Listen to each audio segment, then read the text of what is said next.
Vigyan Bhairav Tantra Chapter 1 The World of Tantra Sutra. Devi asks, O Shiva, what is your reality? What is this wonder-filled universe? What constitutes seed? Who centers the universal wheel? What is this life beyond form pervading forms? How may we enter it fully, above space and time, names and descriptions? Let my doubts be cleared. Some introductory points. First, the world of Vigyan Bhairav Tantra is not intellectual, it is not philosophical. Doctrine is meaningless to it. It is concerned with method, with technique, not with principles at all.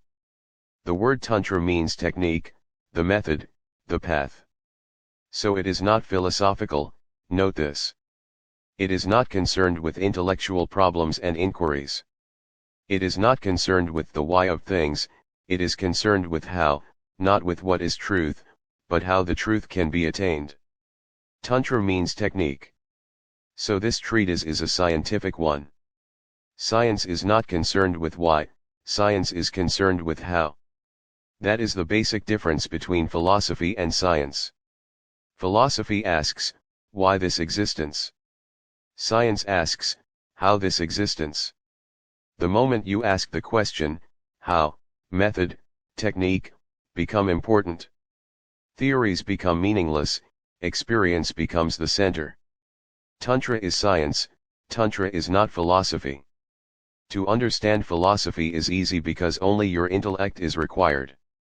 If you can understand language, if you can understand concept, you can understand philosophy. You need not change, you require no transformation. As you are, you can understand philosophy, but not Tantra. You will need a change, rather, a mutation. Unless you are different, Tantra cannot be understood, because Tantra is not an intellectual proposition, it is an experience. Unless you are receptive, ready, vulnerable to the experience, it is not going to come to you. Philosophy is concerned with the mind. Your head is enough, your totality is not required. Tantra needs you in your totality. It is a deeper challenge. You will have to be in it wholly. It is not fragmentary. A different approach, a different attitude, a different mind to receive it is required. Because of this, Devi is asking apparently philosophical questions. Tantra starts with Devi's questions. All the questions can be tackled philosophically. Really, any question can be tackled in two ways, philosophically or totally, intellectually or existentially. For example, if someone asks, what is love, you can tackle it intellectually, you can discuss, you can propose theories, you can argue for a particular hypothesis.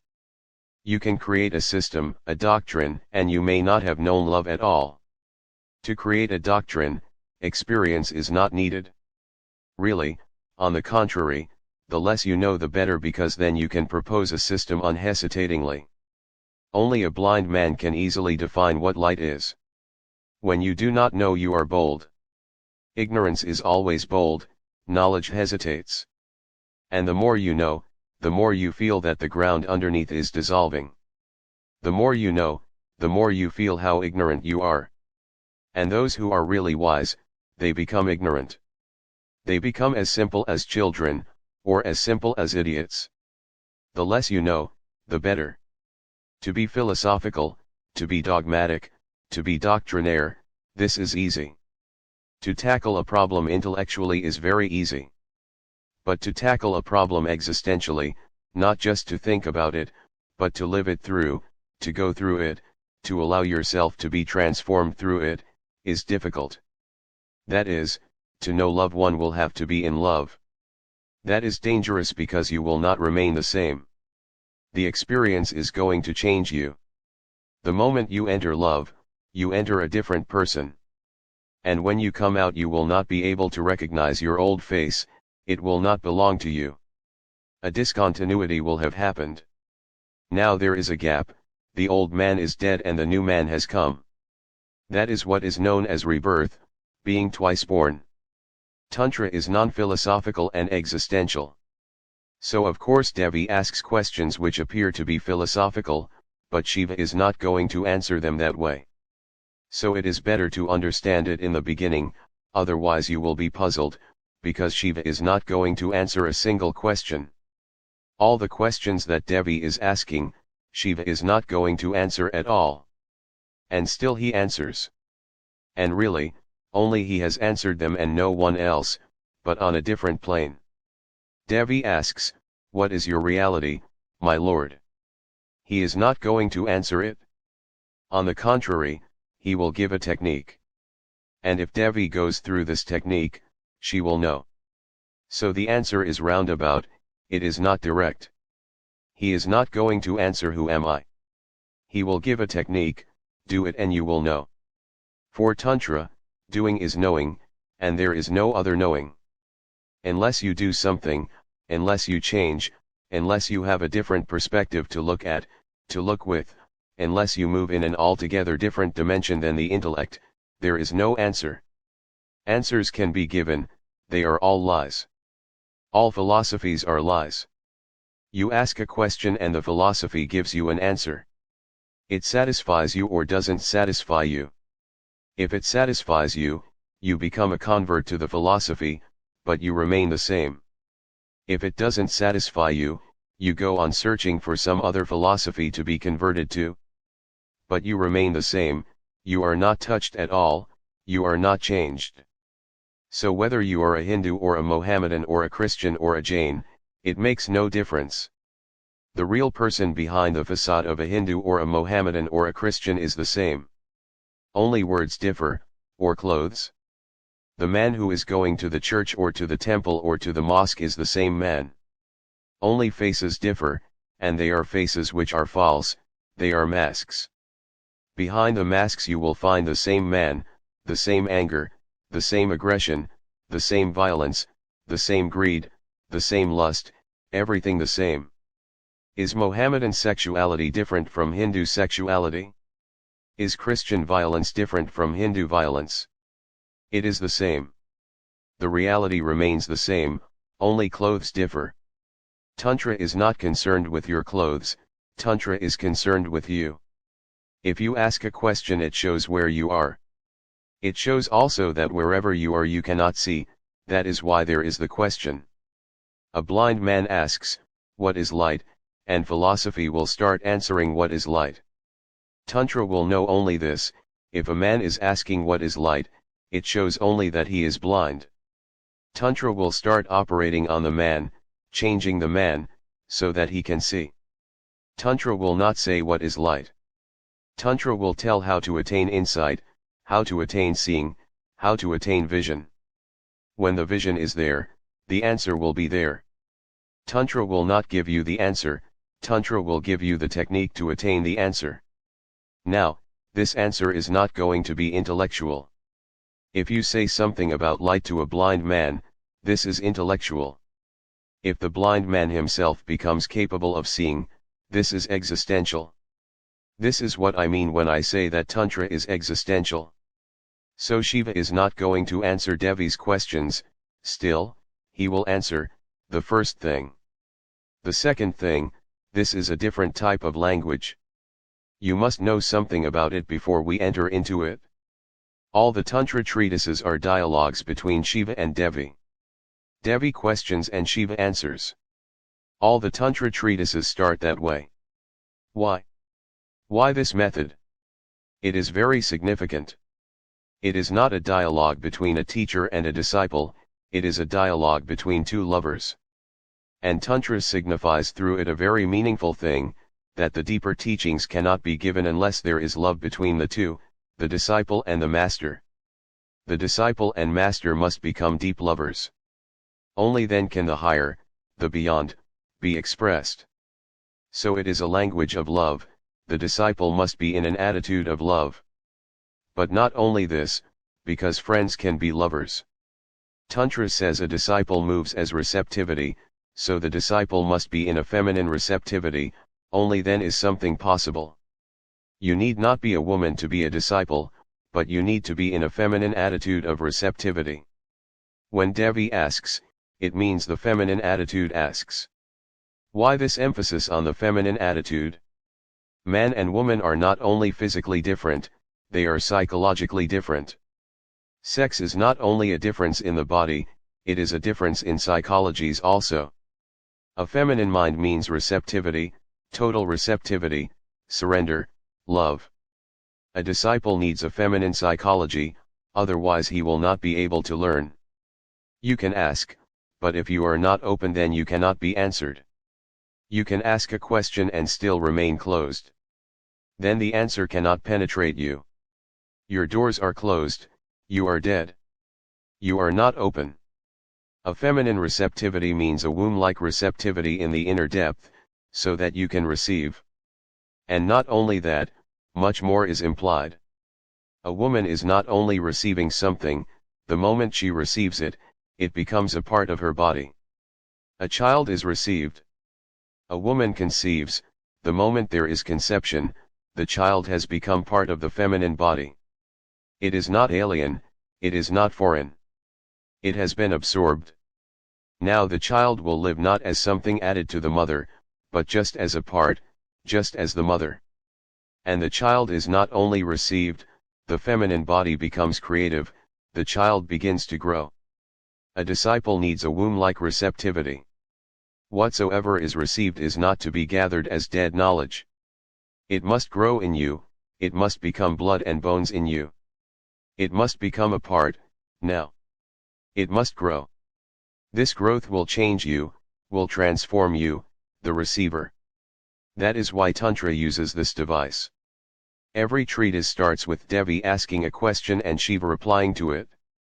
Devi is Shiva's consort, his feminine part. One thing more.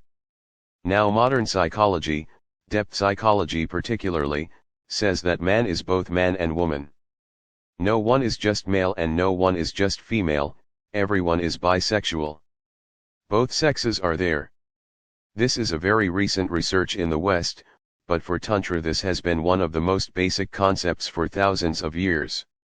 You must have seen some pictures of Shiva as Ardhanarishwar, half man, half woman.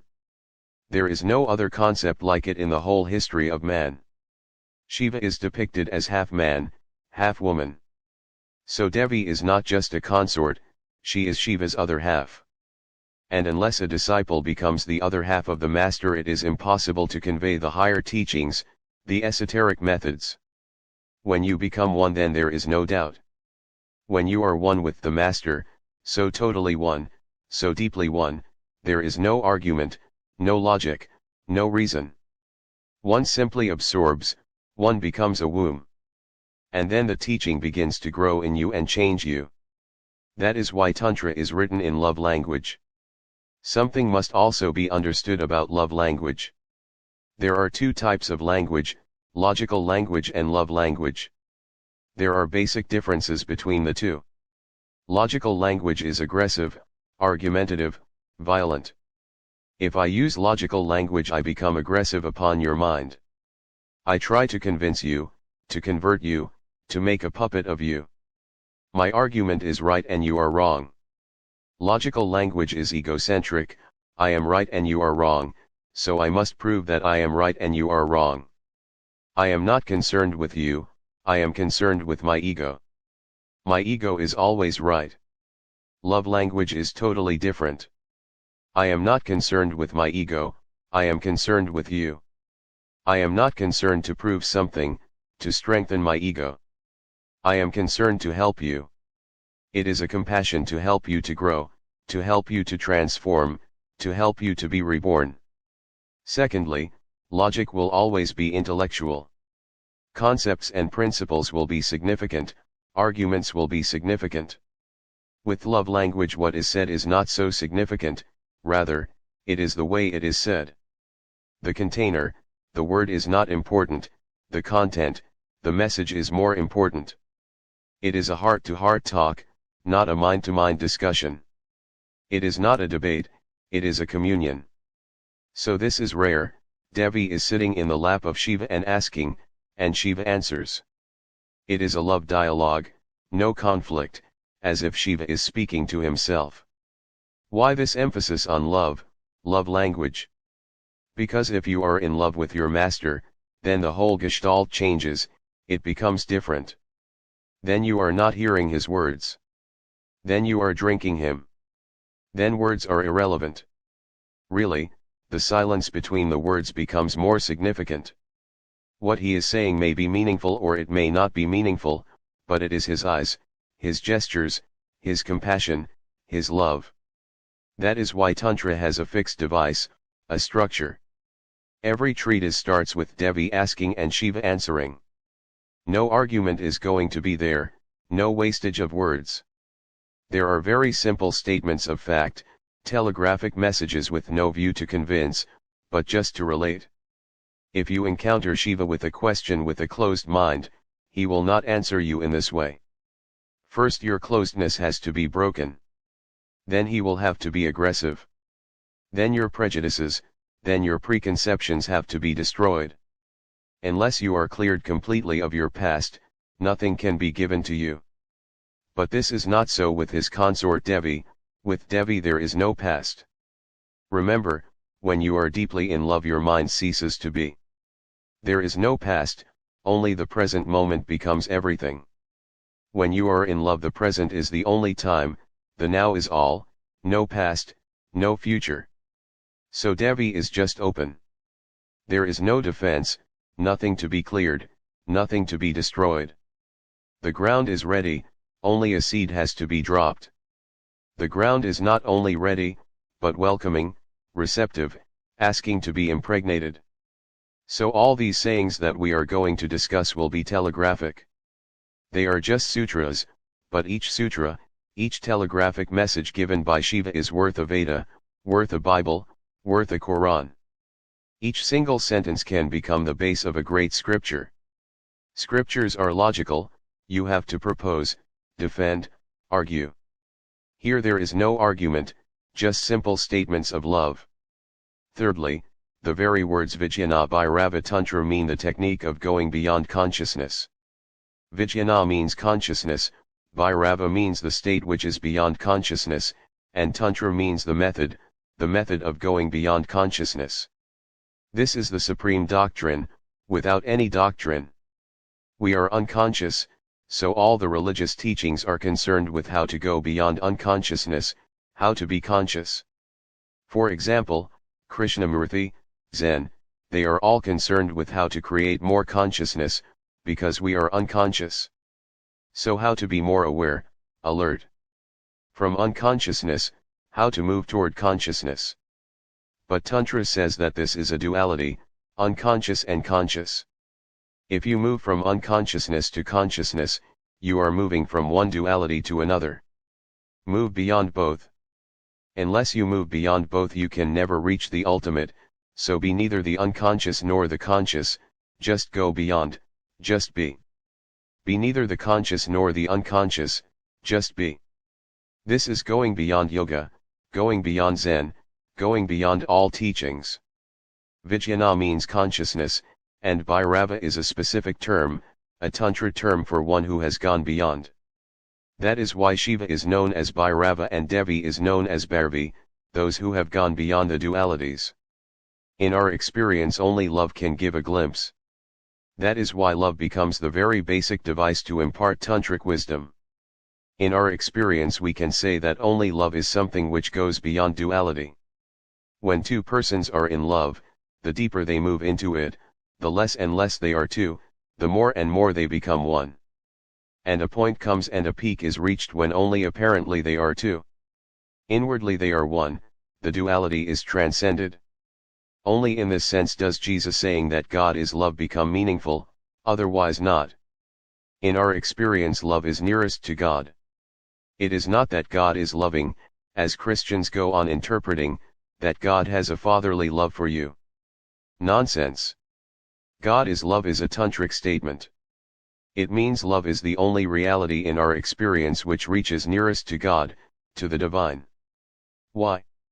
Because in love oneness is felt. Bodies remain two, but something beyond the bodies merges and becomes one. That is why there is so much hankering after sex. The real hankering is after oneness, but that oneness is not sexual. In sex two bodies have only a deceptive feeling of becoming one, but they are not one, they are only joined together. But for a single moment two bodies forget themselves in each other, and a certain physical oneness is felt. This hankering is not bad, but to stop at it is dangerous. This hankering shows a deeper urge to feel oneness. In love, on a higher plane, the inner one moves, merges into the other, and there is a feeling of oneness. Duality dissolves. Only in this non-dual love can we have a glimpse of what is the state of a Bhairava. We may say that the state of a Bhairava is absolute love with no coming back, from the peak of love there is no falling back. It is remaining on the peak. We have made Shiva's abode on Kailash. That is simply symbolic, it is the highest peak, the holiest peak. We have made it Shiva's abode. We can go there but we will have to come down, it cannot be our abode. We can go on a pilgrimage. It is a tirthyatra, a pilgrimage, a journey. We can touch for a single moment the highest peak, then we will have to come back. In love this holy pilgrimage happens, but not for all because almost no one moves beyond sex. So we go on living in the valley, the dark valley. Sometimes someone moves to the peak of love, but then he falls back because it is so dizzying. It is so high and you are so low. And it is so difficult to live there. Those who have loved, they know how difficult it is to be constantly in love. One has to come back again and again. It is Shiva's abode. He lives there, it is his home. A Bhairava lives in love, that is his abode. When I say that is his abode, I mean now he is not even aware of love, because if you live on Kailash you will not be aware that this is Kailash, this is a peak. The peak becomes a plane. Shiva is not aware of love. We are aware of love because we live in non-love. And because of the contrast we feel love. Shiva is love. The state of Bhairava means that one has become love, not loving, one has become love, one lives on the peak. The peak has become his abode. How to make this highest peak possible, beyond duality, beyond unconsciousness, beyond consciousness, beyond the body and beyond the soul, beyond the world and beyond the so-called moksha, liberation. How to reach this peak? The technique is Tantra. But Tantra is pure technique, so it is going to be difficult to understand. First let us understand the questions, what Devi is asking. O Shiva, what is your reality? Why this question? You can also ask this question, but it will not carry the same meaning. So try to understand why Devi asks, what is your reality? Devi is in deep love. When you are in deep love, for the first time you encounter the inner reality. Then Shiva is not the form, then Shiva is not the body. When you are in love, the body of the beloved falls away, disappears. The form is no more and the formless is revealed. You are facing an abyss. That is why we are so afraid of love. We can face a body, we can face a face, we can face a form, but we are afraid of facing an abyss. If you love someone, if you really love, his body is bound to disappear. In some moments of climax, a peak, the form will dissolve, and through the beloved you will enter the formless. That is why we are afraid, it is falling into a bottomless abyss. So this question is not just a simple curiosity, O Shiva, what is your reality? Devi must have fallen in love with the form. Things start that way. She must have loved this man as a man, and now when the love has come of age, when the love has flowered, this man has disappeared. He has become formless. Now he is to be found nowhere. O Shiva, what is your reality? It is a question asked in a very intense love moment. And when questions are raised, they become different according to the mind in which they are asked. So create the situation, the milieu of the question in your mind. Devi must be at a loss, Shiva has disappeared. When love reaches its peak the lover disappears. Why does this happen? This happens because really, everyone is formless. You are not a body. You move as a body, you live as a body, but you are not a body. When we see someone from the outside, he is a body. Love penetrates within. Then we are not seeing the person from the outside. Love can see a person as the person can see himself from within. Then the form disappears. A Zen monk, Rinzai, attained his enlightenment, and the first thing he asked was, "Where is my body? Where has my body gone?" And he began to search. He called his disciples and said, "Go and find out where my body is. I have lost my body." He had entered the formless. You are also a formless existence, but you know yourself not directly, but from others' eyes. You know through the mirror. Sometime, while looking in the mirror, close your eyes and then think, meditate, if there was no mirror, how could you have known your face? If there was no mirror, there would have been no face. You do not have a face, mirrors give you faces. Think of a world where there are no mirrors. You are alone, no mirror at all, not even others' eyes working as mirrors. You are alone on a lonely island, nothing can mirror you. Then will you have any face? Or will you have any body? You cannot have one. You do not have one at all. We know ourselves only through others, and the others can only know the outer form. That is why we become identified with it. Another Zen mystic, Huai used to say to his disciples, "When you have lost your head meditating, come immediately to me. When you lose your head, come immediately to me. When you begin to feel there is no head, do not be afraid, come immediately to me. This is the right moment. Now something can be taught to you. With the head, no teaching is possible. The head always comes in between." Devi asks Shiva, "O Shiva, what is your reality? Who are you?" The form has disappeared, hence the question. In love you enter the other as himself. It is not you answering. You become one, and for the first time you know an abyss, a formless presence. That is why for centuries together, centuries and centuries, we were not making any sculptures, any pictures of Shiva. We were only making Shivalinga, the symbol. The Shivalinga is just a formless form. When you love someone, when you enter someone, he becomes just a luminous presence. The Shivalinga is just a luminous presence, just an aura of light. That is why Devi asks, "What is your reality? What is this wonder-filled universe?" We know the universe, but we never know it as wonder-filled. Children know, lovers know. Sometimes poets and madmen know. We do not know that the world is wonder-filled. Everything is just repetitive, no wonder, no poetry, just flat prose. It doesn't create a song in you, it doesn't create a dance in you, it doesn't give birth to the poetry inside. The whole universe looks mechanical. Children look at it with wonder-filled eyes.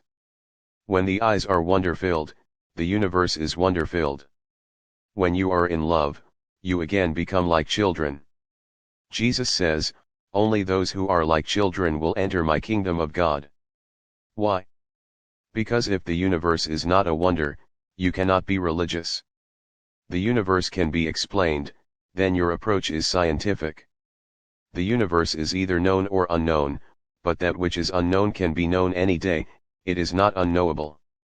The universe becomes unknowable, a mystery, only when your eyes are wonder-filled. Devi says, "What is this wonder-filled universe?" Suddenly there is the jump from a personal question to a very impersonal one. She was asking, "What is your reality?" And then suddenly, "What is this wonder-filled universe?" When form disappears, your beloved becomes the universe, the formless, the infinite. Suddenly Devi becomes aware that she is not asking a question about Shiva, she is asking a question about the whole universe.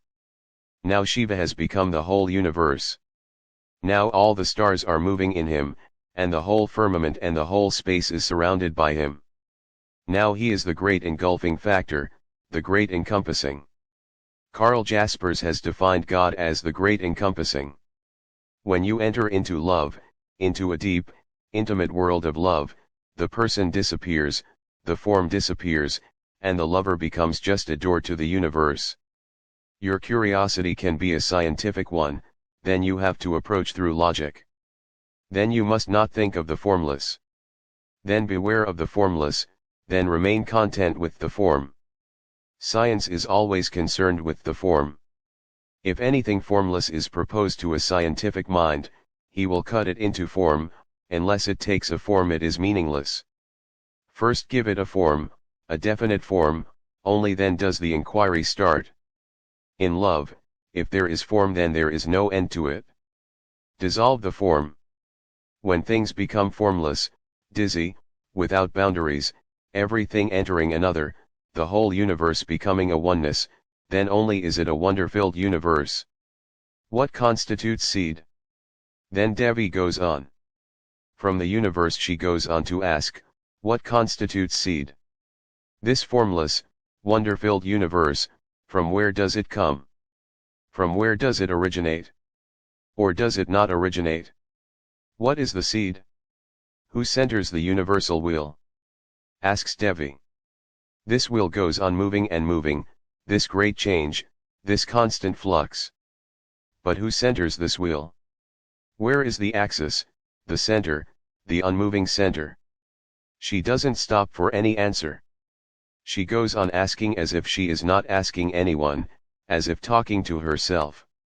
What is this life beyond form pervading forms? How may we enter it fully, above space and time, names and description? Let my doubts be cleared. The emphasis is not on questions but on doubts. Let my doubts be cleared. This is very significant. If you are asking an intellectual question, you are asking for a definite answer so that your problem is solved. But Devi says, let my doubts be cleared. She is not really asking about answers. She is asking for a transformation of her mind, because a doubting mind will remain a doubting mind whatsoever answers are given. Note it, a doubting mind will remain a doubting mind. Answers are irrelevant. If I give you one answer and you have a doubting mind, you will doubt it. If I give you another answer, you will doubt that also. You have a doubting mind. A doubting mind means you will put a question mark to anything. So answers are useless. You ask me, who created the world, and I tell you A created the world. Then you are bound to ask, who created A? So the real problem is not how to answer questions. The real problem is how to change the doubting mind, how to create a mind which is not doubting, or, which is trustful. So Devi says, let my doubts be cleared. 2 or 3 things more. When you ask a question, you may be asking for many reasons. One may be just this, that you want a confirmation. You already know the answer, you have the answer, you just want it to be confirmed that your answer is right. Then your question is false, pseudo, it is not a question. You may be asking a question not because you are ready to change yourself, but just as a curiosity. The mind goes on questioning. In the mind, questions come as leaves come on a tree. That is the very nature of the mind, to question. So it goes on questioning. It matters not what you are questioning, with anything given to the mind it will create a question. It is a machine to grind out, to create questions. So give it anything and it will cut it into pieces and create many questions. One question answered, and the mind will create many questions from the answer. This has been the whole history of philosophy. Bertrand Russell remembers that when he was a child he thought that one day, when he will be mature enough to understand all philosophy, all questions will be answered. Then later, when he was 80, he said, now I can say that my own questions are there standing, as they were standing when I was a child. No other questions have come up because of these theories of philosophy. So he said, when I was young I used to say, philosophy is an inquiry for ultimate answers. Now I cannot say it. It is an inquiry for endless questions. So one question creates one answer and many questions. The doubting mind is the problem. Devi says, do not be concerned with my questions. I have asked so many things, what is your reality? What is this wonder-filled universe? What constitutes seed? Who centers the universal wheel? What is life beyond form? How can we enter it fully above time and space? But do not be concerned with my questions. Let my doubts be cleared. I ask these questions because they are in my mind. I ask them just to show you my mind, but do not pay much attention to them. Really, answers will not fulfill my need. My need is, let my doubts be cleared. But how can the doubts be cleared? Will any answer do? Is there any answer which will clear your doubts? Mind is the doubt. It is not that the mind doubts, mind is the doubt. Unless the mind dissolves, doubts cannot be cleared. Shiva will answer. His answers are techniques, the oldest, most ancient techniques. But you can call them the latest also because nothing can be added to them. They are complete, 112 techniques. They have taken in all the possibilities, all the ways of cleaning the mind, transcending the mind. Not a single method could be added to Shiva's 112 methods. And this book, Vigyan Bhairav Tantra, is 5,000 years old. Nothing can be added, there is no possibility to add anything. It is exhaustive, complete. It is the most ancient and yet the latest, yet the newest. Old like old hills, the methods seem eternal, and they are new like a dewdrop before the sun, because they are so fresh. These 112 methods of meditation constitute the whole science of transforming mind. We will enter them one by one. We will try to comprehend first intellectually. But use your intellect only as an instrument, not as a master. Use it as an instrument to understand something, but do not go on creating barriers with it.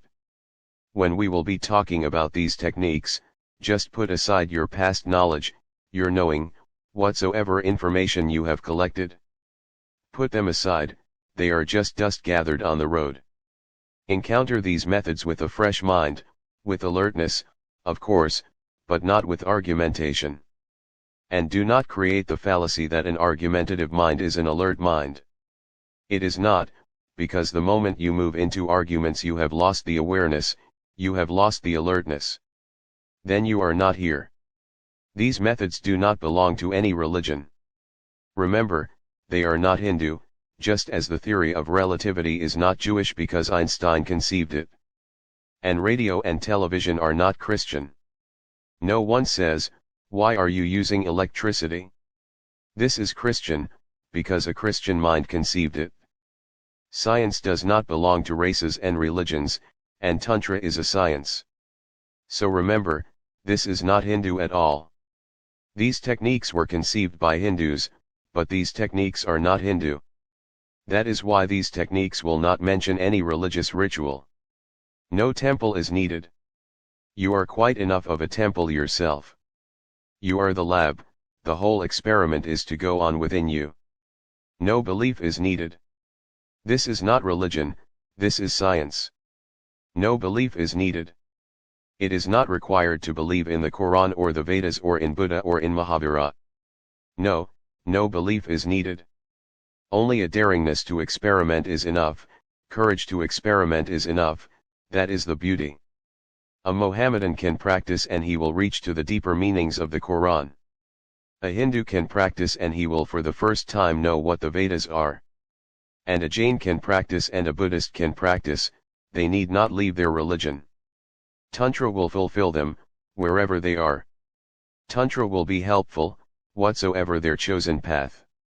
So remember this, Tantra is pure science. You may be a Hindu or a Mohammedan or a Parsi or whatsoever, Tantra doesn't touch your religion at all. Tantra says that religion is a social affair. So belong to any religion, it is irrelevant. But you can transform yourself, and that transformation needs a scientific methodology.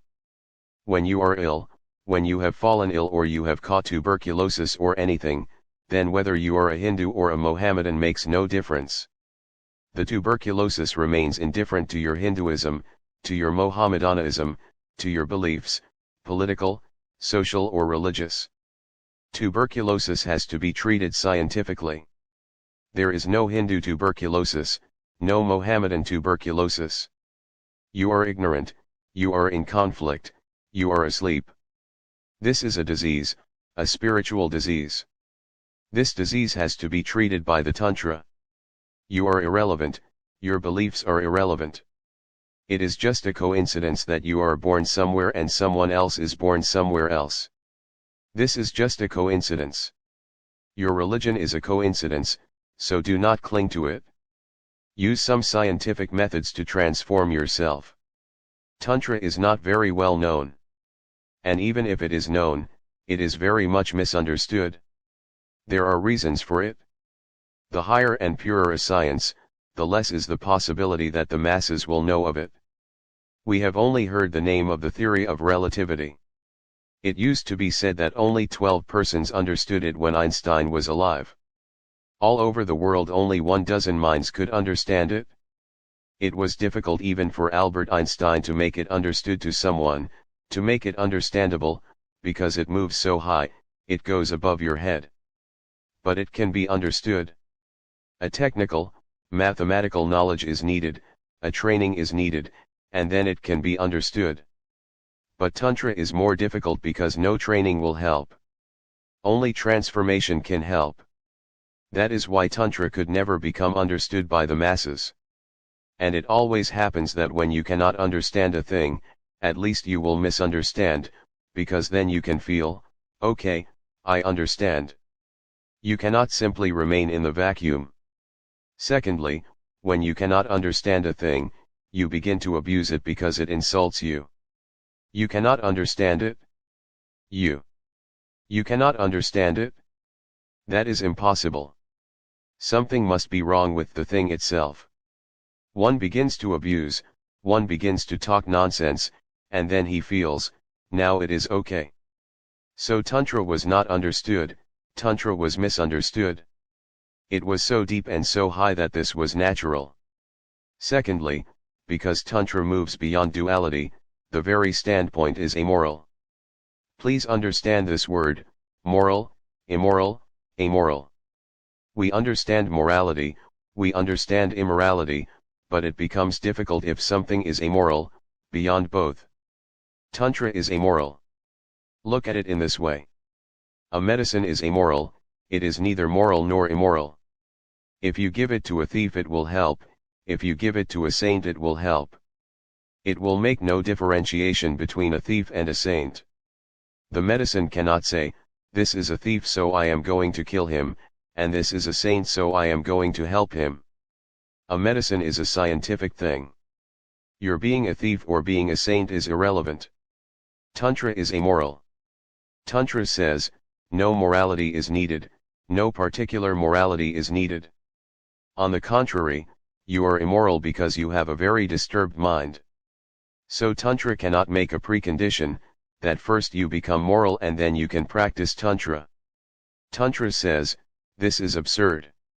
Someone is ill, feverish, and the doctor comes and says, first bring down your fever, first be quite healthy. Only then can I give you the medicine. This is what is happening. One thief comes to a saint and he says, I am a thief. Tell me how to meditate. The saint says, first leave your profession. How can you meditate if you remain a thief? One alcoholic comes and he says, I am an alcoholic. How can I meditate? The saint says, the first condition is, leave alcohol, only then can you meditate. The conditions become suicidal. The man is alcoholic or a thief or immoral because he has a disturbed mind, an ill mind. These are the effects, the consequences of the diseased mind, and he is told, first be well and then you can meditate. But then who needs meditation? Meditation is medicinal. It is a medicine. Tantra is amoral. It doesn't ask you who you are. Your being a man is enough.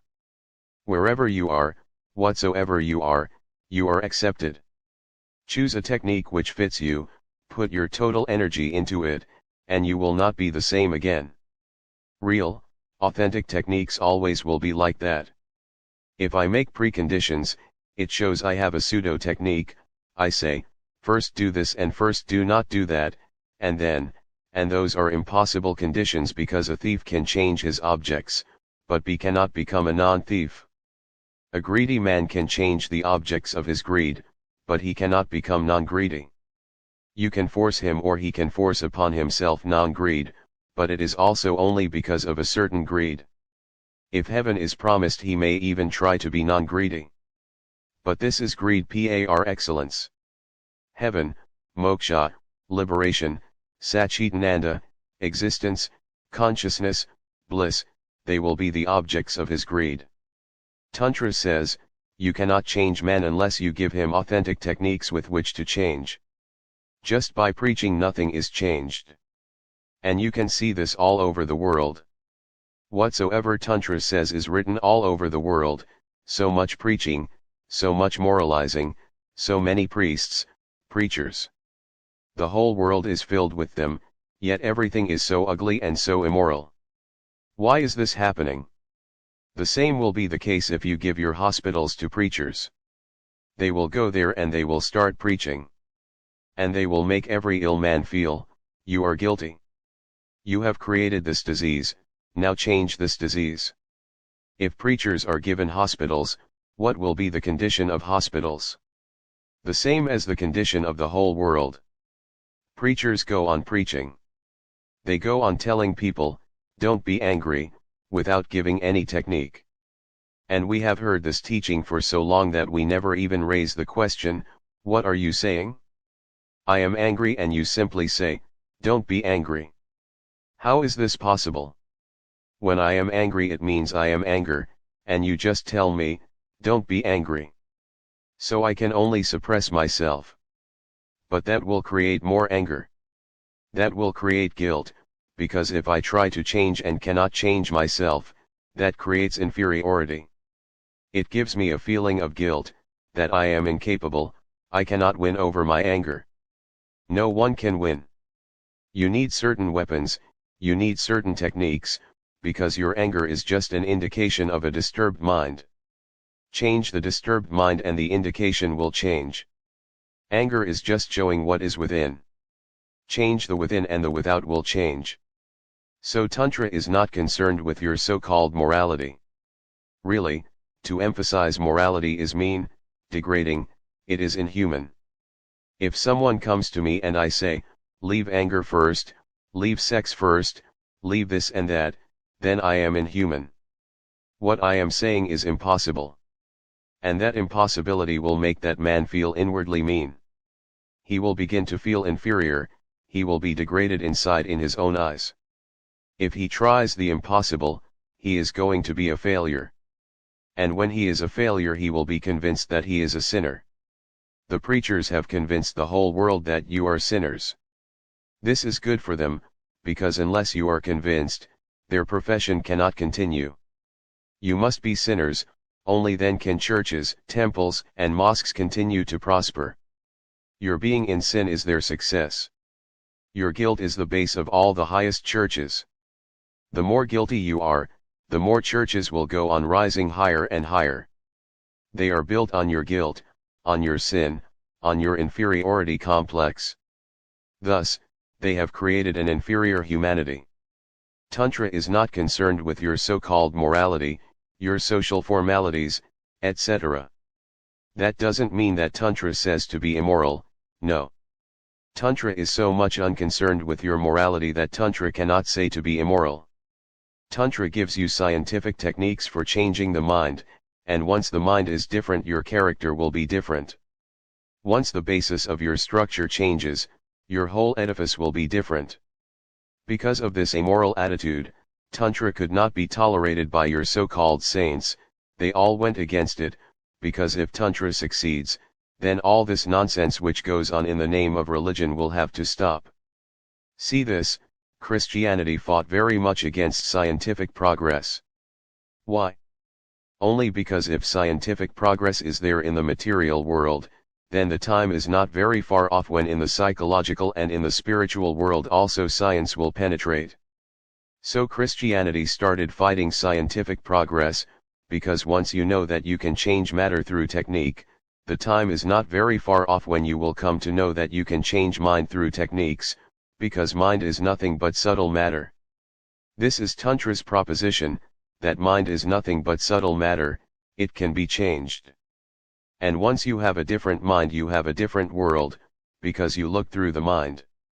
The world you are seeing because of a particular mind. Change the mind, and when you look there is a different world. And if there is no mind, that is the ultimate for Tantra, to bring about a state where there is no mind. Then look at the world without a mediator. When the mediator is not, you are encountering the real, because now no one is between you and the real. Then nothing can be distorted. So Tantra says that when there is no mind, that is the state of a Bhairava, a no-mind state. For the first time you look at the world, at that which is. If you have a mind, you go on creating a world, you go on imposing, projecting. So first change the mind, then change from mind to no mind. And these 112 methods can help each and everyone. Any particular method may not be of use to you. That is why Shiva goes on relating many methods. Choose any one method which suits you. It is not difficult to know which suits you.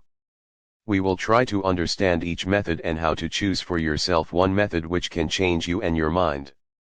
This understanding, this intellectual understanding will be a basic necessity, but this is not the end. Whatsoever I talk about here, try it. Really, when you try the right method it clicks immediately. So I will go on talking about methods here every day. You try them. Just play with them, go home and try. The right method, whenever you happen upon it, just clicks.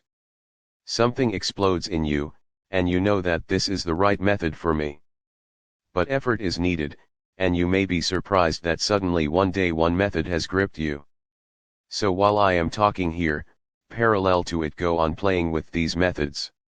I say playing because you should not be too serious. Just play. Something may fit you.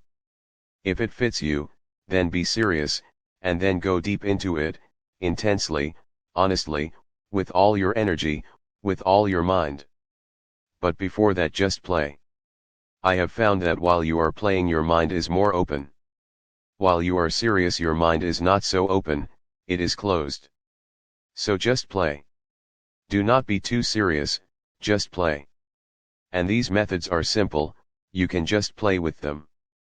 Take one method and play with it for at least 3 days. If it gives you a certain feeling of affinity, if it gives you a certain feeling of well-being, if it gives you a certain feeling that this is for you, then be serious about it.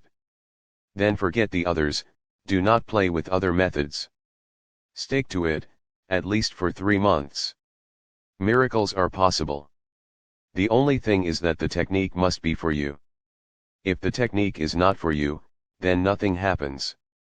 Then you may go on with it for lives together, but nothing will happen. If the method is for you then even 3 minutes are enough. So these 112 methods can be a miraculous experience for you, or they may just be a listening, it depends on you. I will go on describing each method from as many angles as possible. If you feel any affinity with it, play with it for 3 days.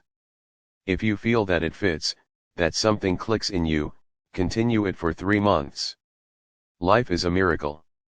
If you have not known its mystery, that only shows that you do not know the technique for how to approach it. Shiva proposes 112 methods. These are all the methods possible. If nothing clicks and nothing gives you the feeling that this is for you, then there is no method left for you, remember this. Then forget spirituality and be happy. Then it is not for you. But these 112 methods are for the whole humanity, for all the ages that have passed and for all the ages that have yet to come. In no time has there ever been a single man, and there will never be one, who can say, these 112 methods are all useless for me. Impossible. This is impossible. Every type of mind has been taken into account. Every possible type of mind has been given a technique in Tantra. There are many techniques for which no man exists yet, they are for the future. There are many techniques for which no man exists now, they are for the past. But do not be afraid. There are many methods which are for you. So we will start this journey from tomorrow. Chapter 2, The Path of Yoga and the Path of Tantra. Many questions are there. The first, question 1: what is the difference between traditional yoga and Tantra? Are they the same? Tantra and yoga are basically different. They reach to the same goal, however, their paths are not only different, but contrary also. So this has to be understood very clearly. The yoga process is also methodology, yoga is also technique. Yoga is not philosophy, just like Tantra, yoga depends on action, method, technique. Doing leads to being in yoga also, but the process is different. In yoga one has to fight, it is the path of the warrior. On the path of Tantra one does not have to fight at all. Rather, on the contrary, one has to indulge, but with awareness. Yoga is suppression with awareness, Tantra is indulgence with awareness.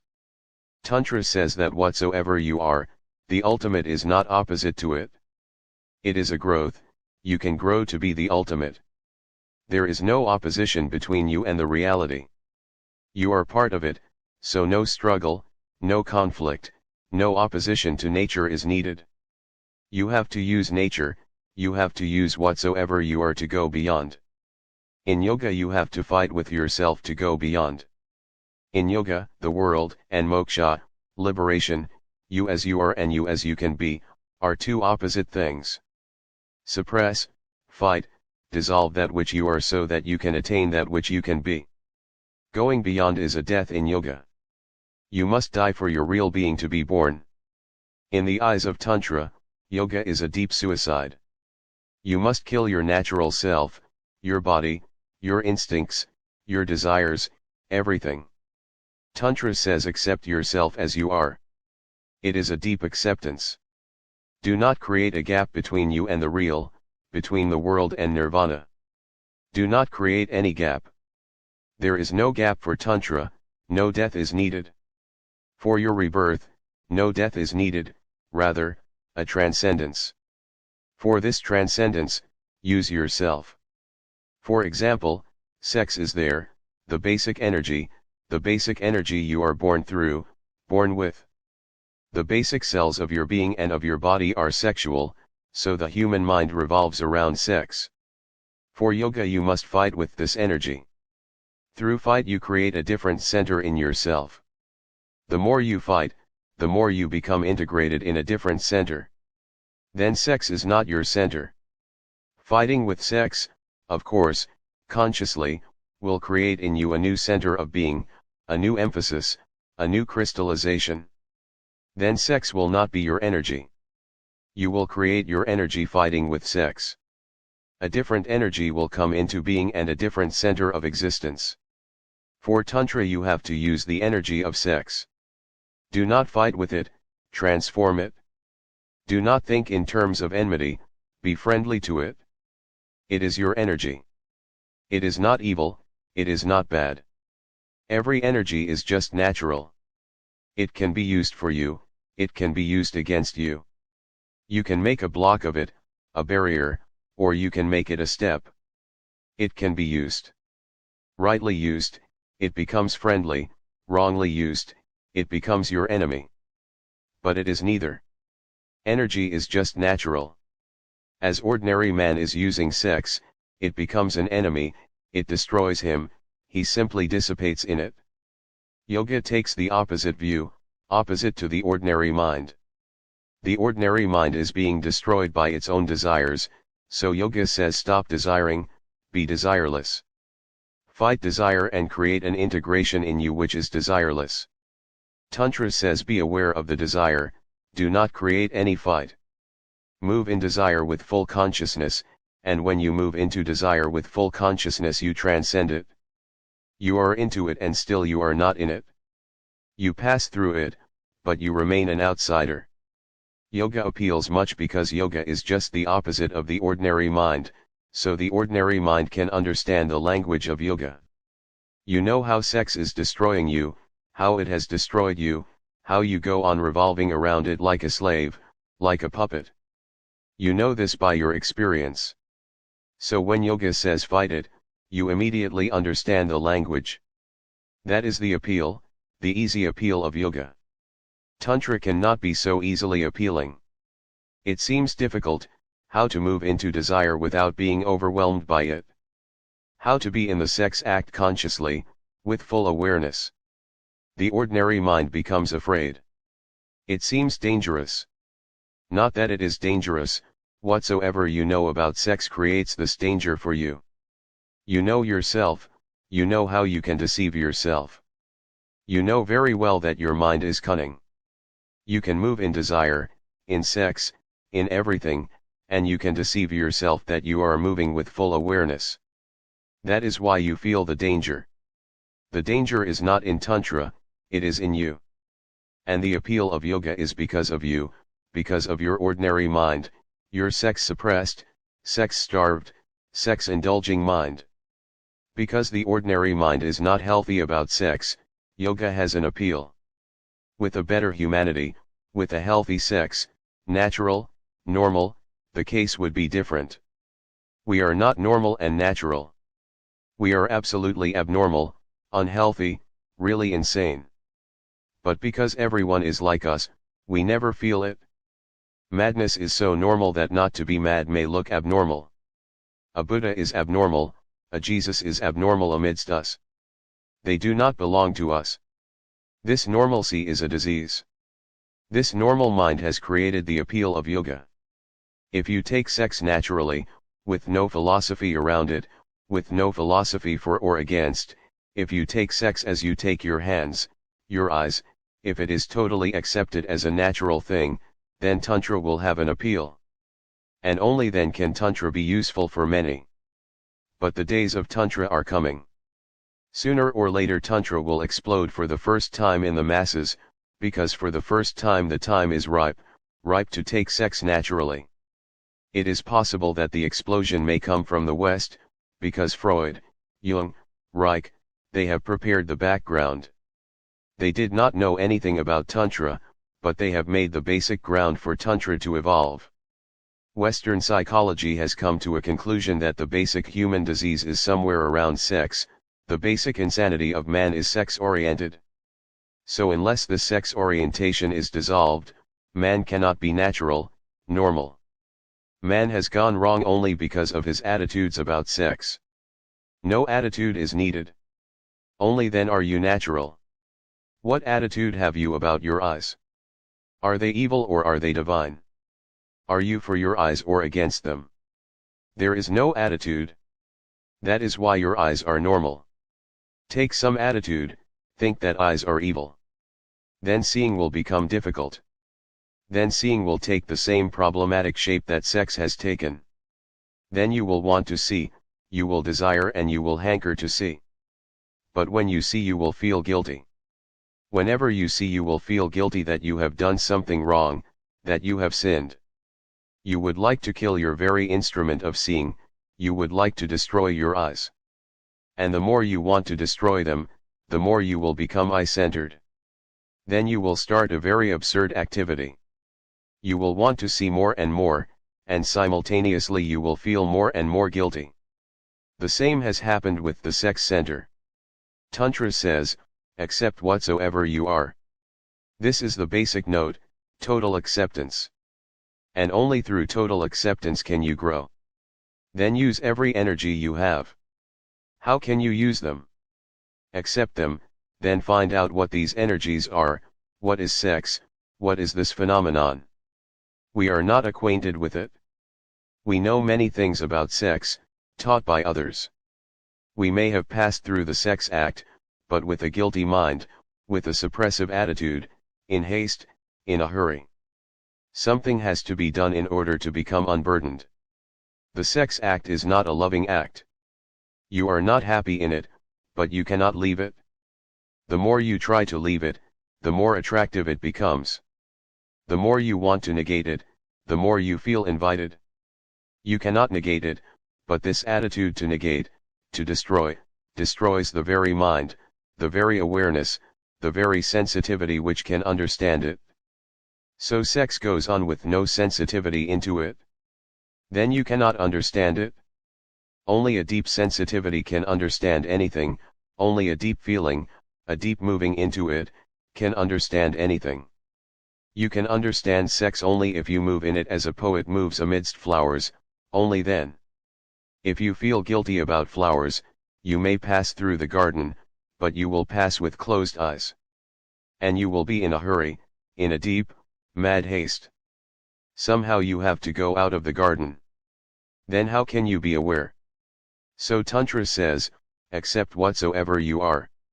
You are a great mystery of many multidimensional energies. Accept it, and move with every energy with deep sensitivity, with awareness, with love, with understanding. Move with it. Then every desire becomes a vehicle to go beyond it. Then every energy becomes a help. And then this very world is nirvana, this very body is a temple, a holy place. Yoga is negation, Tantra is affirmation. Yoga thinks in terms of duality, that is the reason for the word yoga. It means to put two things together, to yoke two things together. But two things are there, the duality is there. Tantra says there is no duality. If there is duality, then you cannot put them together. And howsoever you try they will remain two. Howsoever put together they will remain two, and the fight will continue, the dualism will remain. If the world and the divine are two, then they cannot be put together. If really they are not two, if they are only appearing as two, only then can they be one. If your body and your soul are two, then they cannot be put together. If you and God are two, then there is no possibility of putting them together. They will remain two. Tantra says there is no duality, it is only an appearance. So why help appearance to grow stronger? Tantra asks, why help this appearance of duality to grow stronger? Dissolve it this very moment. Be one. Through acceptance you become one, not through fight. Accept the world, accept the body, accept everything that is inherent in it. Do not create a different center in yourself, because for Tantra that different center is nothing but the ego. Do not create an ego. Just be aware of what you are. If you fight, then the ego will be there. So it is difficult to find a yogi who is not an egoist. And yogis may go on talking about egolessness, but they cannot be egoless. The very process they go through creates the ego. The fight is the process. If you fight, you are bound to create an ego. And the more you fight, the more strengthened the ego will be. And if you win your fight, then you will achieve the supreme ego. Tantra says, no fight? Then there is no possibility of the ego. If we understand Tantra there will be many problems, because for us, if there is no fight there is only indulgence. No fight means indulgence for us. Then we become afraid. We have indulged for lives together and we have reached nowhere. But for Tantra indulgence is not our indulgence. Tantra says indulge, but be aware. You are angry, Tantra will not say do not be angry. Tantra will say be angry wholeheartedly, but be aware. Tantra is not against anger, Tantra is only against spiritual sleepiness, spiritual unconsciousness. Be aware and be angry. And this is the secret of the method, that if you are aware anger is transformed, it becomes compassion. So Tantra says anger is not your enemy, it is compassion in seed form. The same anger, the same energy, will become compassion. If you fight with it, then there will be no possibility for compassion. So if you succeed in fighting, in suppression, you will be a dead man. There will be no anger because you have suppressed it, but there will be no compassion either because only anger can be transformed into compassion. If you succeed in your suppression, which is impossible, then there will be no sex, but no love either, because with sex dead there is no energy to grow into love. So you will be without sex, but you will also be without love. And then the whole point is missed, because without love there is no divineness, without love there is no liberation, and without love there is no freedom. Tantra says that these same energies are to be transformed. It can be said in this way, if you are against the world, then there is no nirvana, because this world itself is to be transformed into nirvana. Then you are against the basic energies which are the source. So Tantric alchemy says, do not fight, be friendly with all the energies that are given to you. Welcome them. Feel grateful that you have anger, that you have sex, that you have greed. Feel grateful because these are the hidden sources, and they can be transformed, they can be opened. And when sex is transformed, it becomes love. The poison is lost, the ugliness is lost. The seed is ugly, but when it becomes alive it sprouts and flowers. Then there is beauty. Do not throw away the seed, because then you are also throwing the flowers in it. They are not there yet, not yet manifest so that you can see them. They are unmanifest, but they are there. Use the seed so that you can attain to flowers. So first let there be acceptance, a sensitive understanding and awareness. Then indulgence is allowed. One thing more which is really very strange, but one of the deepest discoveries of Tantra, and that is, whatsoever you take as your enemies, greed, anger, hate, sex, whatsoever, your attitude that they are enemies makes them your enemies. Take them as divine gifts and approach them with a very grateful heart. For example, Tantra has developed many techniques for the transformation of sexual energy. Approach the sex act as if you are approaching the temple of the divine. Approach the sex act as if it is prayer, as if it is meditation. Feel the holiness of it. That is why in Khajuraho, in Puri, in Konark, every temple has Mathan, intercourse sculptures. The sex act on the walls of temples seems illogical, particularly for Christianity, for Islam, for Jainism. It seems inconceivable, contradictory. How is the temple connected with Mathan pictures? On the outer walls of the Khajuraho temples, every conceivable type of sex act is pictured in stone. Why? In a temple it doesn't have any place, in our minds at least. Christianity cannot conceive of a church wall with Khajuraho pictures. Impossible. Modern Hindus also feel guilty because the minds of modern Hindus are created by Christianity. They are Hindu Christians, and they are worse, because to be a Christian is good, but to be a Hindu Christian is just weird. They feel guilty. One Hindu leader, Purushottam Das Tandon, even proposed that these temples should be destroyed, that they do not belong to us. Really, it looks like they do not belong to us because Tantra has not been in our hearts for a long time, for centuries. It has not been the main current. Yoga has been the main current, and for Yoga Khajuraho is inconceivable, it must be destroyed. Tantra says, approach the sex act as if you are entering a holy temple. That is why they have pictured the sex act on their holy temples. They have said, approach sex as if you are entering a holy temple. Thus, when you enter a holy temple, sex must be there in order that the two become conjoined in your mind, associated. Then you can feel that the world and the divine are not two fighting elements, but one. They are not contradictory, they are just polar opposites helping each other. And they can exist only because of this polarity. If this polarity is lost, the whole world is lost. So see the deep oneness running through everything. Do not see only the polar opposites, see the inner running current which makes them one. For Tantra everything is holy. Remember this, for Tantra everything is holy, nothing is unholy. Look at it this way, for an irreligious person, everything is unholy, for so-called religious persons something is holy, something is unholy. For Tantra, everything is holy. One Christian missionary was with me a few days ago and he said, God created the world. So I asked him, who created sin? He said, the devil. Then I asked him, who created the devil? Then he was at a loss. He said, of course, God created the devil. The devil creates sin and God creates the devil.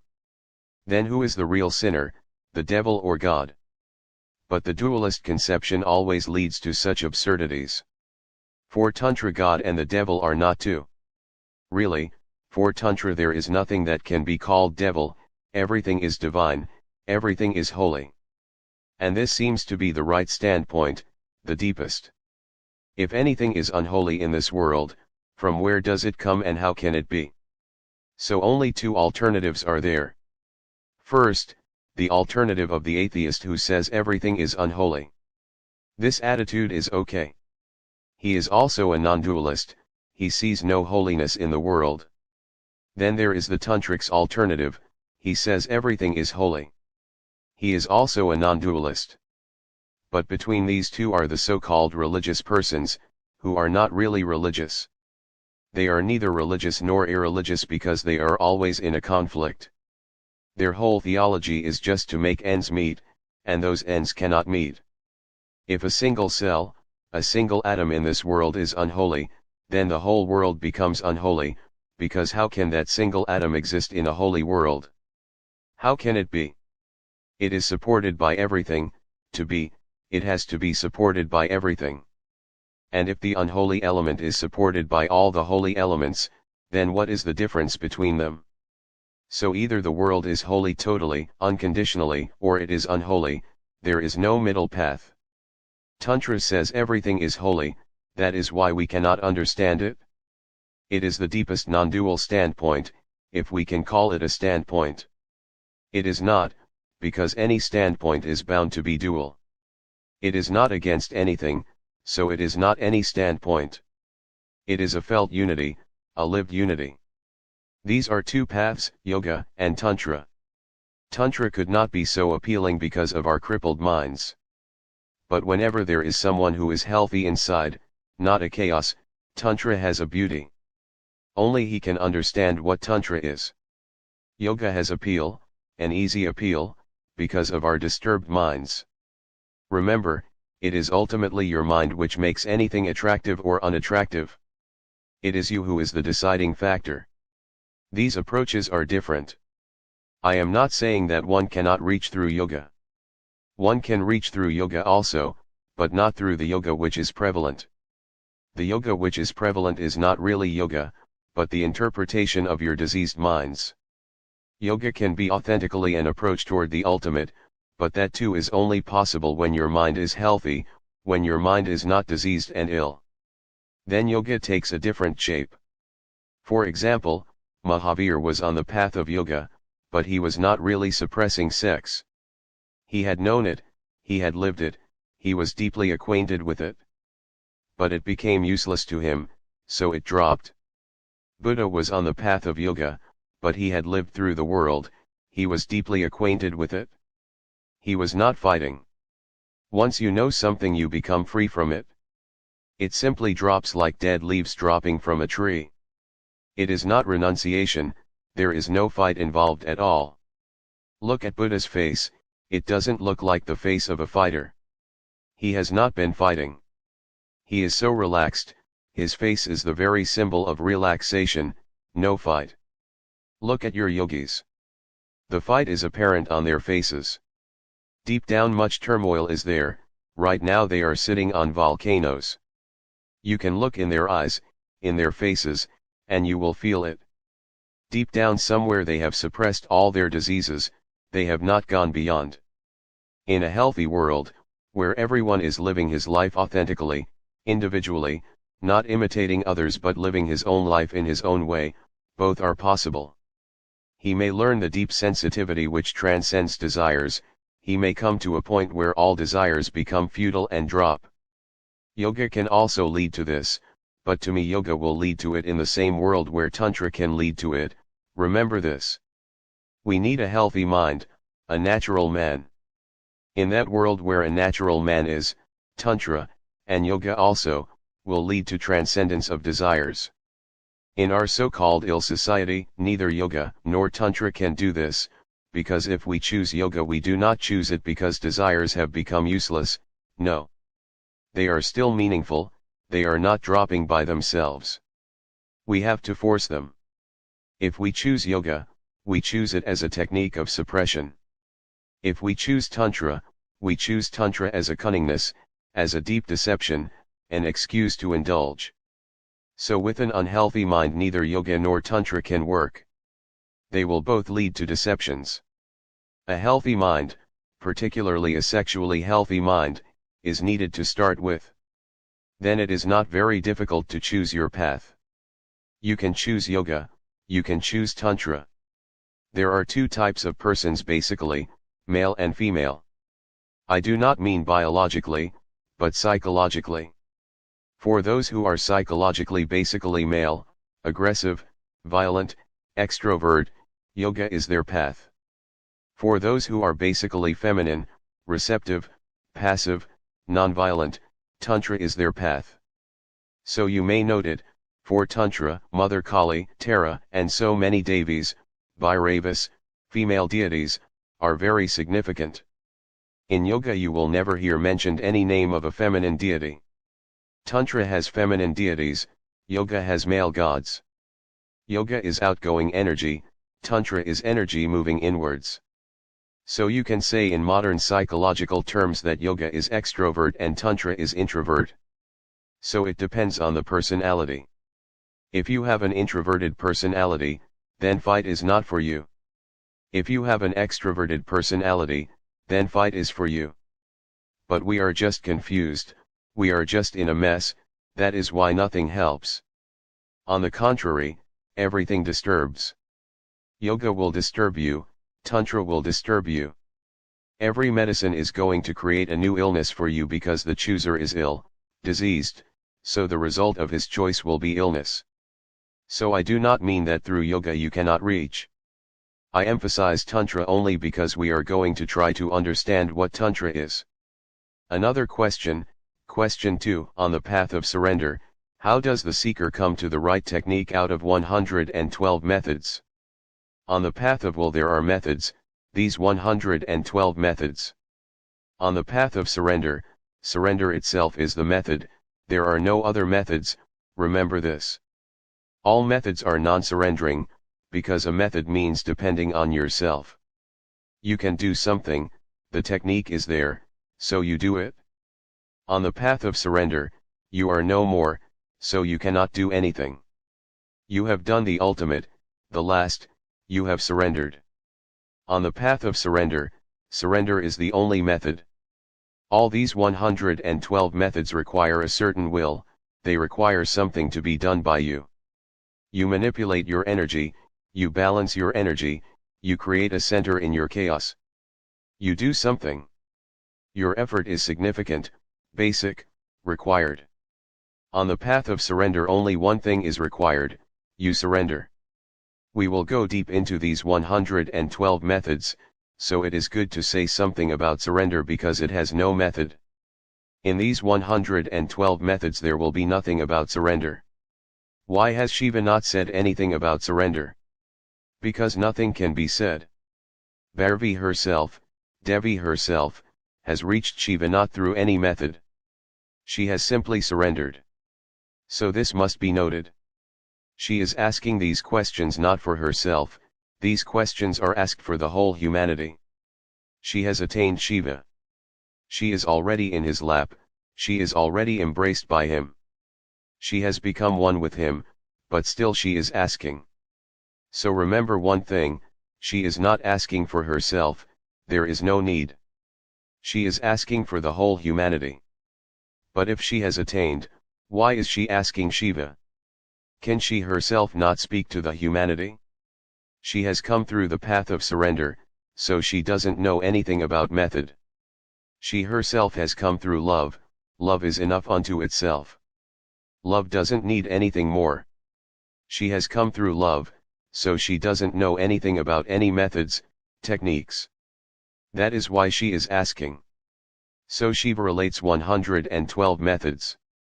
He also will not talk about surrender because surrender is not a method really. You surrender only when every method has become futile, when you cannot reach by any method. You have tried your best. You have knocked on every door and no door opens, and you have passed through all the routes and no route reaches. You have done whatsoever you can do, and now you feel helpless. In that total helplessness surrender happens. So on the path of surrender there is no method. But what is surrender and how does it work? And if surrender works, then what is the need of 112 methods? Then why go into them unnecessarily? The mind will ask. Then okay. If surrender works, it is better to surrender. Why go on hankering after methods? And who knows whether a particular method will suit you or not? And it may take lives to find out. So it is good to surrender, but it is difficult. It is the most difficult thing in the world. Methods are not difficult. They are easy, you can train yourself. But for surrender you cannot train yourself, no training. You cannot ask how to surrender, the very question is absurd. How can you ask how to surrender? Can you ask how to love? Either there is love or there is not, but you cannot ask how to love. And if someone tells you and teaches you how to love, remember, then you will never be capable of love. Once a technique is given to you for love, you will cling to the technique. That is why actors cannot love. They know so many techniques, so many methods, and we are all actors. Once you know the trick how to love, then love will not flower because you can create a facade, a deception. And with the deception you are out of it, not involved. You are protected.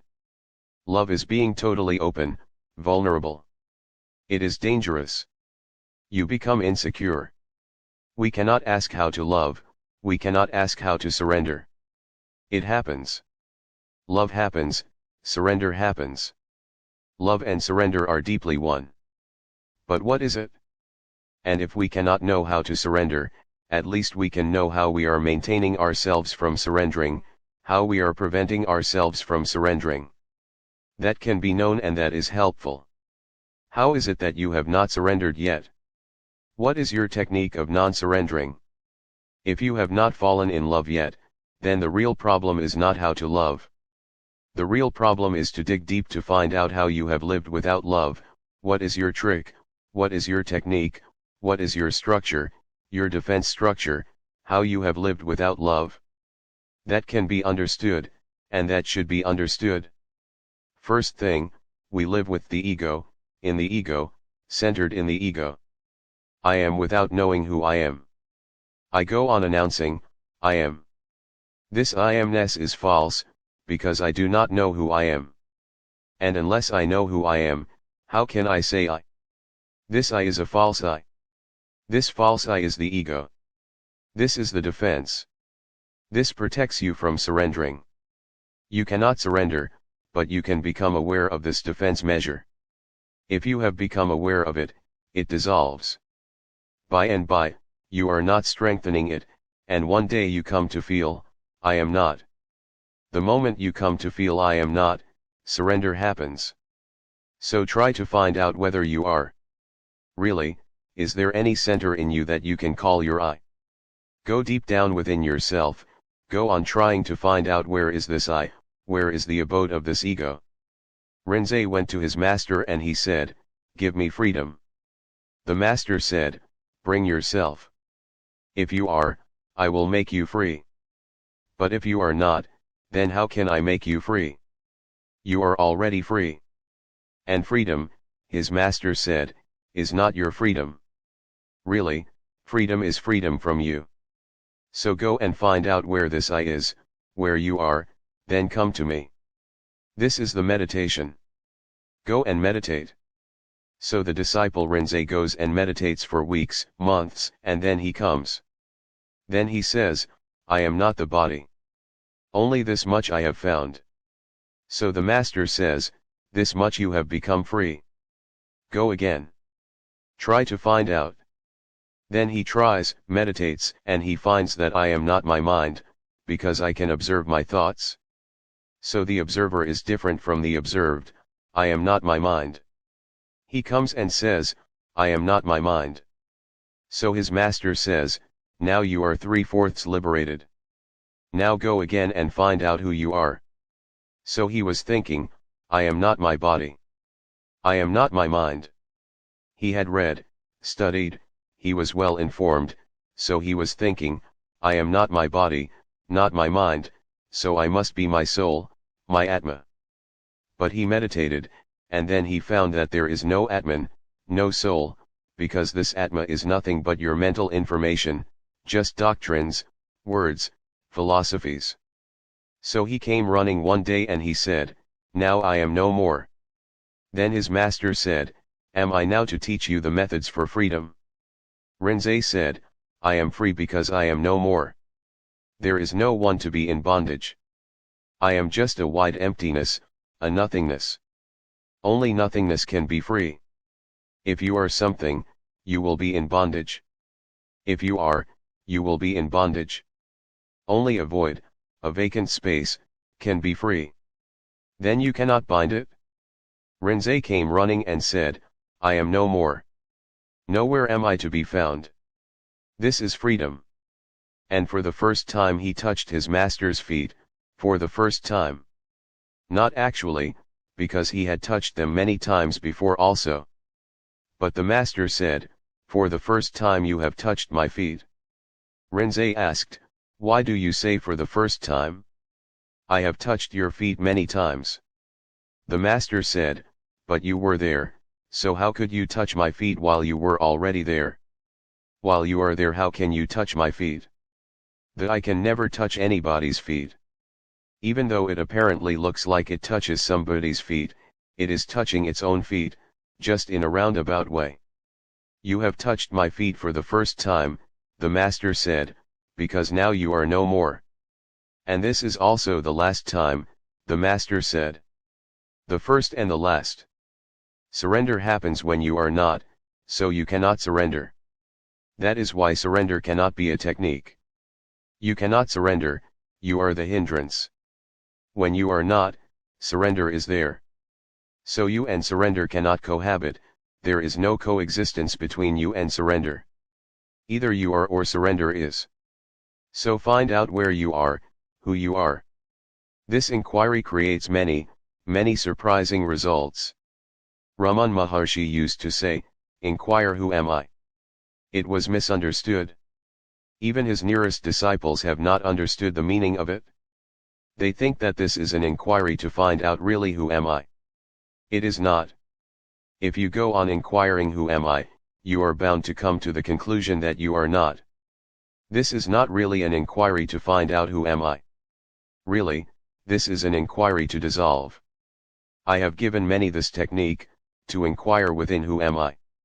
Then a month or 2 months later, they will come to me and say, "I have still not found who am I. The question is still the same, there is no answer." So I tell them, "Continue. Someday the answer will come." And they hope that the answer will come. There is going to be no answer. It is only that the question will dissolve. There is not going to be an answer, that you are this. Only the question will dissolve. There will be no one to ask even who am I.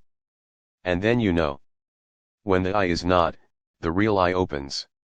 When the ego is not, you are for the first time encountering your being. That being is void. Then you can surrender, then you have surrendered. You are surrender now. So there can be no techniques, or only negative techniques like this inquiry into who am I. How does surrender work? If you surrender, what happens? We will come to understand how methods work. We will go deep into methods, and we will come to know how they work. They have a scientific basis of working. When you surrender, you become a valley. When you are an ego, you are like a peak. Ego means you are above everyone else, you are somebody. The others may recognize you, may not recognize you, that is another thing. You recognize that you are above everyone. You are like a peak, nothing can enter you. When one surrenders, one becomes like a valley. One becomes depth, not height. Then the whole existence begins to pour into him from everywhere. He is just a vacuum, just a depth, an abyss, bottomless. The whole existence begins to pour from everywhere. You can say God runs from everywhere to him, enters him from every pore, fills him totally. This surrender, this becoming a valley, an abyss, can be felt in many ways. There are minor surrenders, there are major surrenders. Even in minor surrenders you feel it. Surrendering to a master is a minor surrender, but you begin to feel it because the master begins to flow into you immediately. If you surrender to a master, suddenly you feel his energy flowing into you. If you cannot feel energy flowing into you, then know well you have not surrendered even in a minor way. There are so many stories which have become meaningless for us because we do not know how they happened. Mahakashyap came to Buddha, and Buddha just touched his head with his hand, and the thing happened. And Mahakashyap began to dance. So Ananda asked Buddha, "What has happened to him? And I have been for 40 years with you. Is he mad? Or is he just fooling others? What has happened to him? And I have touched your feet thousands and thousands of times." Of course, to Ananda, this Mahakashyap will either look like he is mad or as if he is just deceiving. He was with Buddha for 40 years, but there was a problem. He was his elder brother, Buddha's elder brother, that was the problem. When Ananda came to Buddha 40 years before, the first thing he said to Buddha was this: "I am your elder brother, and when you will initiate me, I will become your disciple.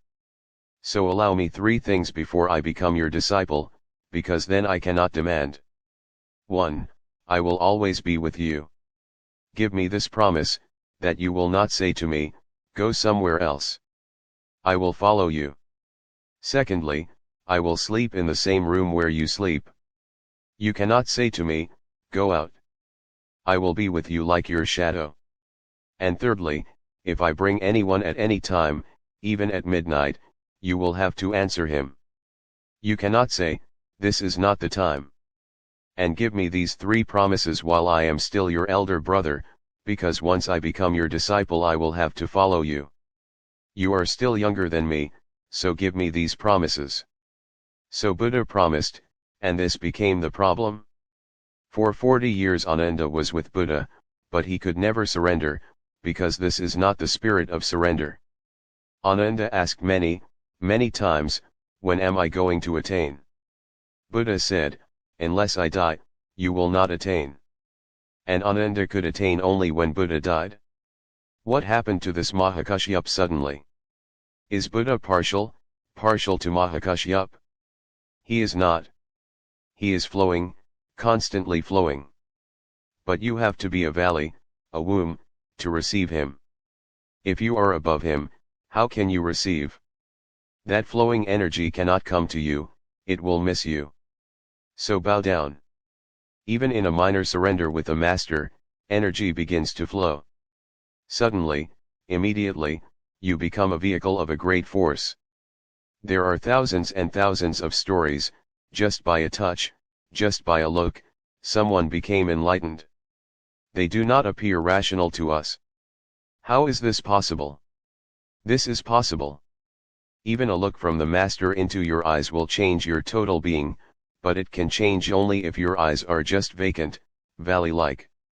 If you can absorb the look of the master, immediately you will be different. So these are minor surrenders that happen before you surrender totally. And these minor surrenders prepare you for the total surrender. Once you have known that through surrender you receive something unknown, unbelievable, unexpected, never even dreamed of, then you are ready for a major surrender. And that is the work of the Master, to help you in minor surrenders so that you can gather courage for a major surrender, for a total surrender. One last question, question 3: what are the exact indications to know that the particular technique one is practicing will lead to the ultimate? There are indications. 1. You begin to feel a different identity within you. You are no more the same. If the technique fits you, immediately you are a different person. If you are a husband, you are no more the same husband. If you are a shopkeeper, you are never again the same shopkeeper. Whatsoever you are, if the technique fits you, you are a different person, that is the first indication.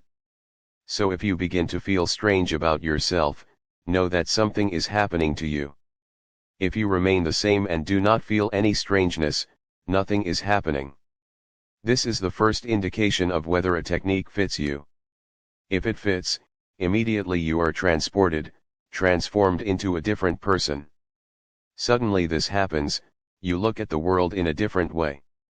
The eyes are the same, but the looker behind them is different. Secondly, all that creates tensions, conflicts, starts dropping.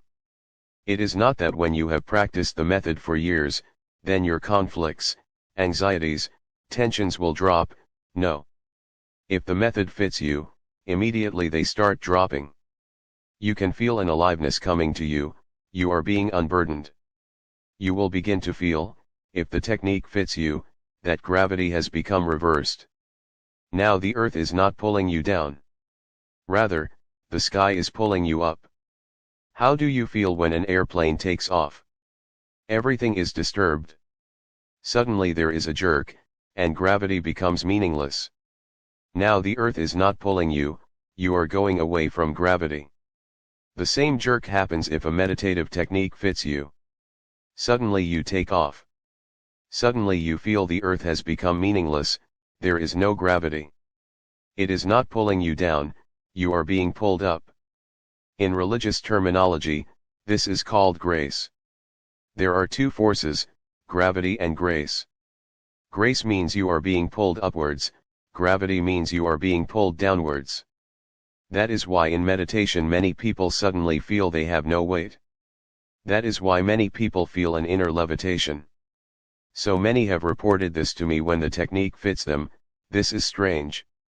We close our eyes and we feel that we are a little bit above the earth, 1 foot, 2 feet, even 4 feet above the earth.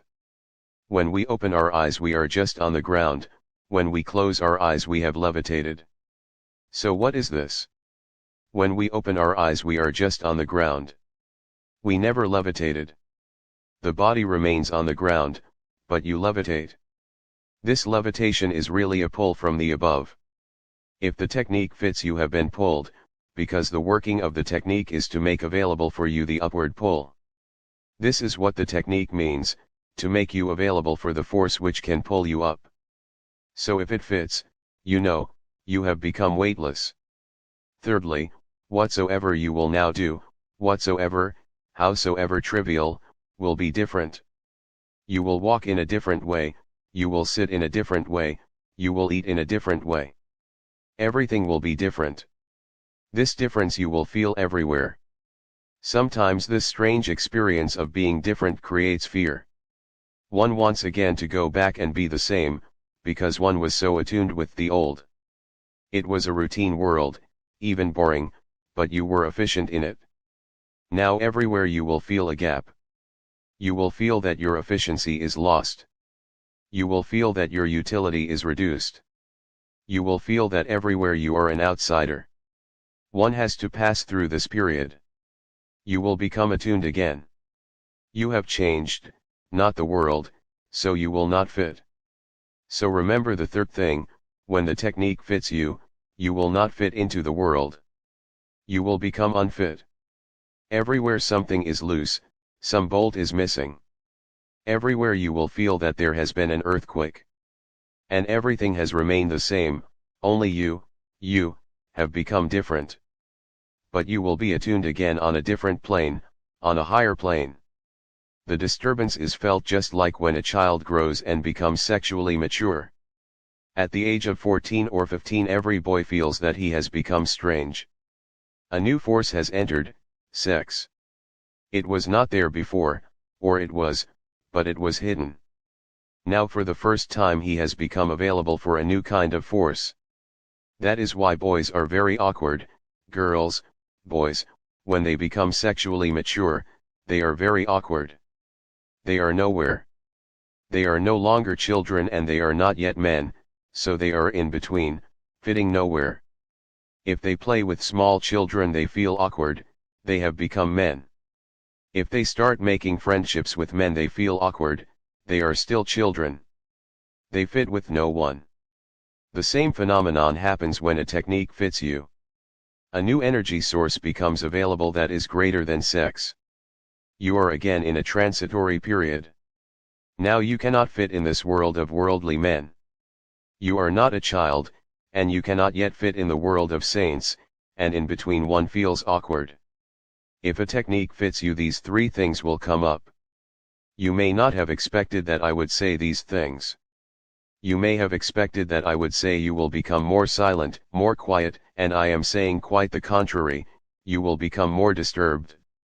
When the technique fits, you will become more disturbed, not more silent. Silence will come later on. And if silence comes and not disturbance, know well that this is not a technique, this is just getting adjusted to the old pattern.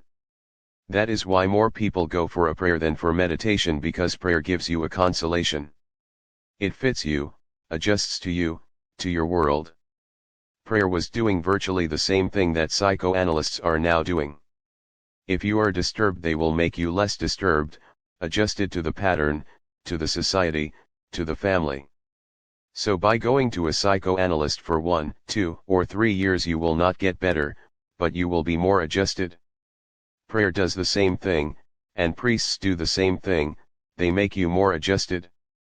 Your child has died and you are disturbed, and you go to a priest. He says, do not be disturbed.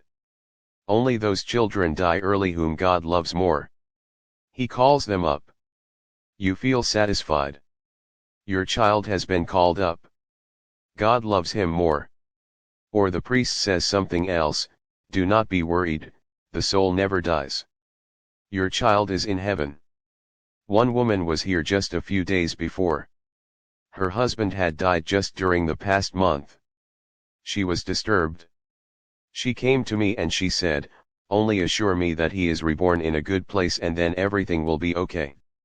Just give me a certainty that he has not gone to hell or he has not become an animal, that he is in heaven or he has become a god or some such thing. If you can just assure me of this, then everything is okay.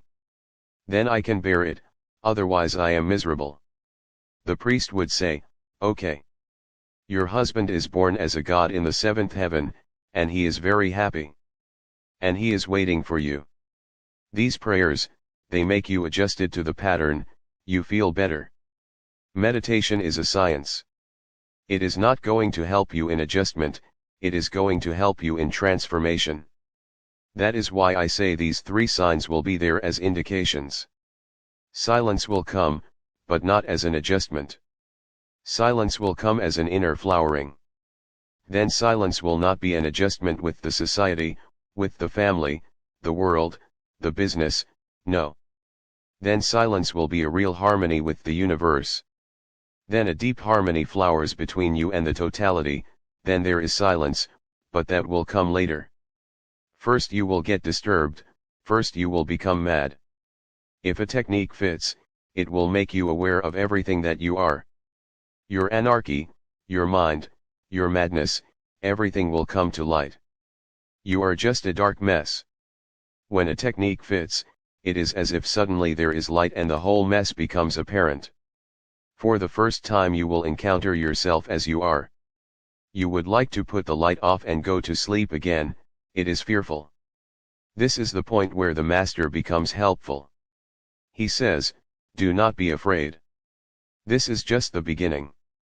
And do not escape from it. At first this light shows you what you are, and if you can go on and on, it transforms you toward what you can be. Enough for today. Chapter 3 Breath, A Bridge to the Universe Sutras, Shiva replies, 1 Radiant 1, this experience may dawn between 2 breaths. After breath comes in, down, and just before turning up, out, the beneficence. 2 as breath turns from down to up, and again as breath curves from up to down, through both these turns, realize. 3 or, whenever in breath and out breath fuse, at this instant touch the energy-less, energy-filled center. 4 or, when breath is all out, up, and stopped of itself, or all in, down, and stopped, in such universal pause, one small self vanishes. This is difficult only for the impure. Truth is always here. It is already the case. It is not something to be achieved in the future. You are the truth just here and now, so it is not something which is to be created or something which is to be devised or something which is to be sought. Understand this very clearly, then these techniques will be easy to understand and also to do. Mind is a mechanism of desiring. Mind is always in desire, always seeking something, asking for something. Always the object is in the future, mind is not concerned with the present at all. In this very moment the mind cannot move, there is no space. The mind needs the future in order to move. It can move either in the past or in the future. It cannot move in the present, there is no space. The truth is in the present, and mind is always in the future or in the past, so there is no meeting between mind and truth. When the mind is seeking worldly objects it is not so difficult, the problem is not absurd, it can be solved. But when the mind starts seeking the truth the very effort becomes nonsense, because the truth is here and now and the mind is always then and there. There is no meeting. So understand the first thing, you cannot seek truth. You can find it, but you cannot seek it. The very seeking is the hindrance. The moment you start seeking you have moved away from the present, away from yourself, because you are always in the present. The seeker is always in the present and the seeking is in the future, you are not going to meet whatsoever you are seeking. Lao Tzu says, seek not, otherwise you will miss. Seek not and find. Don't seek and find. All these techniques of Shiva's are simply turning the mind from the future or the past to the present. That which you are seeking is already there, it is the case already. The mind has to be turned from seeking to non-seeking. It is difficult. If you think about it intellectually it is very difficult. How to turn the mind from seeking to non-seeking? Because then the mind makes non-seeking itself the object. Then the mind says, don't seek. Then the mind says, I should not seek. Then the mind says, now non-seeking is my object. Now I desire the state of desirelessness. The seeking has entered again, the desire has come again through the back door. That is why there are people who are seeking worldly objects, and there are people who think they are seeking non-worldly objects. All objects are worldly because seeking is the world. So you cannot seek anything non-worldly. The moment you seek, it becomes the world. If you are seeking God, your God is part of the world. If you are seeking moksha, liberation, nirvana, your liberation is part of the world. Your liberation is not something that transcends the world, because seeking is the world, desiring is the world. So you cannot desire nirvana, you cannot desire non-desire. If you try to understand intellectually, it will become a puzzle.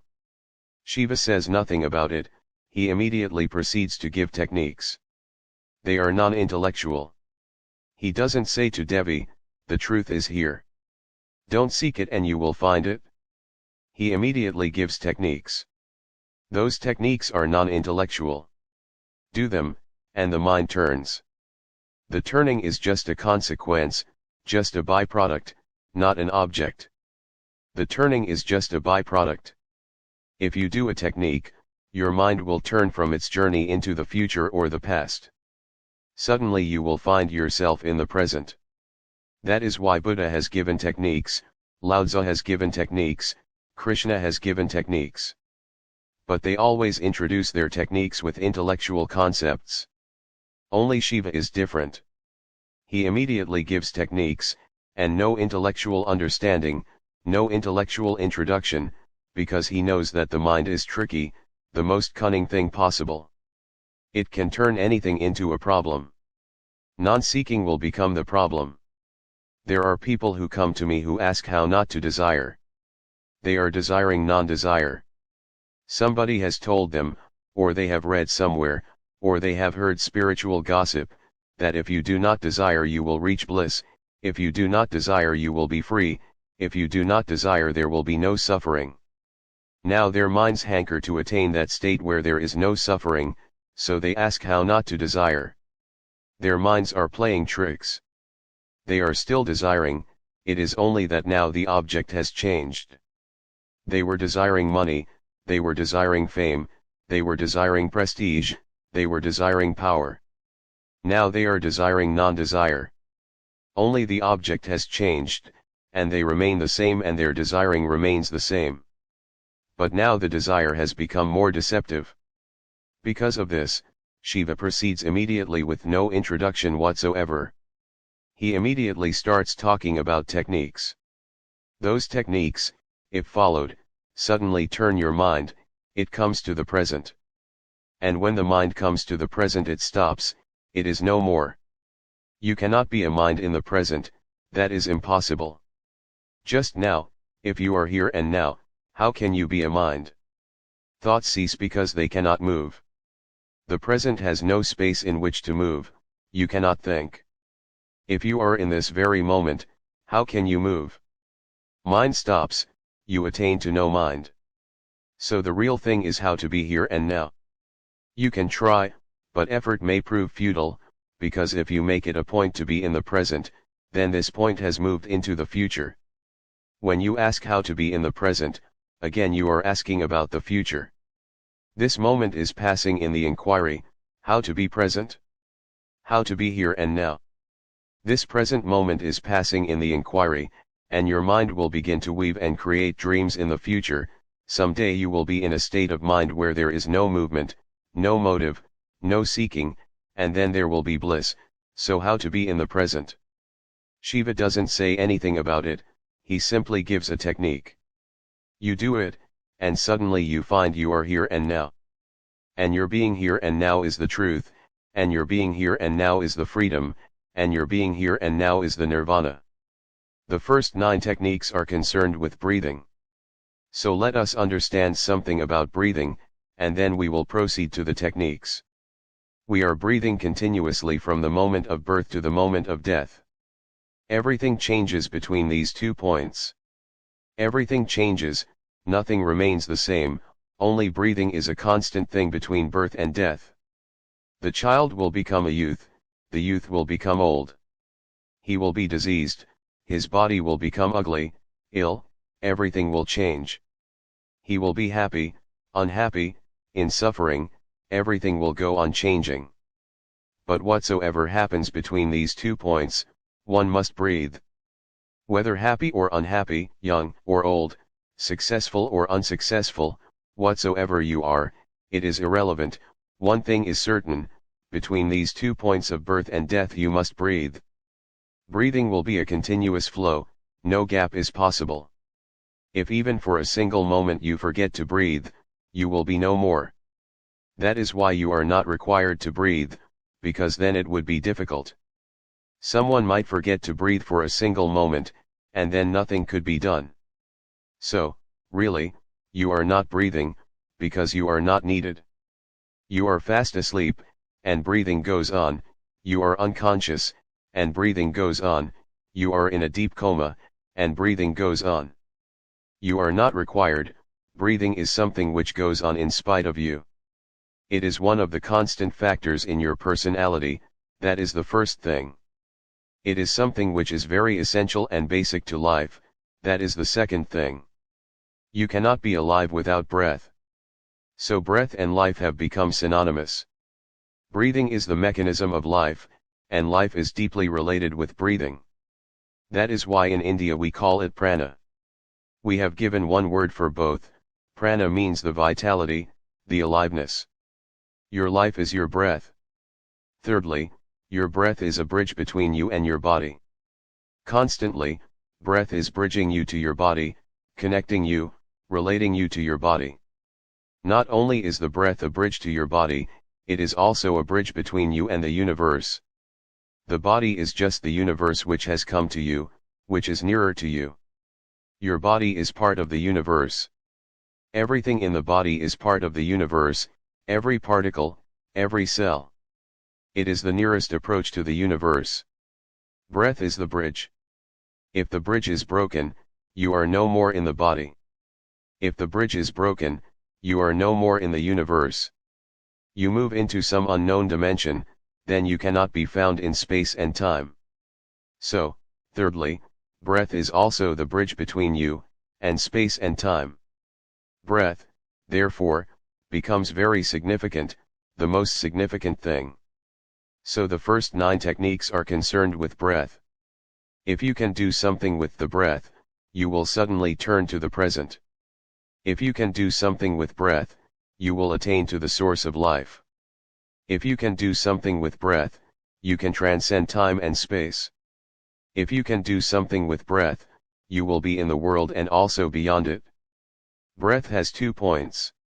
One is where it touches the body and the universe, and another is where it touches you and that which transcends the universe. We know only one part of the breath. When it moves into the universe, into the body, we know it. But it is always moving from the body to the no-body, from the no-body to the body.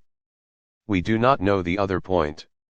If you become aware of the other point, the other part of the bridge, the other pole of the bridge, suddenly you will be transformed, transplanted into a different dimension. But remember, what Shiva is going to say is not yoga, it is tantra.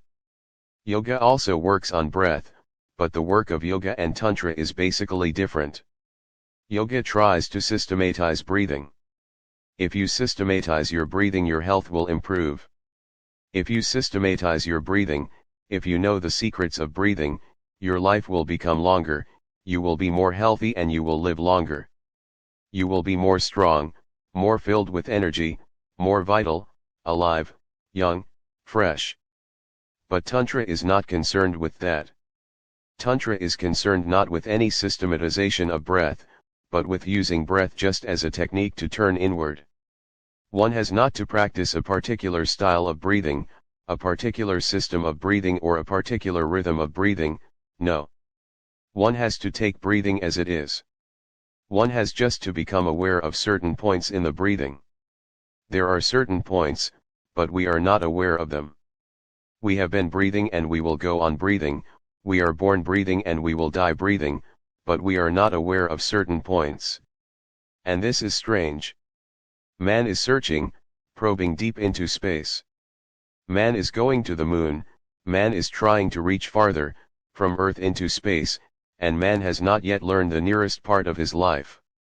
There are certain points in breathing which you have never observed, and those points are the doors, the nearest doors to you from where you can enter into a different world, into a different being, into a different consciousness. But they are very subtle. To observe a moon is not very difficult. Even to reach the moon is not very difficult, it is a gross journey. You need mechanization, you need technology, you need accumulated information, and then you can reach it. Breathing is the nearest thing to you, and the nearer a thing is, the more difficult it is to perceive it. The nearer it is, the more difficult, the more obvious it is, the more difficult. It is so near to you that again there is no space between you and your breathing. Or, there is such a small space that you will need a very minute observation, only then will you become aware of certain points. These points are the basis of these techniques. So now I will take each technique. Shiva replies, Radiant One, this experience may dawn between 2 breaths. After breath comes in, down, and just before turning up, out, the beneficence. That is the technique, Radiant One, this experience may dawn between 2 breaths. After breath comes in, that is, down, and just before turning out, that is, going up, the beneficence. Be aware between these 2 points, and the happening. When your breath comes in, observe. For a single moment, or 1,000th part of a moment, there is no breathing, before it turns up, before it turns outward. One breath comes in, then there is a certain point and breathing stops. Then the breathing goes out. When the breath goes out, then again for a single moment, or a part of a moment, breathing stops. Then breathing comes in. Before the breath is turning in or turning out, there is a moment when you are not breathing. In that moment the happening is possible, because when you are not breathing you are not in the world. Understand this, when you are not breathing you are dead, you are still, but dead. But the moment is of such a short duration that you never observe it. For Tantra, each outgoing breath is a death and each new breath is a rebirth. Breath coming in is rebirth, breath going out is death. The outgoing breath is synonymous with death, the incoming breath is synonymous with life. So with each breath you are dying and being reborn. The gap between the two is of a very short duration, but keen, sincere observation and attention will make you feel the gap. If you can feel the gap, Shiva says, the beneficence, then nothing else is needed. You are blessed, you have known, the thing has happened. You are not to train the breath. Leave it just as it is. Why such a simple technique? It looks so simple. Such a simple technique to know the truth. To know the truth means to know that which is neither born nor dies, to know that eternal element which is always. You can know the breath going out, you can know the breath coming in, but you never know the gap between the two. Try it. Suddenly you will get the point, and you can get it, it is already there. Nothing is to be added to you or to your structure, it is already there. Everything is already there except a certain awareness. So how to do this? First, become aware of the breath coming in. Watch it.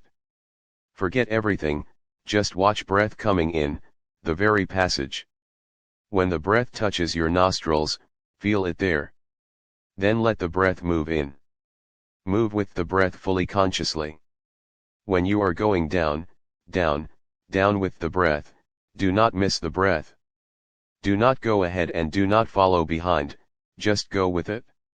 Remember this, do not go ahead, do not follow it like a shadow, be simultaneous with it. Breath and consciousness should become one. The breath goes in, you go in. Only then will it be possible to get the point which is between two breaths. It will not be easy.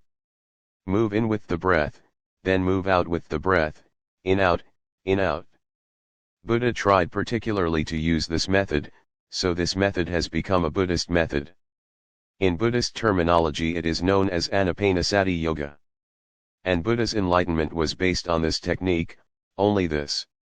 All the religions of the world, all the seers of the world, have reached through some technique or other, and all those techniques will be in these 112 techniques.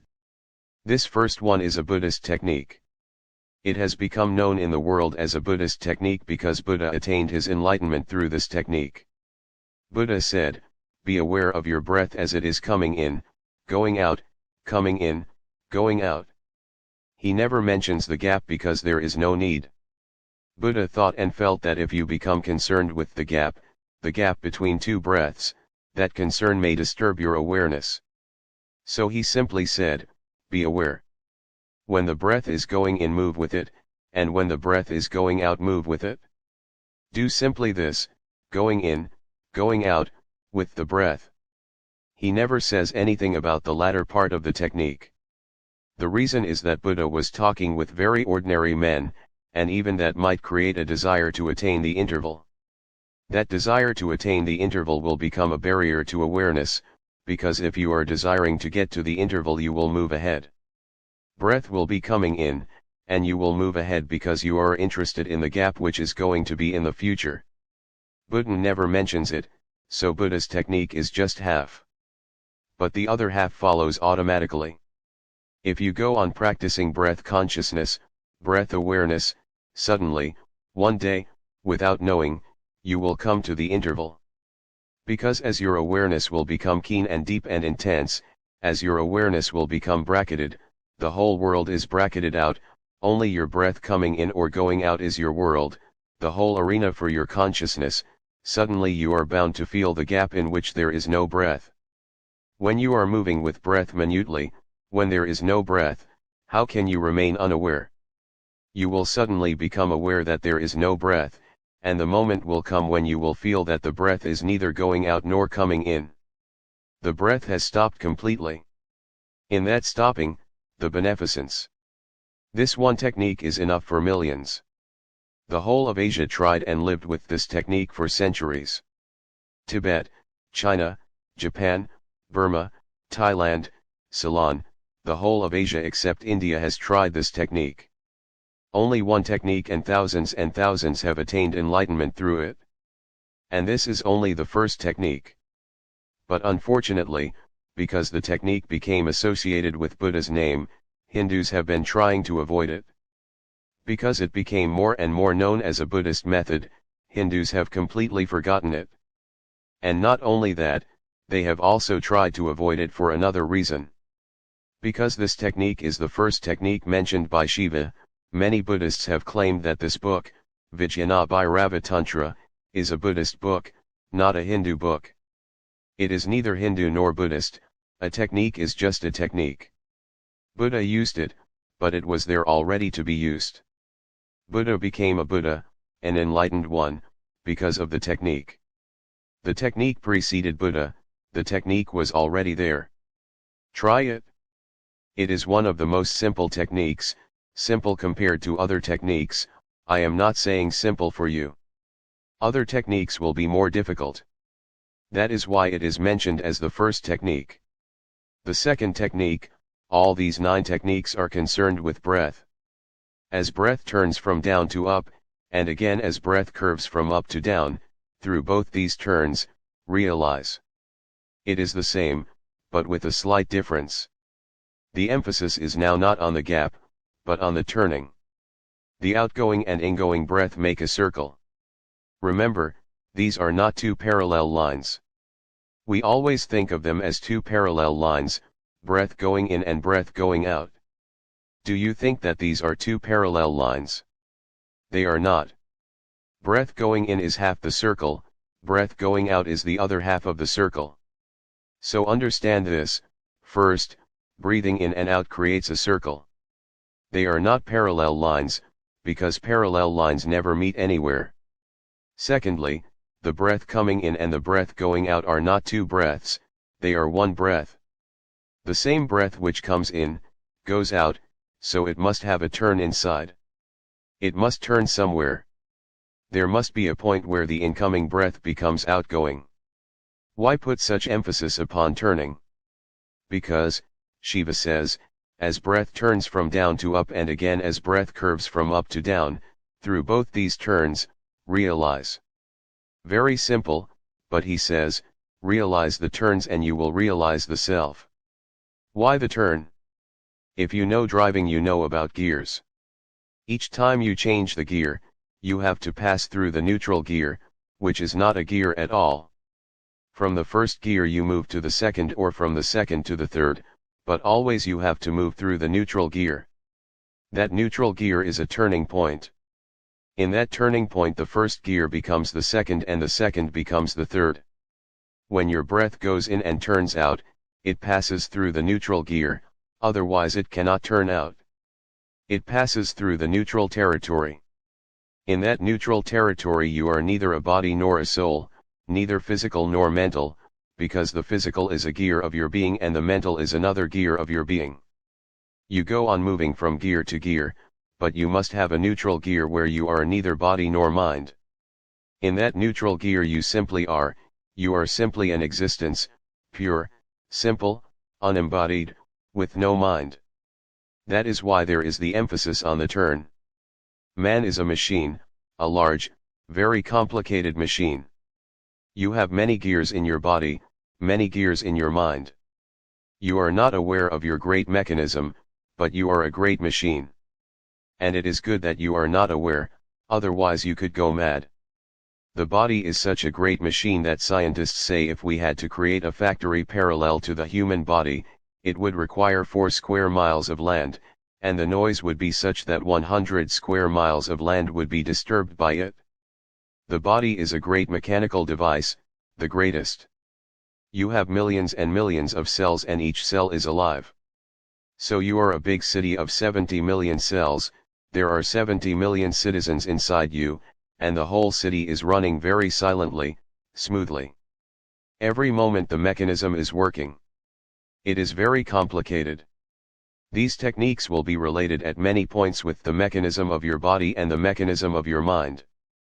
But always the emphasis will be on those points where suddenly you are not part of the mechanism, remember this. Suddenly you are not part of the mechanism. There are moments when you change gears. For example, in the night when you drop into sleep you change gears, because during the day you need a different mechanism for a waking consciousness, a different part of the mind functions. Then you drop into sleep, and that part becomes non-functioning. Another part of the mind begins to function, and there is a gap, an interval, a turning. A gear is changed. In the morning when you are again getting up, the gear is changed. You are silently sitting, and suddenly someone says something and you get angry, you move into a different gear. That is why everything changes. If you get angry, your breathing will suddenly change. Your breathing will become irritated, chaotic. A trembling will get into your breathing, you will feel suffocated. Your whole body would like to do something, shatter something, only then can the suffocation disappear. Your breathing will change, your blood will take a different rhythm, a different movement. Different chemicals will have to be released in the body, the whole glandular system will have to change. You become a different man when you are angry. A car is standing, you start it. Do not put it in any gear, let it be in neutral. It will go on pulling, vibrating, trembling, but it cannot move, it will get hot. That is why, when you are angry and you cannot do something, you will get hot. The mechanism is ready to run and do something and you are not doing, you will get hot. You are a mechanism, but, of course, not only a mechanism. You are more, but the more has to be found. When you get into a gear, everything changes inside. When you change the gear, there is a turning. Shiva says, as breath turns from down to up, and again as breath curves from up to down, through both these turns, realize. Be aware at the turn. But it is a very short turn, very minute observation will be needed. And we are just without any observing capacity, we cannot observe anything. If I say to you, observe this flower which I give to you, you cannot observe it. For a single moment you will see it, and then you will begin to think of something else. It may be about the flower, but it will not be the flower. You may think about the flower, about how beautiful it is, then you have moved. Now the flower is no more in your observation, your field has changed. You may say that it is red, it is blue, it is white, then you have moved. Observation means remaining with no word, with no verbalization, with no bubbling inside, just remaining with. If you can remain with a flower for 3 minutes, completely, with no movement of the mind, the thing will happen, the beneficence. You will realize. But we are not at all observers. We are not aware, we are not alert, we cannot pay attention to anything. We just go on jumping. This is part of our heritage, our monkey heritage. Our mind is just the growth of the monkey mind, so the monkey moves on. He goes on jumping from here to there. The monkey cannot sit still.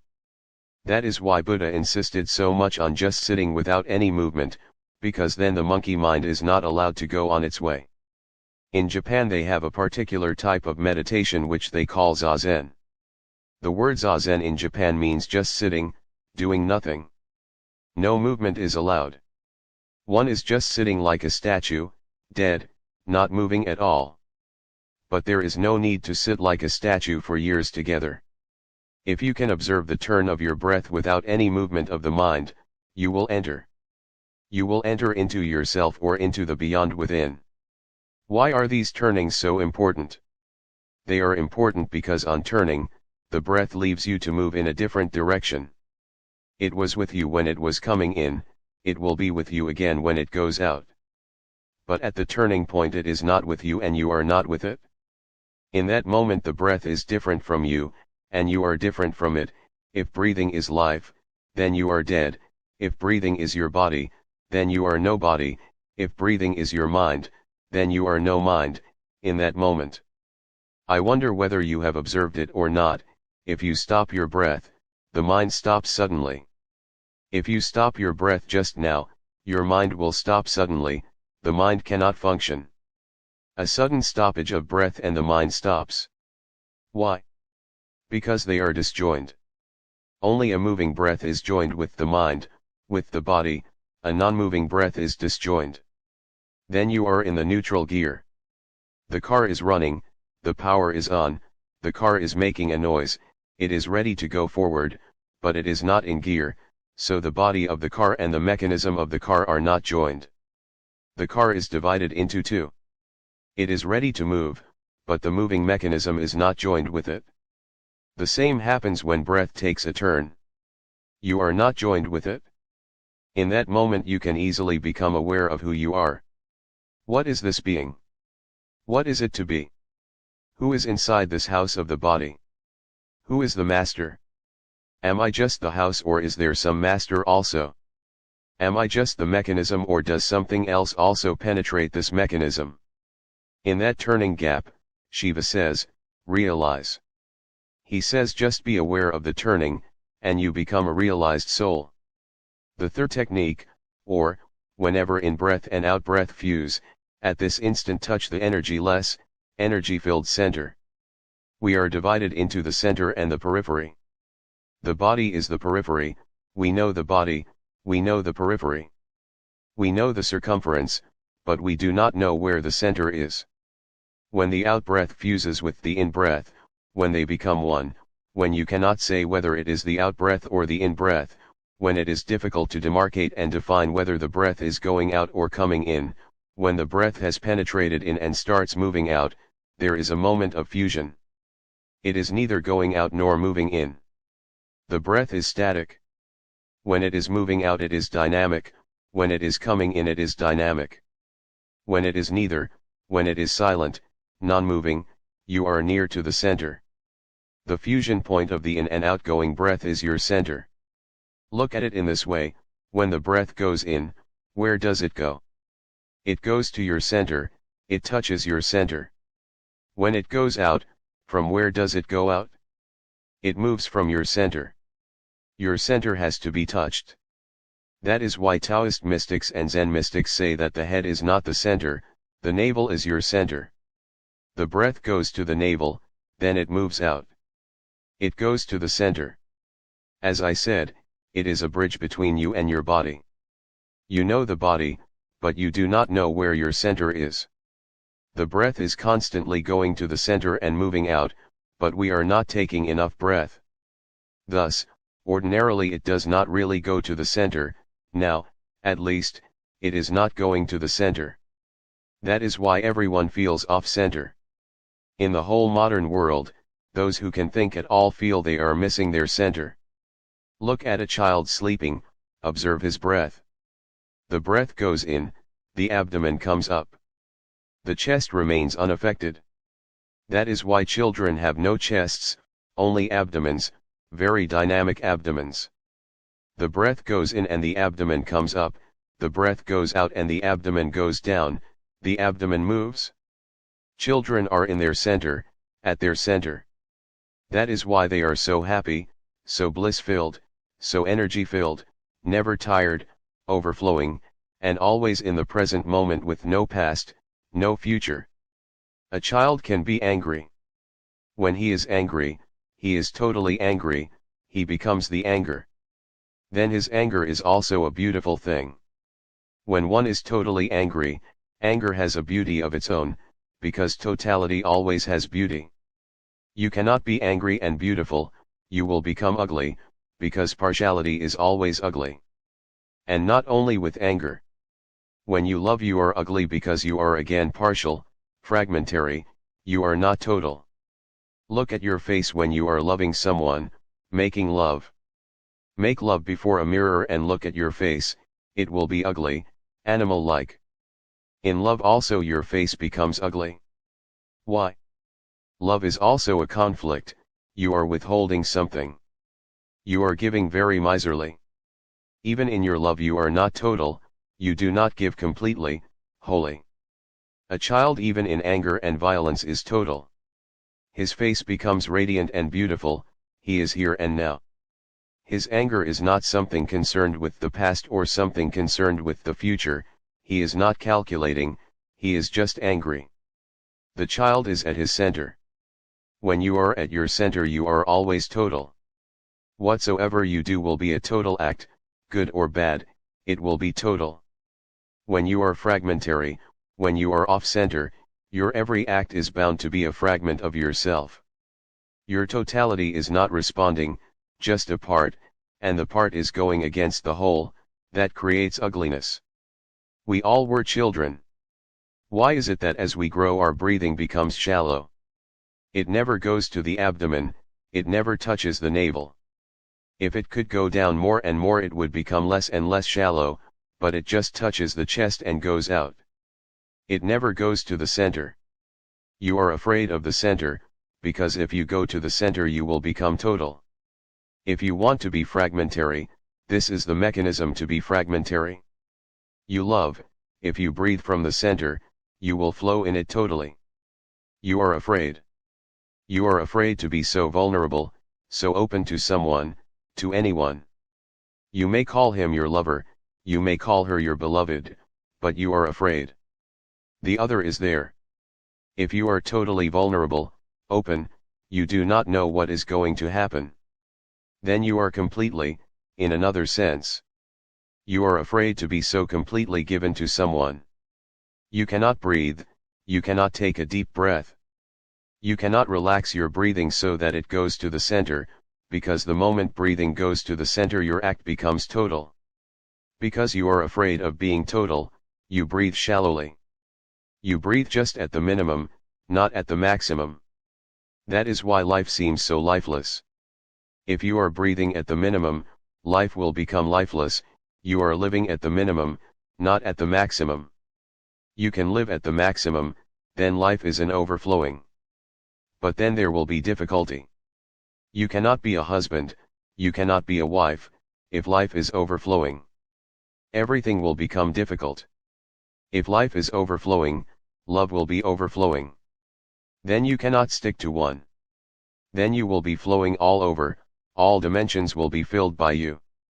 And then the mind feels danger, so it is better not to be alive. The more you are dead, the more you are secure. The more you are dead, the more everything is in control. You can control, then you remain the master. You feel that you are the master because you can control. You can control your anger, you can control your love, you can control everything. But this controlling is possible only at the minimum level of your energy. Everyone must have felt at some time or other that there are moments when he suddenly changes from the minimum level to the maximum. You go out to a hill station. Suddenly you are out of the city and the prison of it. You feel free. The sky is vast, and the forest is green, and the height touches the clouds. Suddenly you take a deep breath. You may not have observed it. Now if you go to a hill station, observe. It is not really the hill station that makes the change. It is your breathing. You take a deep breath. You say, ah, ah. You touch the center, you become total for a moment, and everything is bliss. That bliss is not coming from the hill station, that bliss is coming from your center, you have touched it suddenly. You were afraid in the city.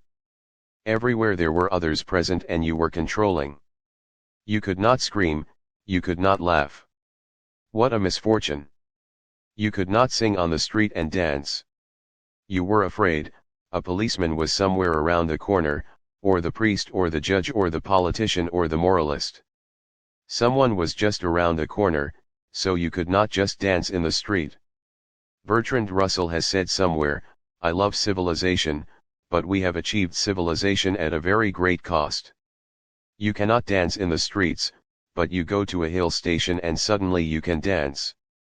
You are alone with the sky, and the sky is not an imprisonment. It is just opening, opening, and opening, vast, infinite. Suddenly you take a breath deeply, it touches the center and the bliss. But it is not so for long. Within an hour or two, the hill station will disappear. You may be there, but the hill station will disappear. Your worries will come back.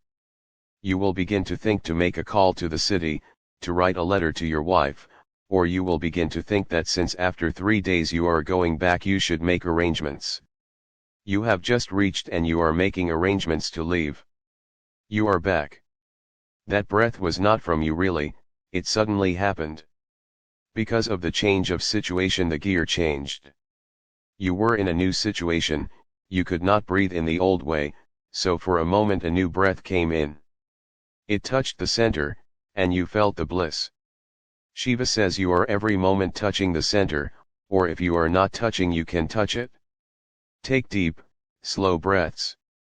Touch the center, do not breathe from the chest, that is a trick. Civilization, education, morality, they have created shallow breathing. It will be good to go deep into the center, because otherwise you cannot take deep breaths. Unless humanity becomes non-suppressive towards sex, man cannot breathe really. If the breath goes deep down to the abdomen, it gives energy to the sex center. It touches the sex center, it massages the sex center from within. The sex center becomes more active, more alive. Civilization is afraid of sex. We do not allow our children to touch their sex centers, their sex organs. We say, stop. Don't touch. Look at a child when he first touches his sex center, and then say stop, and then observe his breathing.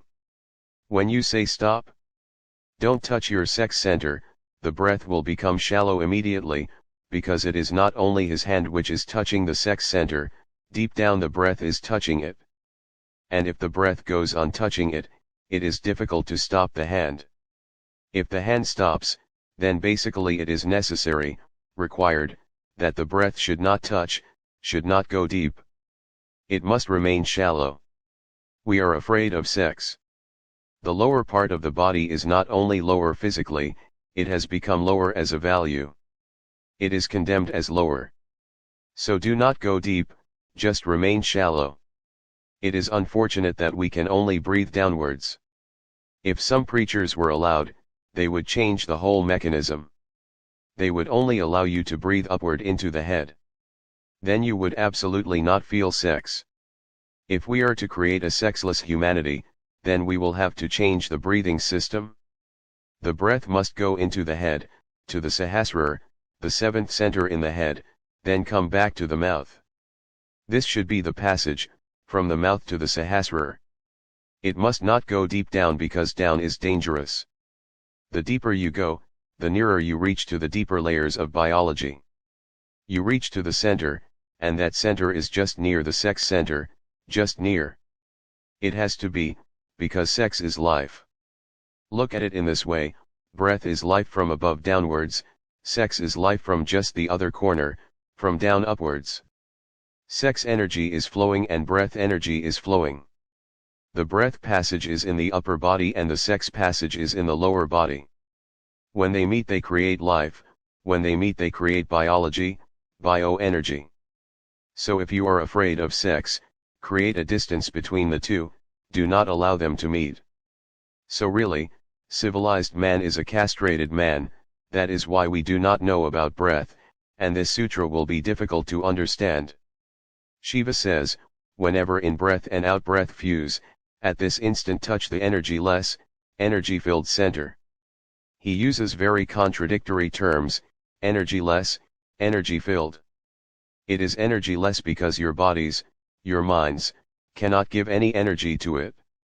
Your body energy is not there, your mind energy is not there, so it is energy-less as far as you know your identity.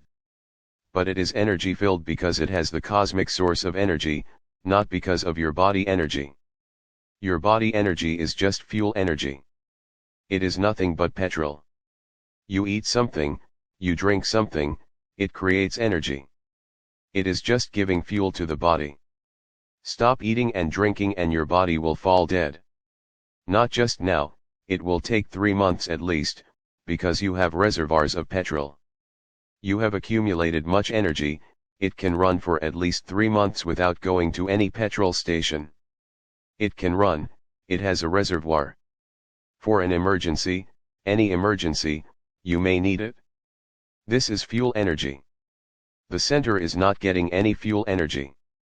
That is why Shiva says it is energyless. It is not dependent on your eating and drinking. It is connected with the cosmic source, it is cosmic energy. That is why he says energy-less, energy-filled center.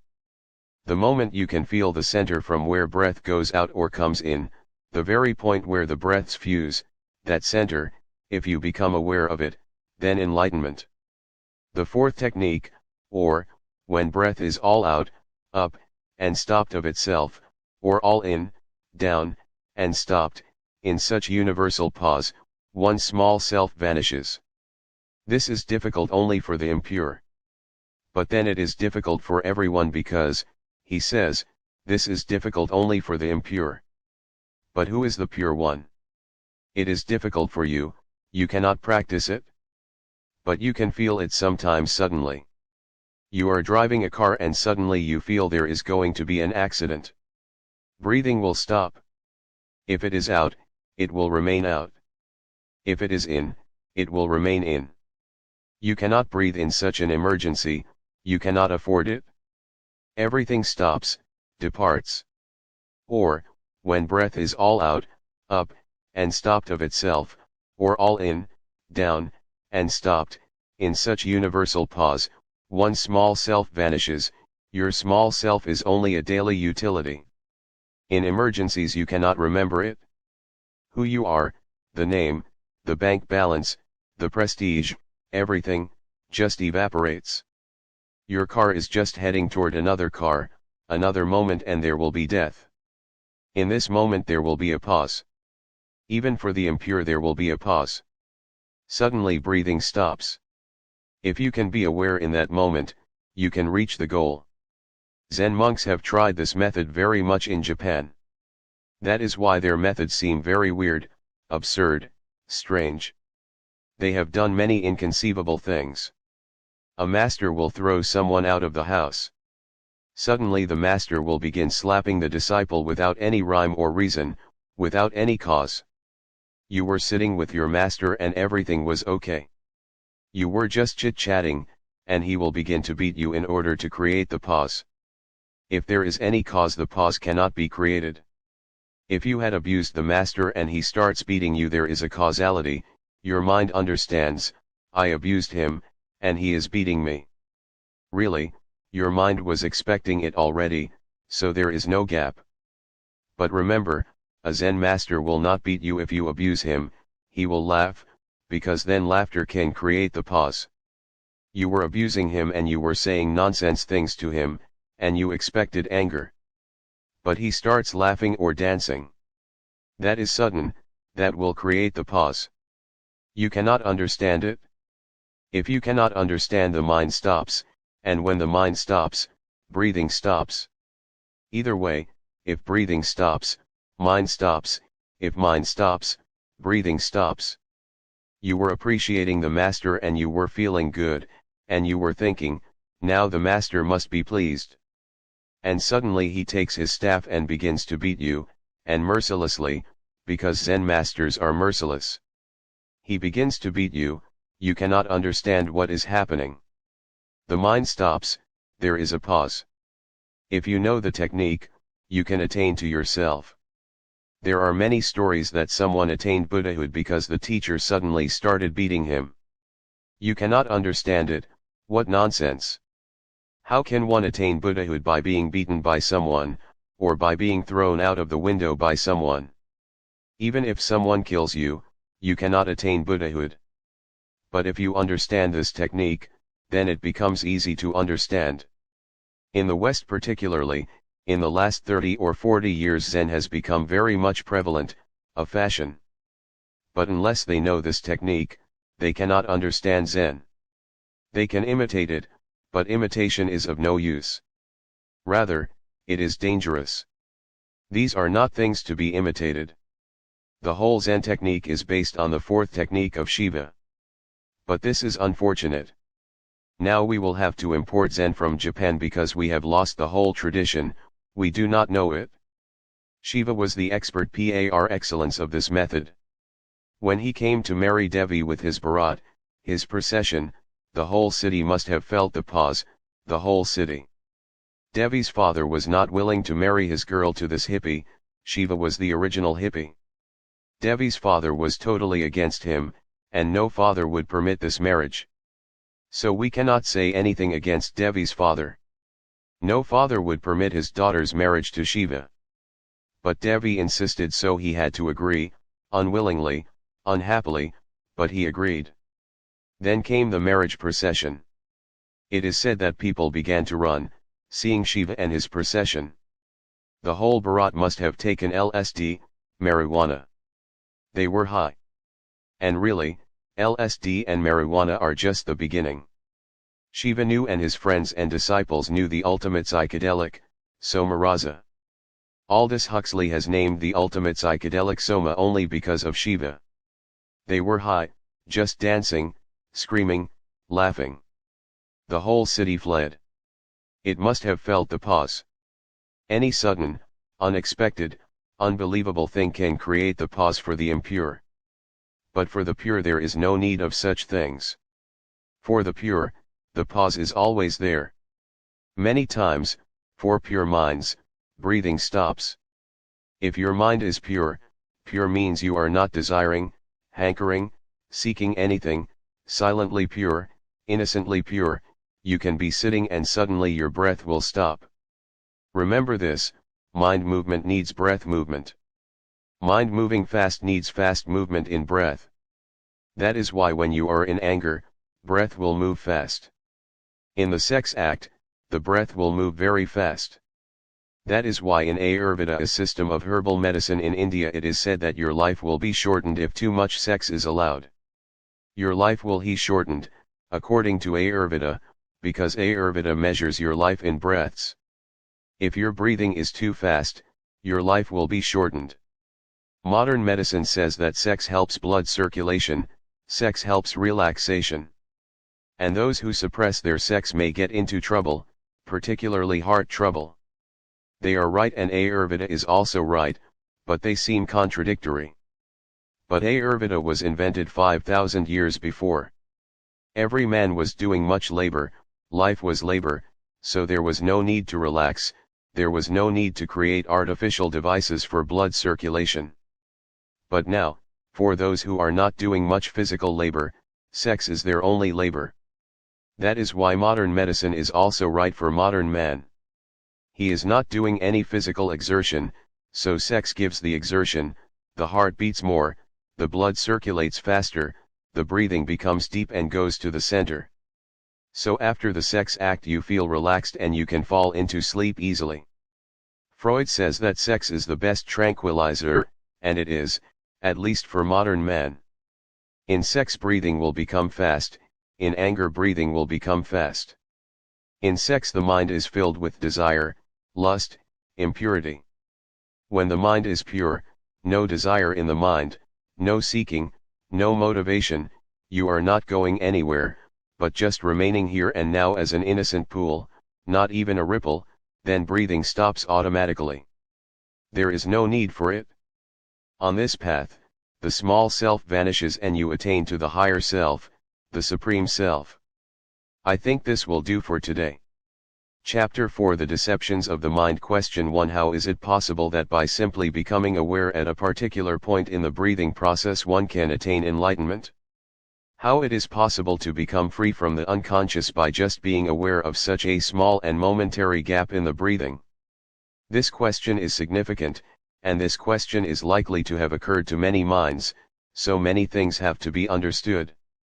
First, it is thought that spirituality is a difficult attainment.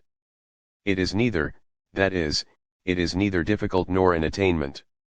Whatsoever you are already spiritual.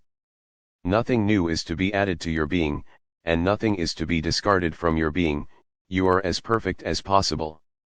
It is not that you are going to be perfect sometime in the future, it is not that you have to do something arduous to be yourself.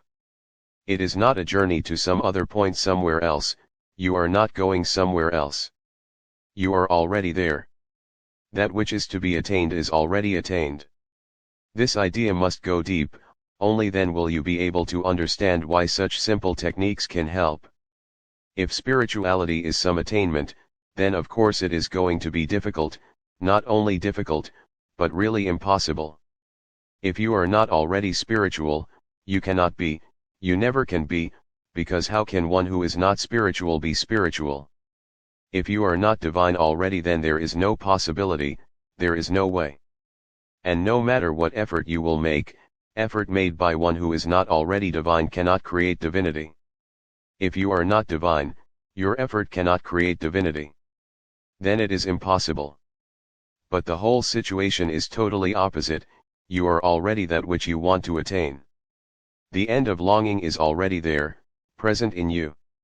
Here and now, this very moment, you are that which is known as divine. The ultimate is here, it is already the case. That is why simple techniques can help. It is not an attainment, but a discovery. It is hidden, and it is hidden in very, very small things. The persona is just like clothes. Your body is here, hidden in clothes, in the same way your spirituality is here, hidden in certain clothes. These clothes are your personality. You can be naked just here and now, and in the same way you can be naked in your spirituality also. But you do not know what the clothes are. You do not know how you are hidden in them, you do not know how to be naked. You have been in clothes so long, for lives and lives you have been in clothes, and you have been so identified with the clothes, that now you do not think that these are clothes. You think these clothes are you. That is the only barrier. For example, you have some treasure, but you have forgotten or you have not yet recognized that this is a treasure, and you go on begging in the streets, you are a beggar. If someone says, "Go and look inside your house," you need not be a beggar, you can be an emperor this very moment. The beggar is bound to say, "What nonsense you are talking. How can I be an emperor this very moment? I have been begging for years and still I am a beggar, and even if I go on begging for lives together, I am not going to be an emperor." So how absurd and illogical your statement is, you can be an emperor this very moment. It is impossible. The beggar cannot believe it. Why? Because the begging mind is a long habit. But if the treasure is just hidden in the house, then from simple digging, removing the earth a little bit, the treasure will be there. And immediately he will not be a beggar again, he will become an emperor. It is the same with spirituality, it is a hidden treasure. Nothing is to be achieved somewhere in the future. You have not yet recognized it, but it is there already in you. You are the treasure, but you go on begging. So simple techniques can help. Digging the earth, removing a little bit, is not a big effort, and you can become an emperor immediately. You have to dig a little bit to remove the earth. And when I say remove the earth, it is not only symbolically that I am saying it. Literally your body is part of the earth, and you have become identified with the body. Remove this earth a little bit, create a hole in it, and you will come to know the treasure. That is why this question will occur to many. Really, to everyone this question will occur, so small a technique like this, being aware of your breathing, being aware of the incoming breath and the outgoing breath, and then realizing the interval between the two, is this enough? Such a simple thing. Is this enough for enlightenment? Is this the only difference between you and Buddha, that you have not realized the gap between two breaths and Buddha has realized it, only this much? It seems illogical. The distance is vast between a Buddha and you. The distance seems infinite. The distance between a beggar and an emperor is infinite, but the beggar can immediately become an emperor if the treasure is already hidden. Buddha was a beggar like you, he was not a Buddha always. At a particular point the beggar died, and he became the master. This is not a gradual process really, it is not that Buddha goes on accumulating and then one day he is not the beggar and he becomes the emperor. No, a beggar can never become an emperor if it is going to be an accumulation, he will remain a beggar. He may become a rich beggar, but he will remain a beggar. And a rich beggar is a bigger beggar than a poor beggar. Suddenly, one day Buddha realizes the inner treasure. Then he is no more a beggar, he becomes a master. The distance between Gautam Siddhartha and Gautam Buddha is infinite.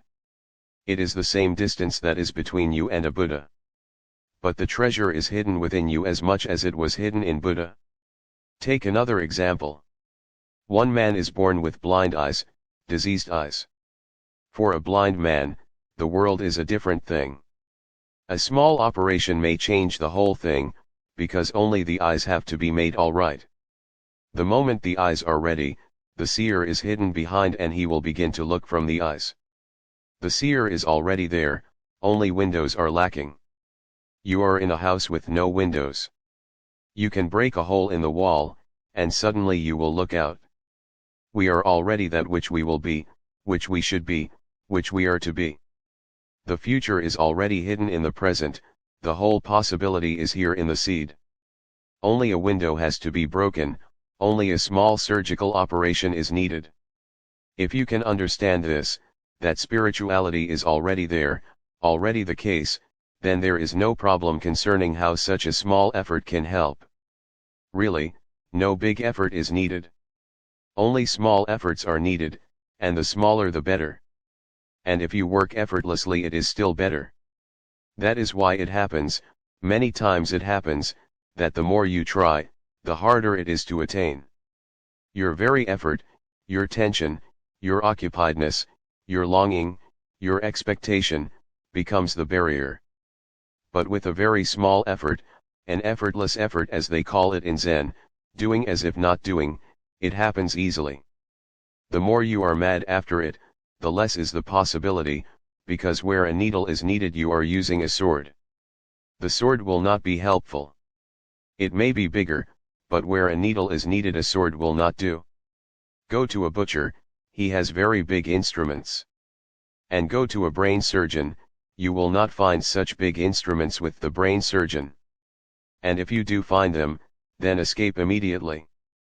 A brain surgeon is not a butcher. He needs very small instruments, the smaller the better. Spiritual techniques are more subtle, they are not gross. They cannot be, because the surgery is even more subtle.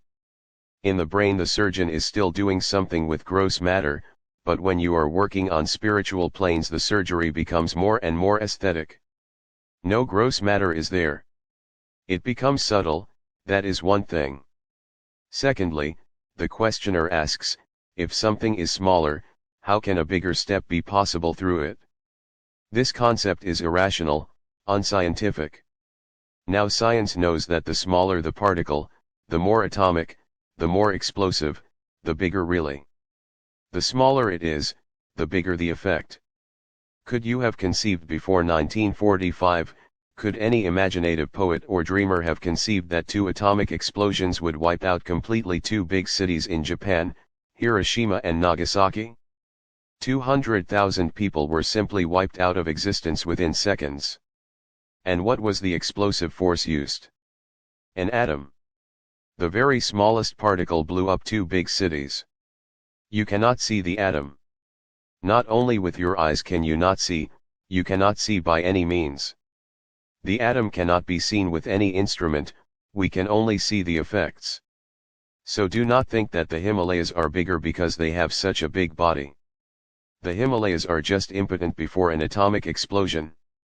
One small atom can wipe out the whole Himalayas. Size in gross material is not necessarily power. On the contrary, the smaller the unit, the more penetrating. The smaller the unit, the more intensely it is filled with power. These small techniques are atomic. Those who are doing bigger things do not know atomic science. You will think that a person who is working with atoms is a small person working with small things, and a person who is working with the Himalayas will look very big. Hitler was working with great masses, Mao is working with great masses.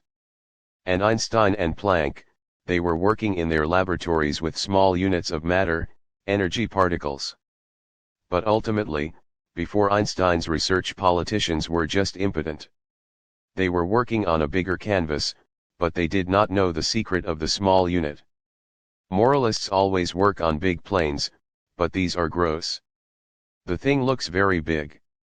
They devote their whole lives to moralizing, practicing this and that, to sanyam, control. They go on controlling, the whole edifice looks very big. Tantra is not concerned with this. Tantra is concerned with the atomic secrets in the human being, in the human mind, in human consciousness. And Tantra has achieved atomic secrets. These methods are atomic methods. If you can attain them, their result is explosive, cosmic. Another point is to be noted. If you can say, How is it that with such a small, simple exercise one can become enlightened? You are saying this without doing the exercise. If you do it, then you will not say that this is a small, simple exercise. It looks this way because within 2 or 3 sentences the whole exercise has been given. Do you know the atomic formula? 2 or 3 words, and the whole formula is given. And with those 2 or 3 words, those who can understand, those who can use those words, can destroy the whole earth. The formula is very small. These 2 are formulas, so if you just look at the formula it will look to be a very, very small, simple thing. It is not. Try to do it. When you do it, then you will know that it is not so easy. It looks simple, but it is one of the deepest things. We will analyze the process, then you will understand. When you take your breath in, you never feel the breath. You have never felt the breath.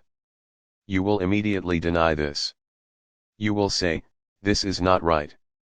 We may not be conscious continuously, but we feel the breath. No, you do not feel the breath, you feel the passage. Look at the sea. Waves are there, you see the waves. But those waves are created by air, wind. You do not see the wind, you see the effect on the water. When you take breath in it touches your nostril. You feel the nostril, but you never know the breath. It goes down, you feel the passage. It comes back, again you feel the passage. You never feel the breath, you just feel the touch and the passage. This is not what is meant when Shiva says, be aware. First you will become aware of the passage, and when you have become completely aware of the passage, only then will you begin, by and by, to be aware of the breath itself. And when you become aware of the breath, then you will be capable of being aware of the gap, the interval. It is not so easy as it looks. For Tantra, for all seeking, there are layers of awareness. If I embrace you, first you will become aware of my touch upon your body, not of my love is not so gross. And ordinarily we never become aware of love. We are aware only of the body in movement. We know loving movements, we know non-loving movements, but we have never known love itself. If I kiss you, you become aware of the touch, not of my love, that love is a very subtle thing. And unless you become aware of my love the kiss is just dead, it means nothing. If you can become aware of my love, then only can you become aware of me, because that again is a deeper layer. The breath goes in. You feel the touch, not the breath. But you are not even aware of that touch. If something is wrong, only then do you feel it. If you have some difficulty in breathing, then you feel it, otherwise you are not aware. The first step will be to be aware of the passage where breath is felt to be touching, then your sensitivity will grow. It will take years to become so sensitive that not the touch, but the movement of breath is known. Then, says Tantra, you will have known prana, the vitality. And only then is there the gap where breath stops, where breath is not moving, or the center where the breath is touching, or the fusion point, or the turning where the breath, the ingoing breath, becomes outgoing. This will become arduous, then it will not be so simple. If you do something, if you go into the center, only then will you know how difficult it is. Buddha took 6 years to come to the center beyond the breath. To come to this turning, he had a long, arduous journey of 6 years, then it happened. Mahavir was working on it for 12 years, then it happened. But the formula is simple, and theoretically this can happen this very moment, theoretically, remember. There is no barrier theoretically, so why should it not happen this very moment? You are the barrier. Except for you this can happen this very moment. The treasure is there, the method is known to you. You can dig, but you will not dig. Even this question is a trick not to dig, because your mind says, such a simple thing? Don't be a fool. How can you become a Buddha through such a simple thing? It is not going to be. And then you are not going to do anything, because how can this happen? Mind is tricky. If I say this is very difficult, the mind says, this is so difficult it is beyond you. If I say this is very simple, the mind says, this is so simple that only fools can believe in it. And mind goes on rationalizing things, always escaping from doing. Mind creates barriers. It will become a barrier if you think this is so simple, or this is too difficult. Then what are you going to do? You cannot do a simple thing, you cannot do a difficult thing. What are you going to do? Tell me. If you want to do a difficult thing, I will make it difficult. If you are going to do a simple thing, I will make it simple. It is both, it depends on how it is interpreted. But one thing is needed, that you are going to do. If you are not going to do, then the mind will always give you explanations. Theoretically, it is possible here and now, there is no actual barrier. But there are barriers. They may not be actual, they may simply be psychological, they may just be your illusions, but they are there. If I say to you, do not be afraid, go. The thing that you are thinking is a snake is not a snake, it is just a rope, still the fear will be there. To you it appears to be a snake. So whatsoever I say is not going to help. You are trembling, you want to escape and run away. I say it is just a rope, but your mind will say, this man may be in conspiracy with the snake. There must be something wrong. This man is forcing me toward the snake. He may be interested in my death, or something else. If I try to convince you too much that this is a rope, that will only show that I am somehow interested in forcing you toward the snake. If I say to you that theoretically it is possible to see the rope as a rope this very moment, your mind will create many, many problems. In reality there is no dilemma, in reality there is no problem. There never has been, there never will be. In mind there are problems, and you look at reality through the mind, thus, the reality becomes problematic. Your mind works like a prison. It divides and creates problems. And not only that, it creates solutions which become deeper problems, because in fact there are no problems to be solved. Reality is absolutely unproblematic, there is no problem. But you cannot see anything without problems. Wherever you look, you create problems. Your look is problematic. I told you this breath technique, now the mind says, this is so simple. Why? Why does the mind say this is so simple? When for the first time the steam engine was invented, no one believed it. It looked so simple, unbelievable. Just the same steam that you know in your kitchen, in your kettle, the steam running an engine, running hundreds and hundreds of passengers and such a load. The same steam that you are so well acquainted with. This is not believable. Do you know what happened in England? When the first train started, no one was ready to sit in it, no one. Many people were persuaded, bribed, they were given money to sit in the train, but at the last point they escaped. They said, firstly, steam cannot do such miracles. Such a simple thing as steam cannot do such miracles. And if the engine starts, that means that the devil is at work somewhere. The devil is running the thing, it is not the steam. And what is the guarantee that once the thing starts you will be capable of stopping it? No guarantee could be given because this was the first train. Never had it stopped before, it was only probable. There was no experience, so science could not say, yes it will stop. Theoretically it will stop, but the people were not interested in theories. They were interested if there was any actual experience of stopping a train. If it never stops, then what will happen to us who will be sitting in it? So 12 criminals from the jail were brought as passengers. Anyhow they were going to die, anyhow they were sentenced to death, so there was no problem if the train was not going to stop. Then the mad driver who thought that it was going to stop, the scientist who had invented it, and these 12 passengers who were anyhow going to be killed, they alone would all be killed. Such a simple thing as steam, they said at that time. But now no one says this, because now it is working and you know it. Everything is simple, reality is simple. It seems complex only because of ignorance, otherwise everything is simple. Once you know it, it becomes simple. The knowing is bound to be difficult not because of reality, remember, but because of your mind. This technique is simple, but it is not going to be simple for you. Your mind will create difficulty. So try with it. Another friend says, if I try this method of being aware of my breathing, if I pay attention to my breathing, then I cannot do anything else, the whole attention goes to it. And if I am to do anything else, then I cannot be aware of my breathing. This will happen, so in the beginning choose a particular period in the morning, or in the evening, or at any time. For 1 hour just do the exercise, do not do anything else. Just do the exercise. Once you become attuned to it, then it will not be a problem. You can walk on the street and you can be aware. Between awareness and attention there is a difference.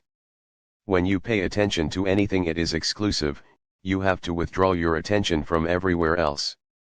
So it is attention really. That is why it is called attention. You pay attention to one thing at the cost of everything else. If you pay attention to your breathing, you cannot pay attention to your walking or to your driving. Do not try it while you are driving because you cannot pay attention to both. Attention means one thing exclusively. Awareness is a very different thing, it is not exclusive. It is not paying attention, it is being attentive, it is just being conscious. You are conscious when you are inclusively conscious. Your breathing is in your consciousness. You are walking and someone is passing, and you are also conscious of him. Someone is making noise on the road, some train passes by, some airplane flies by, everything is included. Awareness is inclusive, attention exclusive. But in the beginning it will be attention. So first try in selected periods. For 1 hour just be attentive to your breathing. By and by you will be able to change your attention into awareness. Then do simple things, for example, walking, walk attentively with full awareness of walking and also of breathing. Do not create any opposition between the two actions of walking and breathing. Be a watcher of both. It is not difficult. Look. For example, I can pay attention to one face here. If I pay attention to one face, all the faces will not be here for me. If I pay my attention to one face, then all the rest are bracketed out. If I pay attention only to the nose on that face, then the whole face, the remaining face, is bracketed out. I can go on narrowing down my attention to a single point. The reverse is also possible. I pay attention to the whole face, then eyes and nose and everything are there. Then I have made my focus wider. I look at you not as individuals, but as a group. Then the whole group is in my attention. If I take you as different from the noise that is going on the street, then I am bracketing out the street. But I can look at you and the street as one whole. Then I can be aware of both you and the street. I can be aware of the whole cosmos. It depends on your focus, on its becoming greater and greater. But first start from attention and remember that you have to grow into awareness. So choose a small period. The morning is good because you are fresh, energies are vital, everything is rising, you are more alive in the morning. Physiologists say that not only are you more alive, but your height is a little more in the morning than in the evening. If you are 6 feet tall, then in the morning you are 6 feet and 1/2 inch and in the evening you go back to 6 feet. Half an inch is lost because your spine settles down when it is tired. So in the morning you are fresh, young, alive with energy. Do this, do not make meditation the last thing on your schedule. Make it the first. Then when you feel that now it is not an effort, when you can sit for an hour together completely immersed in breathing, aware, attentive, when you only know this, that you have achieved attention of breathing without any effort, when you are relaxed and enjoying it without any forcing, then you have attained it. Then add something else, for example, walking. Remember both, then go on adding things. After a certain period you will be capable of being aware of your breath continuously, even in sleep. And unless you are aware even in sleep you will not be able to know the depth. But this comes, by this comes. One has to be patient and one has to start rightly. Know this, because the cunning mind will always try to give you a wrong start. Then you can leave it after 2 or 3 days and say, this is hopeless. The mind will give you a wrong start. So always remember to begin rightly, because rightly begun means half done. But we start wrongly. You know very well that attention is a difficult thing. This is because you are totally asleep. So if you start being attentive to breathing while you are doing something else, you cannot do it. And you are not going to leave the task, you will leave the effort of being attentive to breathing. So do not create unnecessary problems for yourself. In 24 hours you can find a small corner. 40 minutes will do, so do the technique there. But the mind will give many excuses. The mind will say, where is the time? There is already too much work to be done. Where is the time? Or the mind will say, it is not possible now, so postpone it. Sometime in the future when things are better, then you will do it. Beware of what your mind says to you. Do not be too trusting of the mind. And we are never doubtful. We can doubt everyone but we never doubt our own minds. Even those who talk so much of skepticism, of doubt, of reason, even they never doubt their own minds. And your mind has brought you to the state you are in. If you are in a hell, your mind has brought you to this hell, and you never doubt this guide. You can doubt any teacher, any master, but you never doubt your mind. With unflinching faith, you move with your mind as the guru. And your mind has brought you to the mess, to the misery that you are. If you are going to doubt anything, doubt first your own mind. And whenever your mind says something, think twice. Is it true that you do not have any time? Really? You do not have any time to meditate, to give 1 hour to meditation? Think twice. Ask again and again to the mind, is this the case, that I do not have any time? I don't see it. I have not seen a man who does not have more than enough time. I go on seeing people who are playing cards, and they say, we are killing time. They are going to the movies and they say, what to do? They are killing time, gossiping, reading the same newspaper again and again, talking about the same things they have been talking about for their whole lives, and they say, we don't have any time. For unnecessary things they have enough time. Why? With an unnecessary thing mind is not in any danger. The moment you think of meditation, mind becomes alert. Now you are moving in a dangerous dimension, because meditation means the death of the mind. If you move into meditation, sooner or later your mind will have to dissolve, retire completely. The mind becomes alert and it begins to say many things to you, where is the time? And even if there is time, then more important things are to be done. First postpone it until later. You can meditate at any time. Money is more important.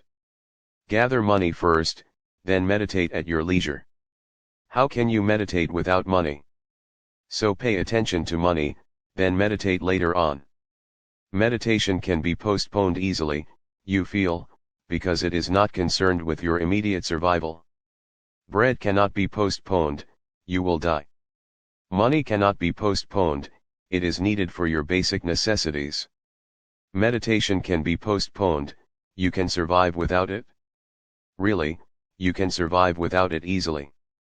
The moment you go deep in meditation, you will not survive on this earth at least, you will disappear. From the circle of this life, you will disappear. Meditation is like death, so the mind becomes afraid. Meditation is like love, so the mind becomes afraid. Postpone, it says, and you can go on postponing ad infinitum. Your mind is always saying things like this. And do not think I am talking about others. I am talking particularly about you. I have come across many intelligent people who go on saying very unintelligent things about meditation. One man came from Delhi, he is a big government official. He came only for the purpose of learning meditation here.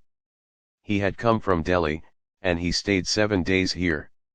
I told him to go to the morning meditation class on Chowpatty Beach in Bombay, but he said, "But that is difficult. I cannot get up so early." And he will never think over what his mind has told him. Is this so difficult?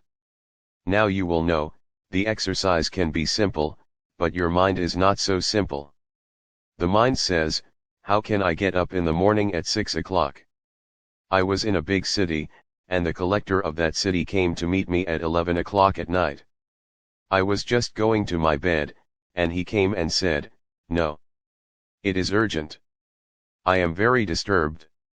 It is a question of life and death," he told me. "So please give me at least half an hour. Teach me meditation, otherwise I might commit suicide. I am very much disturbed, and I am so frustrated that something must happen in my inner world. My outer world is lost completely." I told him, "Come in the morning at 5 o'clock. He said, "That is not possible. It is a question of life and death, but he cannot get up at 5 o'clock. He said, "That is not possible. I never get up so early."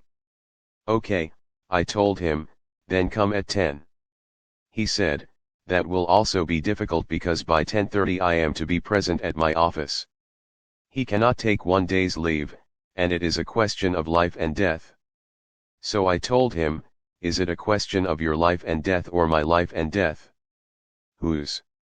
And he was not an unintelligent man, he was intelligent enough. These tricks were very intelligent. So do not think that your mind is not playing the same tricks. It is very intelligent, and because you think it is your mind you never doubt it. It is not yours, it is just a social product. It is not yours. It has been given to you, it has been forced upon you. You have been taught and conditioned in a certain way. From the very childhood your mind has been created by others, parents, society, teachers. The past is creating your mind, influencing your mind. The dead past is forcing itself upon the living continuously. The teachers are just the agents of the dead against the living. They go on forcing things upon your mind. But the mind is so intimate with you, the gap is so small, that you become identified with it. You say, "I am a Hindu." Think again, reconsider it. You are not a Hindu. You have been given a Hindu mind. You were born just a simple, innocent being, not a Hindu, not a Mohammedan. But you were given a Mohammedan mind, a Hindu mind. You were forced, encaged, imprisoned in a particular condition, and then life goes on adding to this mind and this mind becomes heavy on you. You cannot do anything, the mind starts forcing its own way upon you. Your experiences are being added to the mind. Constantly, your past is conditioning your every present moment. If I say something to you, you are not going to think about it in a fresh way, in an open way. Your old mind, your past will come in between, will begin to talk and chatter for or against. Remember, your mind is not yours, your body is not yours, it comes from your parents. Your mind is also not yours, it also comes from your parents. Who are you? Either one is identified with the body or with the mind. You think you are young, you think you are old, you think you are a Hindu, you think you are a Jain, you are a Parsi. You are not. You were born as a pure consciousness. These are all imprisonments. These techniques which look so simple to you will not be so simple, because this mind will create constantly many complexities and problems. Just a few days before, a man came to me and he said, "I am trying your method of meditation, but tell me, in what scripture is it given? If you can convince me that it is given in my religious scripture, then it will be easier for me to do." But why will it be easier for him to do if it is written in a scripture? Because then the mind will not create a problem. The mind will say, "Okay. This belongs to us, so do it." If it is not written in any scripture, then the mind will say, What are you doing? The mind goes against it. I said to the man, you have been doing this method for 3 months. How are you feeling? He said, wonderful. I am feeling very wonderful. But tell me, give some authority from the scriptures. His own feeling is not an authority at all. He says, I am feeling wonderful. I have become more silent, more peaceful, more loving. I am feeling wonderful. But his own experience is not the authority. The mind asks for an authority from the past. I told him, it is not written anywhere in your scriptures. Rather, many things which are against this technique are written. His face became sad. And then he said, then it will be difficult for me to do it and to continue it. Why is his own experience not of any value? The past, the conditioning, the mind, is constantly molding you and destroying your present. So remember, and be aware. Be skeptical and doubting about your mind. Do not trust it. If you can attain to this maturity of not trusting your mind, only then will these techniques be really simple, helpful, functioning. They will work miracles, they can work miracles. These techniques, these methods cannot be understood intellectually at all. I am trying the impossible, but then why am I trying? If they cannot be understood intellectually, then why am I talking to you? They cannot be understood intellectually, but there is no other way to make you aware of certain techniques which can change your life totally. You can understand only intellect, and this is a problem. You cannot understand anything else, you can understand only the intellect. And these techniques cannot be understood intellectually, so how to communicate? Either you should become capable of understanding without intellect being brought in, or some method should be found so that these techniques can be made intellectually understandable. The second is not possible, but the first is possible. You will have to start intellectually, but do not cling to it. When I say do, try doing. If something begins to happen within you, then you will be capable of throwing your intellect aside and reaching toward me directly without the intellect, without any effort, without the meditator. But start doing something. We can go on talking for years and years, your mind can be stuffed with many things, but that is not going to help. Rather, it may harm you because you will begin to know many things. And if you know many things you will become confused. It is not good to know many things. It is good to know a little and to practice it. A single technique can be helpful, something done is always helpful. What is the difficulty in doing it? Deep down somewhere there is fear. The fear is that if you do it, it may be that something stops happening, that is the fear. It may look paradoxical, but I have been meeting so many persons, who think they want to change. They say they need meditation, they ask for a deep transformation, but deep down they are also afraid. They are double, they have two minds. They go on asking about what to do, never doing it. Why then do they go on asking? Just to deceive themselves that they are really interested in transforming themselves. That is why they are asking. This gives a facade, an appearance that they are really, sincerely interested in changing themselves. That is why they are asking, going to this guru and that, finding, trying, but they never do anything. Deep down they are afraid. Erich Fromm has written a book, Fear of Freedom. The title seems contradictory. Everyone thinks that they like freedom, everyone thinks that they are endeavoring for freedom, in this world and in that world also. We want moksha, liberation, we want to be freed from all limitations, from all slaveries. We want to be totally free, they say. But Erich Fromm says that man is afraid of freedom. We want it, we go on saying that we want it, we go on convincing ourselves that we want it, but deep down we are afraid of freedom. We do not want it. Why? Why this duality? Freedom creates fear, and meditation is the deepest freedom possible. You are not freed only from outward limitations, you are freed from inner slavery, the very mind, the base of slavery. You are freed from the whole past. The moment you have no mind, the past has disappeared. You have transcended history. Now there is no society, no religion, no scripture, no tradition, because they all have their abode in the mind. Now there is no past, no future, because past and future are part of the mind, the memory and the imagination. Then you are here and now in the present. Now there is not going to be any future. There will be now and now and now, eternal now. Then you are freed completely. You transcend all tradition, all history, body, mind, everything. One becomes free of the fearful. Such freedom. Then where will you be? In such freedom, can you exist?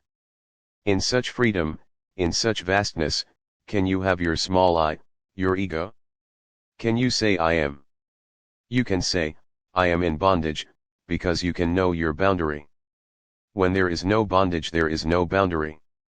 You become just a state, nothing more, absolute nothingness, emptiness. That creates fear, so one goes on talking about meditation, about how to do it, and one goes on without doing it. All the questions arise out of this fear. Feel this fear. If you know it, it will disappear. If you do not know it, it will continue. Are you ready to die in the spiritual sense? Are you ready to be not? Whenever anyone came to Buddha, he would say, this is the basic truth, that you are not. And because you are not, you cannot die, you cannot be born, and because you are not, you cannot be in suffering, in bondage. Are you ready to accept this? Buddha would ask, are you ready to accept this? If you are not ready to accept this, then do not try meditation now.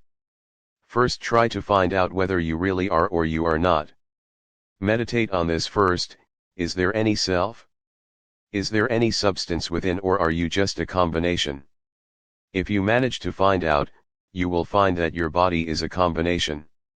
Something has come from your mother, something has come from your father, and all else has come from food. This is your body. In this body you are not, there is no self. Contemplate on the mind, something has come from here, something from there. Mind has nothing that is original. It is just accumulation. Find out if there is any self in the mind. If you move deep, you will find that your identity is just like an onion. You peel off one layer and another layer comes up, you peel off another layer and still another layer comes up. You go on peeling layers off, and ultimately you come to a nothingness. With all the layers thrown off, there is nothing inside. Body and mind are like onions. When you have peeled off both body and mind, then you come to encounter a nothingness, an abyss, a bottomless void. Buddha called it shunya. To encounter this shunya, to encounter this void, creates fear. That fear is there. That is why we never do meditation.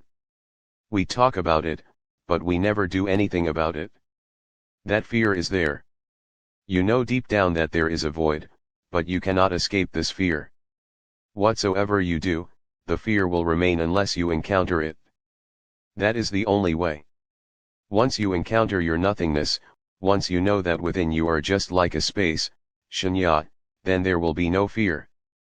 Then there cannot be any fear, because this shunya, this void, cannot be destroyed. This void is not going to die. That which was going to die is no more, it was nothing but the layers of an onion.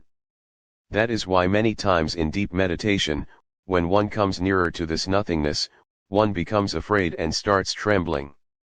One feels that one is going to die, one wants to escape from this nothingness back to the world. And many go back, then they never turn within again. As I see it, every one of you have tried in some life or other some meditative technique. You have been near to the nothingness, and then fear gripped you and you escaped. And deep in your past memories, that memory is there, that becomes the hindrance. Whenever you again think of trying meditation, that past memory deep down in your unconscious mind again disturbs you and says, go on thinking, do not do it. You have done it once. It is difficult to find a man, and I have looked into many, Who has not tried meditation once or twice in some life? The memory is there, but you are not conscious of it, you are not aware of where the memory is.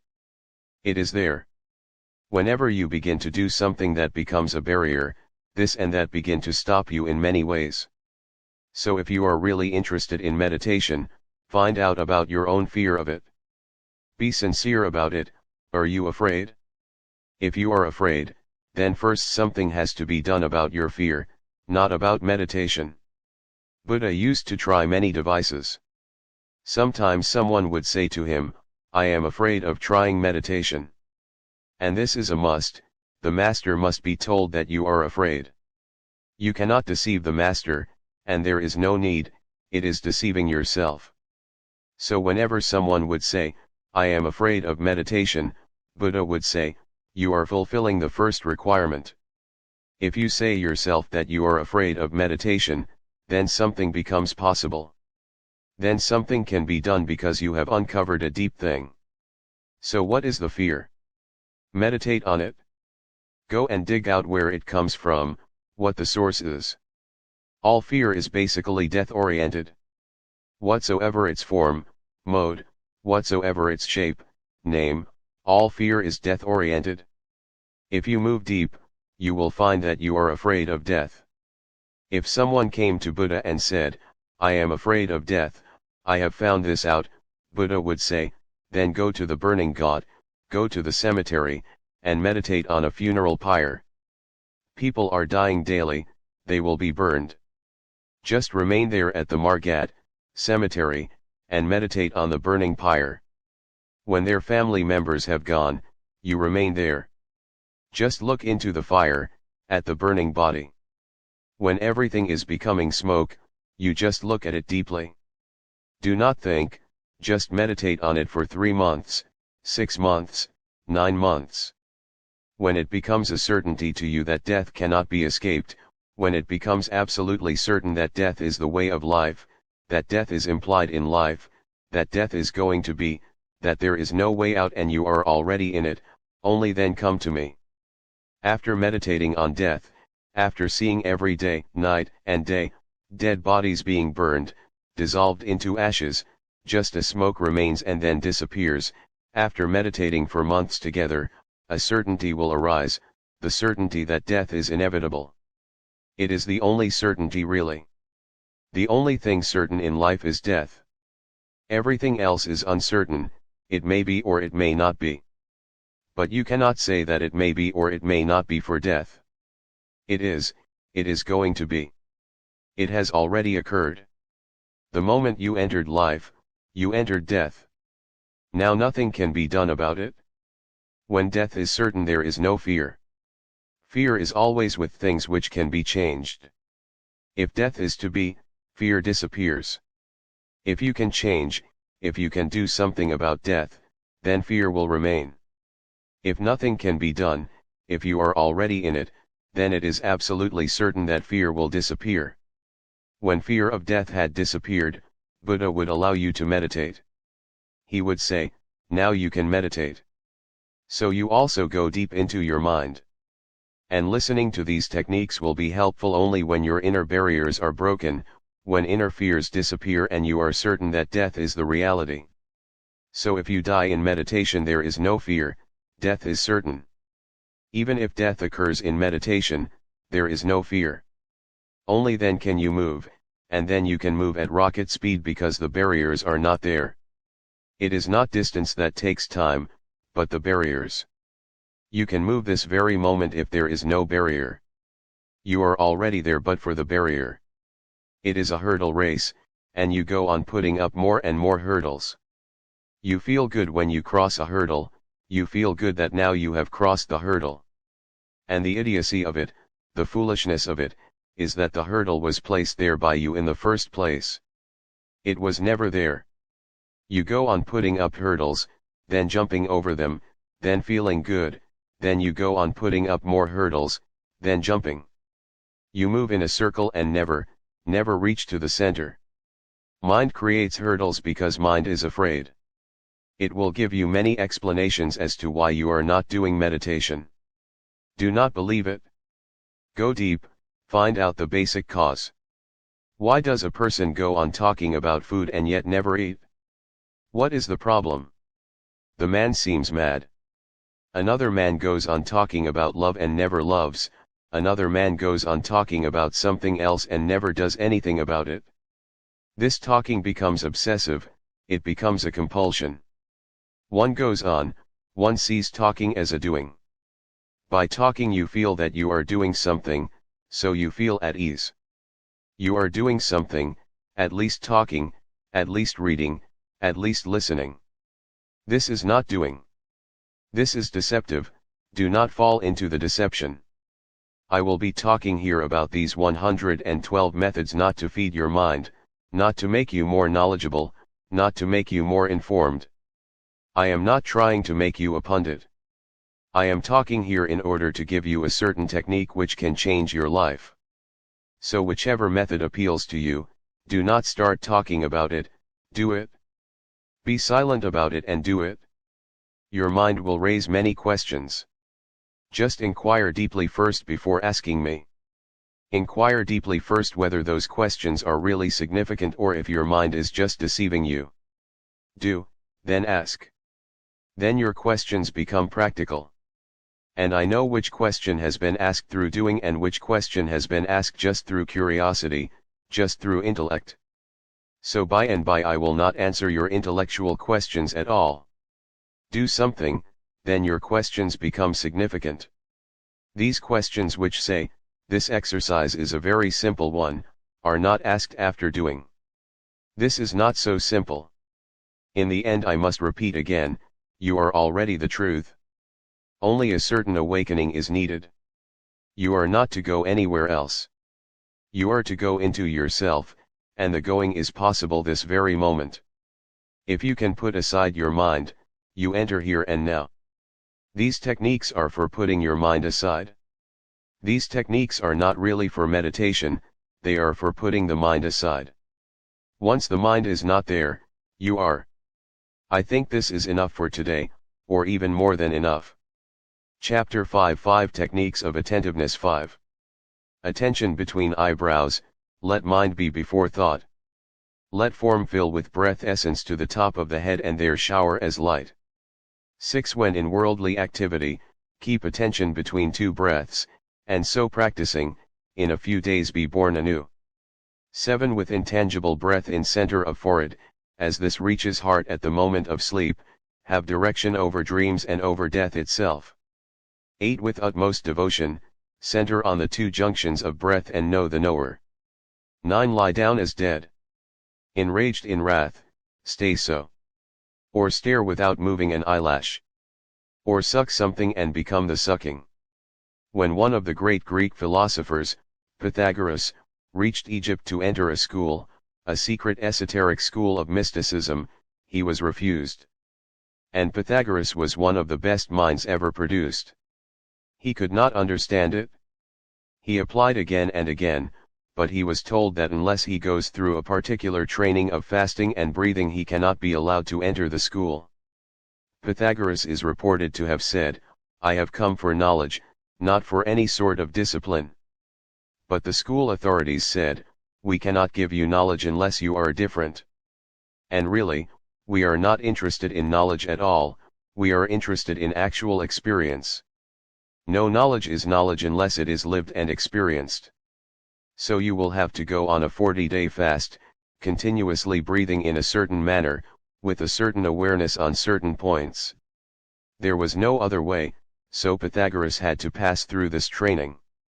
After 40 days of fasting and breathing, aware, attentive, he was allowed to enter the school.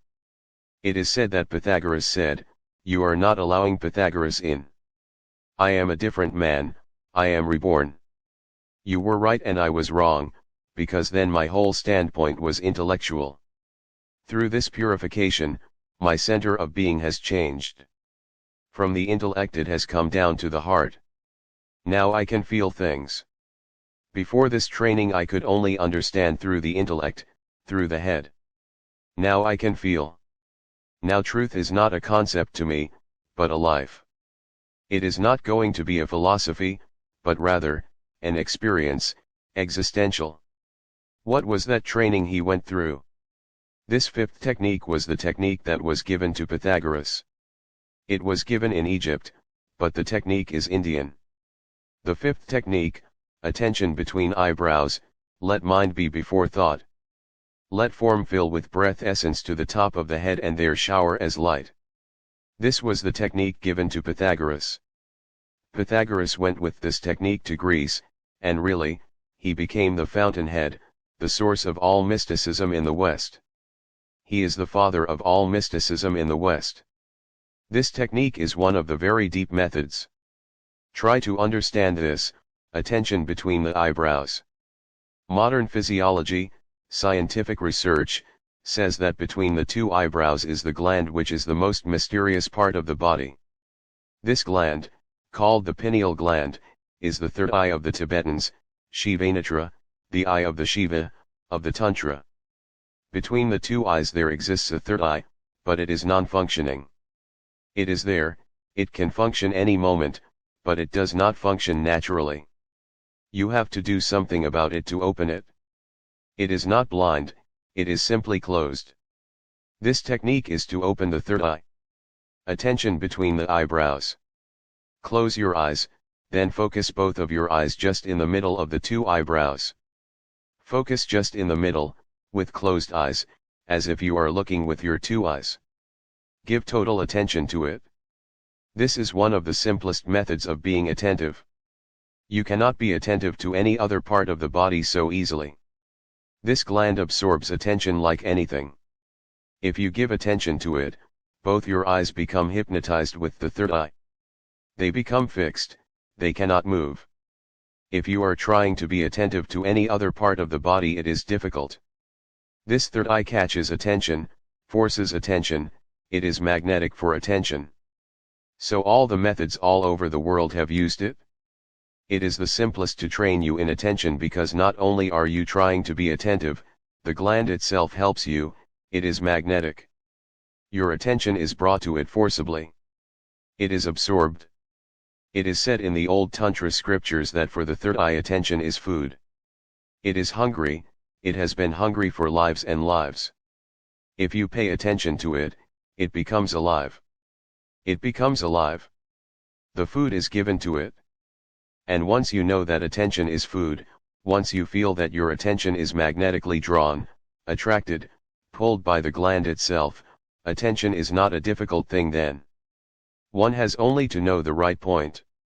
So just close your eyes, let your two eyes move just to the middle, and feel the point. When you are near the point, suddenly your eyes will become fixed.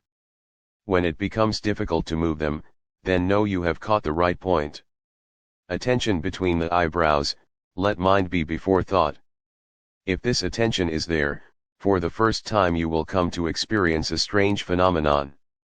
For the first time you will see thoughts running before you, you will become the witness. It is just like a film screen, thoughts are running and you are a witness. Once your attention is focused at the third eye center, you become immediately the witness of thoughts. Ordinarily you are not the witness, you are identified with thoughts. If anger is there, you become anger.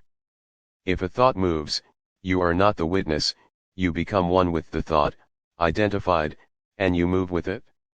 You become the thought, you take the form of the thought.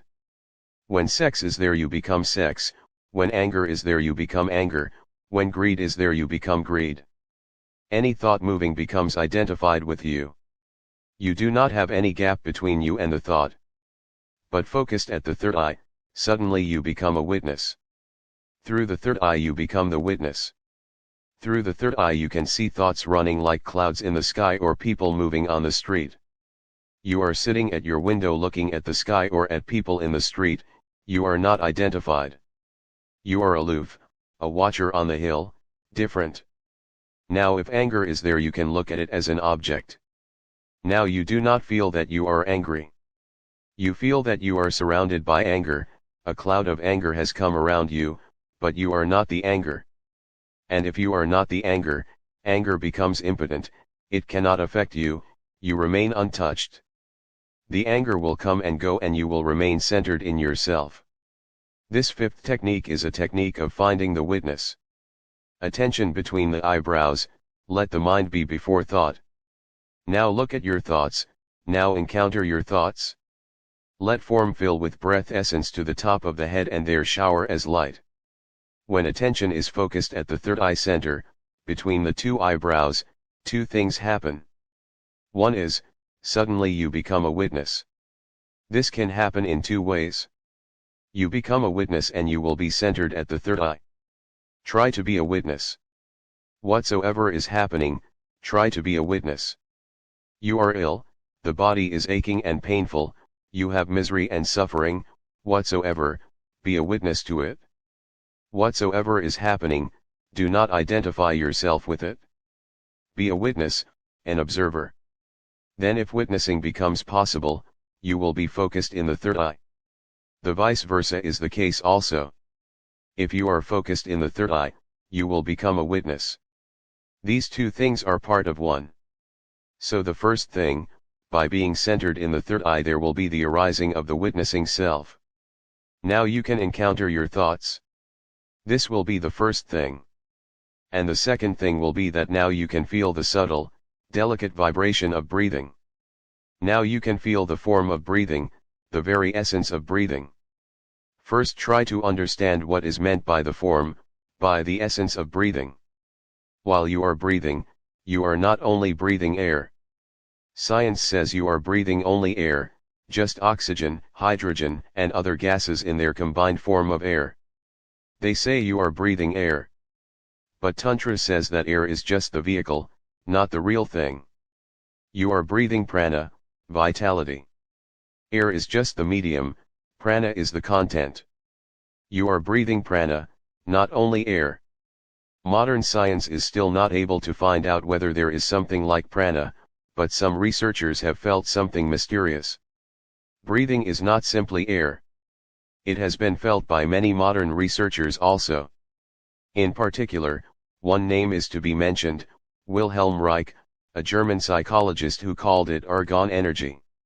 It is the same thing as prana. He says that while you are breathing, air is just the container and there is a mysterious content which can be called argon or prana or ela vital. But that is very subtle. Really, it is not material. Air is the material thing, the container is material, but something subtle, non-material, is moving through it. The effects of it can be felt. When you are with a very vital person, you will feel a certain vitality arising in you. If you are with a very sick person you will feel sucked, as if something has been taken out of you. When you go to the hospital, why do you feel so tired? You are being sucked from everywhere. The whole hospital atmosphere is ill, and everyone there needs more ela vital, more prana. So if you are there, suddenly your prana begins to flow out of you. Why do you feel suffocated sometimes when you are in a crowd? Because your prana is being sucked. While you are alone under the sky in the morning, under the trees, suddenly you feel a vitality in you, the prana. Each person needs a particular space. If that space is not given, your prana is sucked. Wilhelm Reich did many experiments, but he was thought to be a madman. Science has its own superstitions, and science is a very orthodox thing. Science cannot feel yet that there is anything more than air, but India has been experimenting with it for centuries. You may have heard or you may have even seen someone going into samadhi, cosmic consciousness, underground samadhi, for days together, with no air penetrating. One man went into such underground samadhi in Egypt in 1880 for 40 years.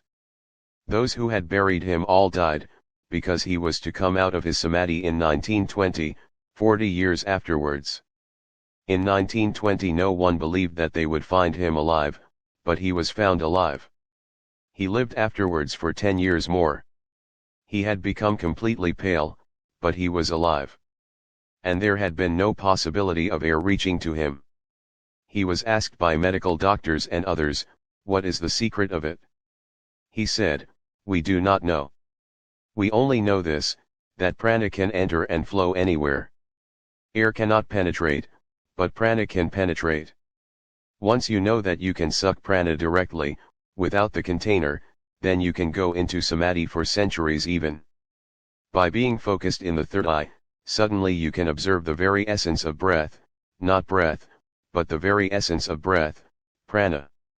And if you can observe the essence of breath, prana, you are at the point from where the jump, the breakthrough happens.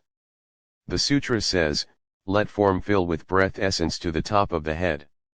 And when you come to feel the essence of breathing, prana, just imagine that your head is filled with it, just imagine. No need of any effort. I will explain to you how imagination works. When you are focused at the third eye center, imagine, and the thing happens, then and there. Now your imagination is just impotent, you go on imagining and nothing happens. But sometimes, unknowingly, in ordinary life also things happen. You are imagining about your friend and suddenly there is a knock on the door. You say it is a coincidence that the friend has come. Sometimes your imagination works just like coincidence. But whenever this happens, now try and remember and analyze the whole thing. Whenever it happens that you feel your imagination has become actual, go inside and observe. Somewhere your attention must have been near the third eye. Whenever this coincidence happens, it is not a coincidence. It looks that way because you do not know the secret science. Your mind must have moved unknowingly near the third eye center. If your attention is in the third eye, just imagination is enough to create any phenomenon. This sutra says that when you are focused between the eyebrows and you can feel the very essence of breathing, let form fill. Now imagine that this essence is filling your whole head, particularly the top of the head, the sahasrara, the highest psychic center. And the moment you imagine, it will be filled. There, at the top of the head, shower as light. This prana essence is showering from the top of your head as light. And it will begin to shower, and under the shower of light you will be refreshed, reborn, completely new. That is what inner rebirth means. So two things: first, focused at the third eye your imagination becomes potent, powerful. That is why so much insistence has been given on purity. Before doing these practices, be pure. Purity is not a moral concept for Tantra. Purity is significant, because if you are focused at the third eye and your mind is impure, your imagination can become dangerous, dangerous to you, dangerous to others. If you are thinking to murder someone, if this idea is in the mind, just imagining may kill the man. That is why there is so much insistence on being pure first. Pythagoras was told to go through fasting, through particular breathing, this breathing, because here one is traveling in a very dangerous land. Because wherever there is power there is danger, and if the mind is impure, whenever you get power your impure thoughts will take hold of it immediately. You have imagined many times to kill but the imagination cannot work, fortunately. If it works, if it is actualized immediately, then it will become dangerous, not only to others, but to yourself also, because so many times you have thought to commit suicide. If the mind is focused at the third eye, just thinking of suicide will become suicide. You will not have any time to change, immediately it will happen. You might have observed someone being hypnotized. When someone is hypnotized, the hypnotist can say anything and immediately the hypnotized person follows.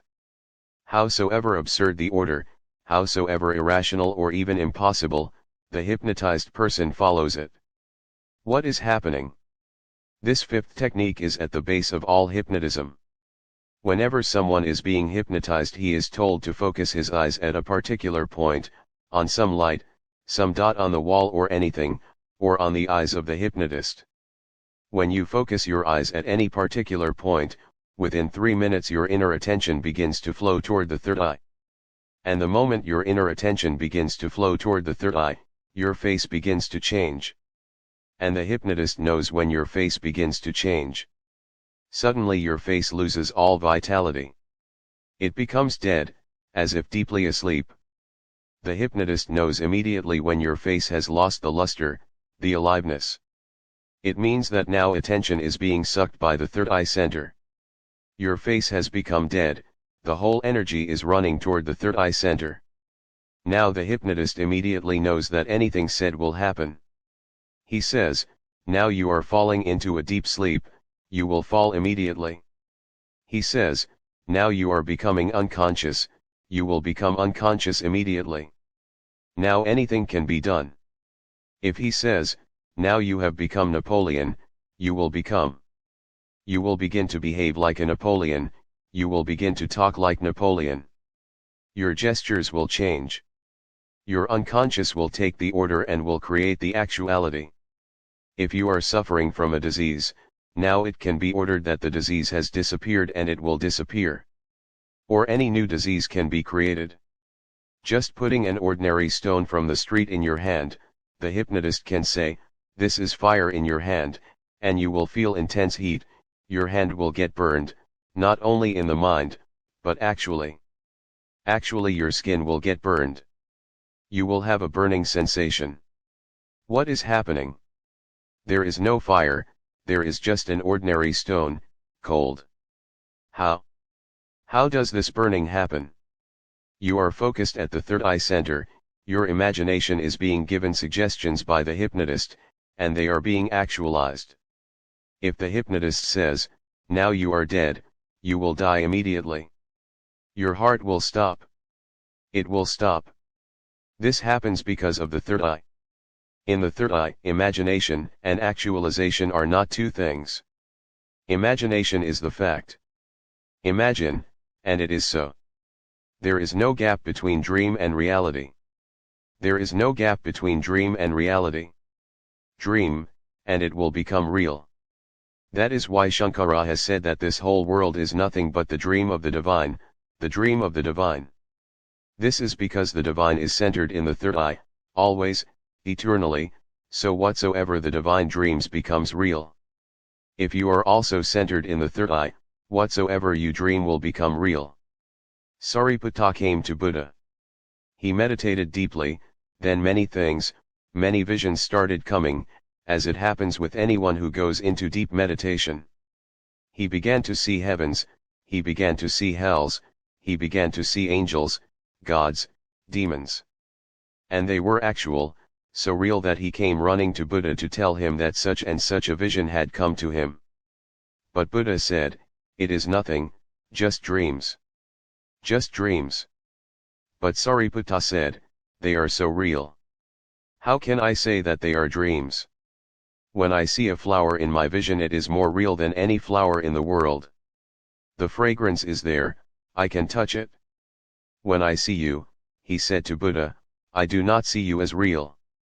That flower is more real than your being here just before me, so how can I differentiate between what is real and what is dream? Buddha said, now that you are centered in the third eye, dream and reality are one. Whatsoever you are dreaming will be real, and vice versa also. For one who is centered in the third eye, dreams will become real and the whole reality will become just a dream, because when your dream can become real, you know there is no basic difference between dream and reality. So when Shankara says that this whole world is just Maya, a dream of the divine, it is not a theoretical proposition, it is not a philosophical statement. It is, rather, the inner experience of one who is focused in the third eye. When you are focused in the third eye, just imagine that the essence of prana is showering from the top of the head, just as if you are sitting under a tree and flowers are showering, or you are just under the sky and suddenly a cloud begins to shower, or you are just sitting in the morning and the sun rises and rays begin to shower. Imagine, and immediately there is a shower of light falling down from the top of your head. This shower recreates you, gives you a new birth. You are reborn. The sixth technique, when in worldly activity, keep attentive between the two breaths, and so practicing, in a few days, be born anew. When in worldly activity, keep attentive between the two breaths. Forget breaths, keep attentive in between. One breath has come, before it returns, before it is exhaled out, there is the gap, the interval. One breath has gone out, before it is taken in again, the gap. In worldly activity keep attentive between the two breaths, and so practicing, in a few days, be born anew.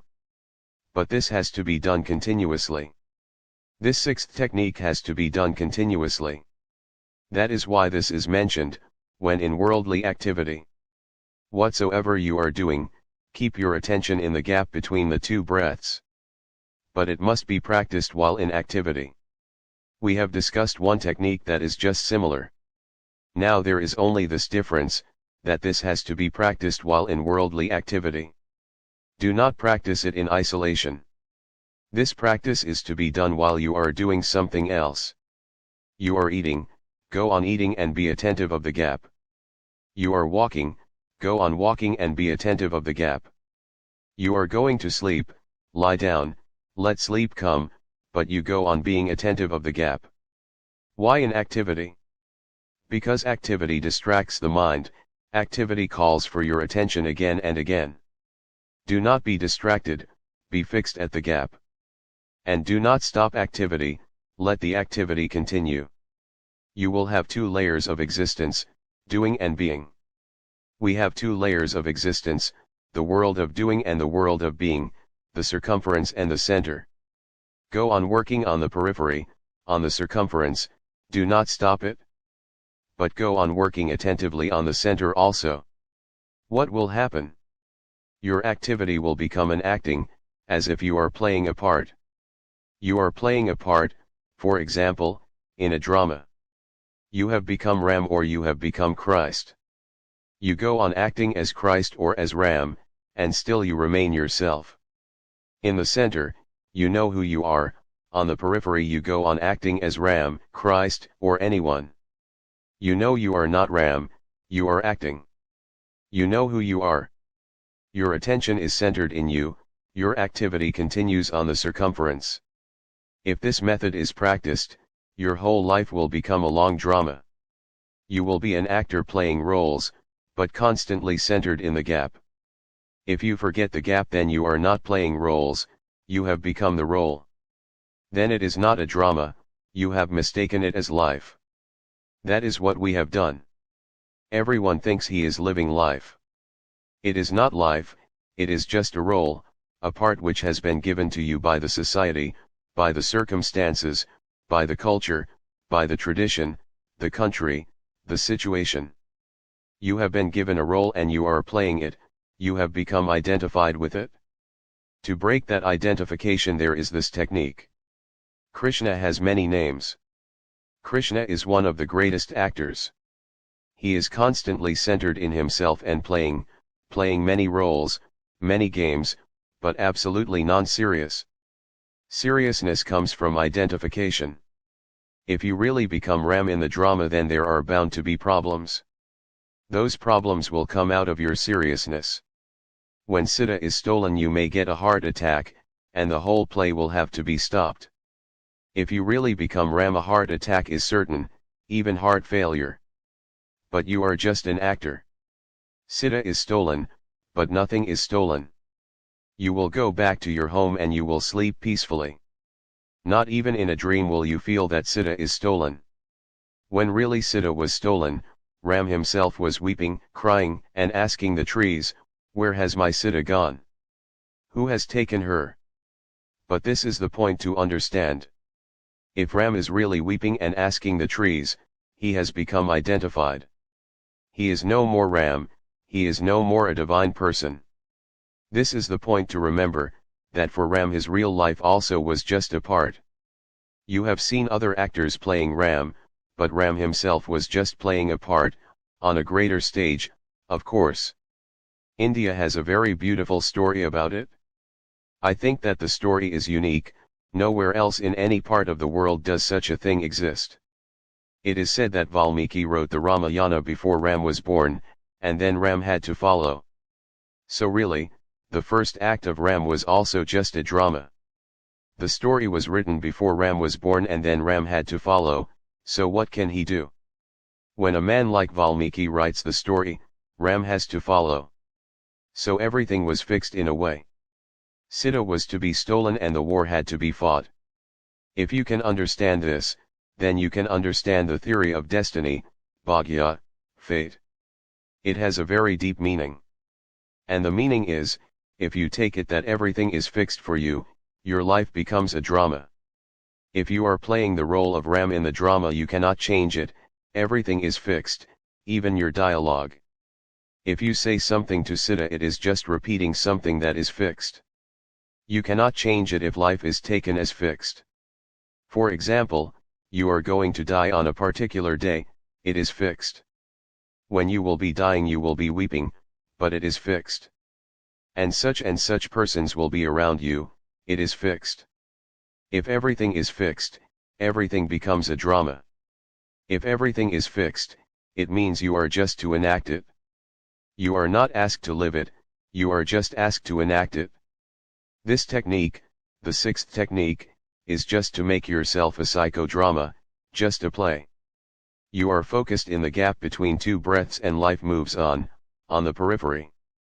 If your attention is at the center, then your attention is not really on the periphery, that is just sub-attention, it just happens somewhere near your attention.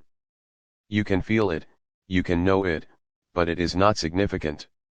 It is as if it is not happening to you. I will repeat this, if you practice the sixth technique, your whole life will be as if it is not happening to you, as if it is happening to someone else.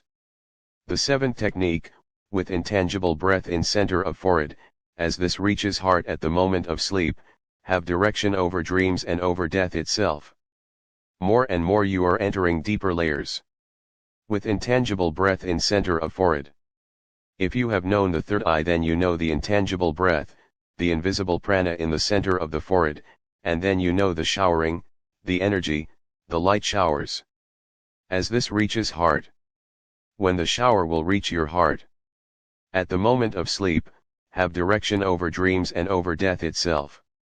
Take this technique in 3 parts. 1.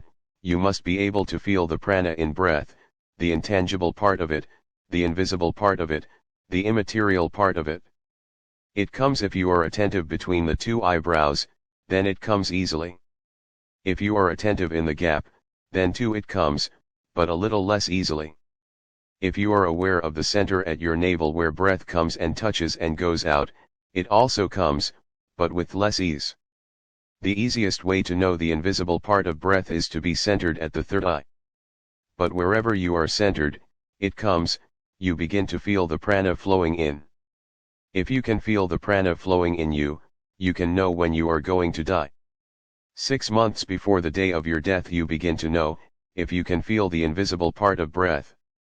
Why do so many saints declare the day of their death? It is easy, because if you can see the content of the breath, the prana flowing into you, the moment the process reverses you can feel it. Before you die, 6 months before you die, the process reverses, prana begins to flow out of you. Then the breath is not taking it in. Rather, on the contrary, the breath is taking it out, the same breath. You cannot feel it because you do not know the invisible part, you know only the visible, you know only the vehicle. The vehicle will be the same. Now the breath is carrying prana in, leaving it there, then the vehicle goes back empty. Then again it is filled with the prana and it comes in. So the ingoing breath and the outgoing breath are not the same, remember. The ingoing breath and the outgoing breath are the same as vehicles, but the incoming breath is filled with prana and the outgoing breath is empty. You have taken in the prana and the breath has become empty. The reverse happens when you are nearing death. The incoming breath comes pranaless, empty, because your body cannot suck prana from the cosmos. You are going to die, there is no need for it. The whole process has reversed. And when the breath goes out, it takes your prana out. One who has been able to see the invisible can know his day of death immediately. 6 months before, the process reverses.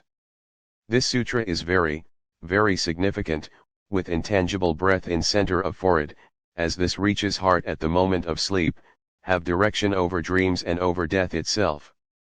While you are falling into sleep this technique has to be practiced, then only, not at any other time. While you are falling asleep, only then, that is the right moment to practice this technique. You are falling asleep. By and by, sleep is overtaking you. Within moments, your consciousness will dissolve, you will not be aware. Before that moment comes, become aware, aware of the breath and the invisible part prana, and feel it coming to the heart.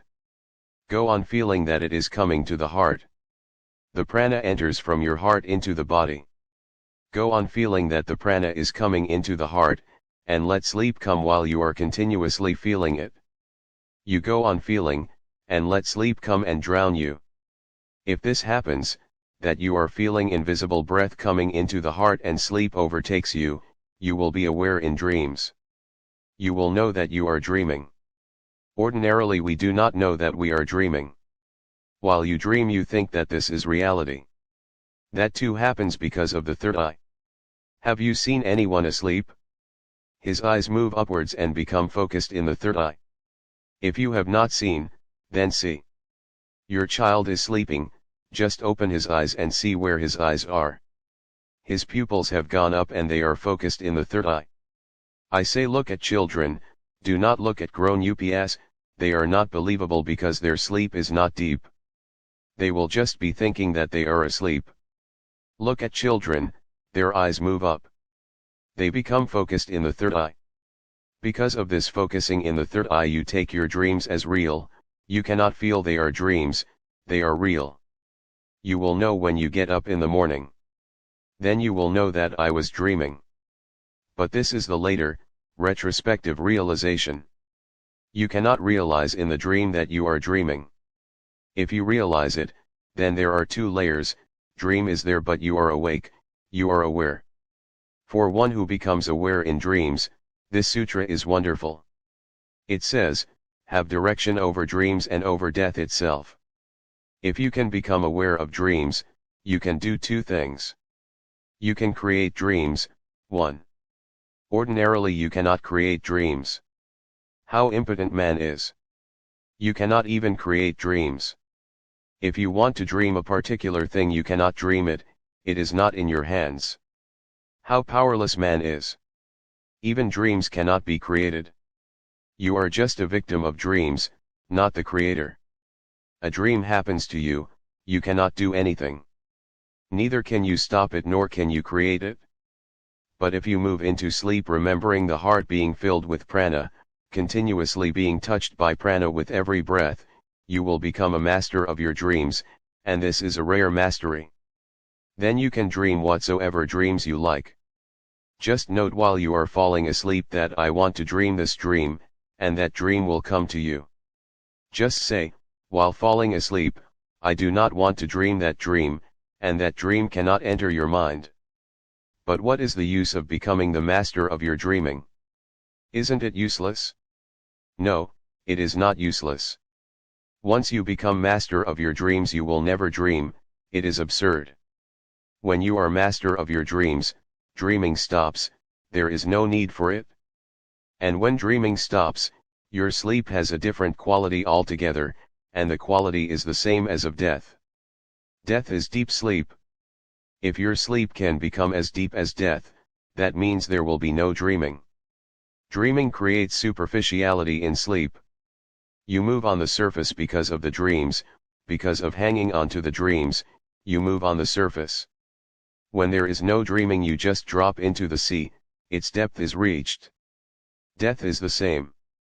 That is why people in India have always been saying that sleep is a short duration of death, and death is a long sleep, qualitatively they are the same. Sleep is a day-to-day death. Death is a life-to-life phenomenon, a life-to-life sleep. Every day you are tired. You fall into sleep and you regain your vitality, your aliveness in the morning, you are reborn. After a life of 70 or 80 years you are tired completely. Now such short durations of death won't do, you need a great death. After that great death or great sleep, you are reborn with a totally new body. Once you can know dreamless sleep and can be aware in it, then there will be no fear of death. No one has ever died, no one can die, that is the only impossibility. Just a day before I was telling you that death is the only certainty, and now I say to you that death is impossible. No one has ever died and no one can die, that is the only impossibility, because the universe is life. You are again and again reborn, but the sleep is so deep that you forget your old identity. Your mind is washed clean of the memories. Think of it in this way. Today you are going to sleep, it is just as if there were some mechanism, and soon we will have this, like that which can erase on a tape recorder, which can wipe a tape clean so that whatsoever was recorded is no more there. The same is possible with memory, because memory is really just a deep recording. Sooner or later we will have a mechanism which can be put on the head and it will clean your mind completely. In the morning you will no longer be the same person because you won't be able to remember who it was who went to sleep. Then your sleep will look like death. There will be a discontinuity, you won't be able to remember who went to sleep. This is happening naturally. When you die and you are reborn, you cannot remember who died. You start again. With this technique, first you will become the master of your dreams, that is, dreaming will cease. Or if you want to dream you will be able to dream, but dreaming will become voluntary. It will not be non-voluntary, it will not be forced upon you, you will not be a victim. Then the quality of your sleep will become just like that of death. Then you will know that death is sleep. That is why the sutra says, have direction over dreams and over death itself. You will know that death is just a long sleep, and helpful and beautiful because it gives you new life, it gives you everything anew. Death ceases to be, with cessation of dreaming, death ceases to be. There is another meaning to gaining power over death, direction over death. If you can come to feel that death is just asleep, you will be able to direct it. If you can direct your dreams, you can direct your death also. You can choose where you are to be born again, to whom, when, in what form, you will become master of your birth also. Buddha died. I am not referring to his last life, but to his last but one life, before he became Buddha. Before dying he said, I will be born to such and such parents, such will be my mother, such will be my father. But my mother will die immediately, when I am born my mother will die immediately. Before I am born my mother will have certain dreams. Not only do you gain power from your dreams, you gain power from others' dreams also. So Buddha, as an example, said, certain dreams will be there. When I will be in the womb, my mother will have certain dreams. So whenever any woman has these dreams in the sequence, know well I am going to be born to her. And it happened. Buddha's mother dreamed the same sequence. The sequence was known all over India, because it was no ordinary statement. It was known to everyone, particularly those who were interested in religion and the deeper things of life and the esoteric ways of life. It was known, so the dreams were interpreted. Freud was not the first interpreter, and, of course, not the deepest. Only in the West was he the first. So Buddha's father immediately called dream interpreters the Freuds and Jungs of those days, and he asked, what does the sequence mean? I am afraid. These dreams are rare, and they go on repeating in the same sequence. There are 1, 2, 3, 4, 5, 6 dreams continuously being repeated. There are the same dreams, as if one is seeing the same film again and again. What is happening? So they told him, you are going to be the father of a great soul, one who is going to be a Buddha. But then your wife is going to be in danger, because whenever this Buddha is born it is difficult for the mother to survive. The father asked, why? The interpreters said, we cannot say why, but this soul who is going to be born has made a statement that when he will be born again, the mother will die immediately. Later on Buddha was asked, why did your mother die immediately? He said, giving birth to a Buddha is such a big event that everything else becomes futile afterwards. So the mother cannot exist. She will have to be born again to start anew. It is such a climax giving birth to a Buddha, it is such a peak, that the mother cannot exist beyond it. So the mother died. And Buddha had said in his previous life that he would be born while his mother was standing under a palm tree, and it happened. The mother was standing under a palm tree, standing while Buddha was born. And he had said, I will be born while my mother is standing under a palm tree, and I will take 7 steps. Immediately, I will walk. These are the signs I give to you, he said, so that you will know that a Buddha is born. And he carried out everything. And this is not only so about Buddha. It is so about Jesus, it is so about Mahavir, it is so about many others. Every Jain Tirthankara has predicted in his previous life how he is going to be born. And they have given particular dream sequences, that such and such will be the symbols, and they have told how it will happen. You can direct. Once you can direct your dreams, you can direct everything, because dream is the very stuff of this world. This life is made out of the stuff of dreams. Once you can direct your dreams, you can direct everything. This sutra says, over death itself. Then one can give a certain birth, a certain life to oneself. We are just victims. We do not know why we are born, why we die. Who directs us, and why? There seems to be no reason. It all seems just a chaos, just accidental. It is because we are not masters. Once we are masters, it is not like this. The 8th technique, with utmost devotion, center on the 2 junctions of breath and know the knower. There is a slight difference in the techniques, slight modifications. But though the differences are slight in the techniques, for you they may be great. A single word makes a great difference. With utmost devotion, center on the 2 junctions of breath. The incoming breath has one junction where it turns, the outgoing breath has another junction where it turns. With these 2 turnings, and we have discussed these turnings, a slight difference is made, that is, slight in the technique, but for the seeker it may be great.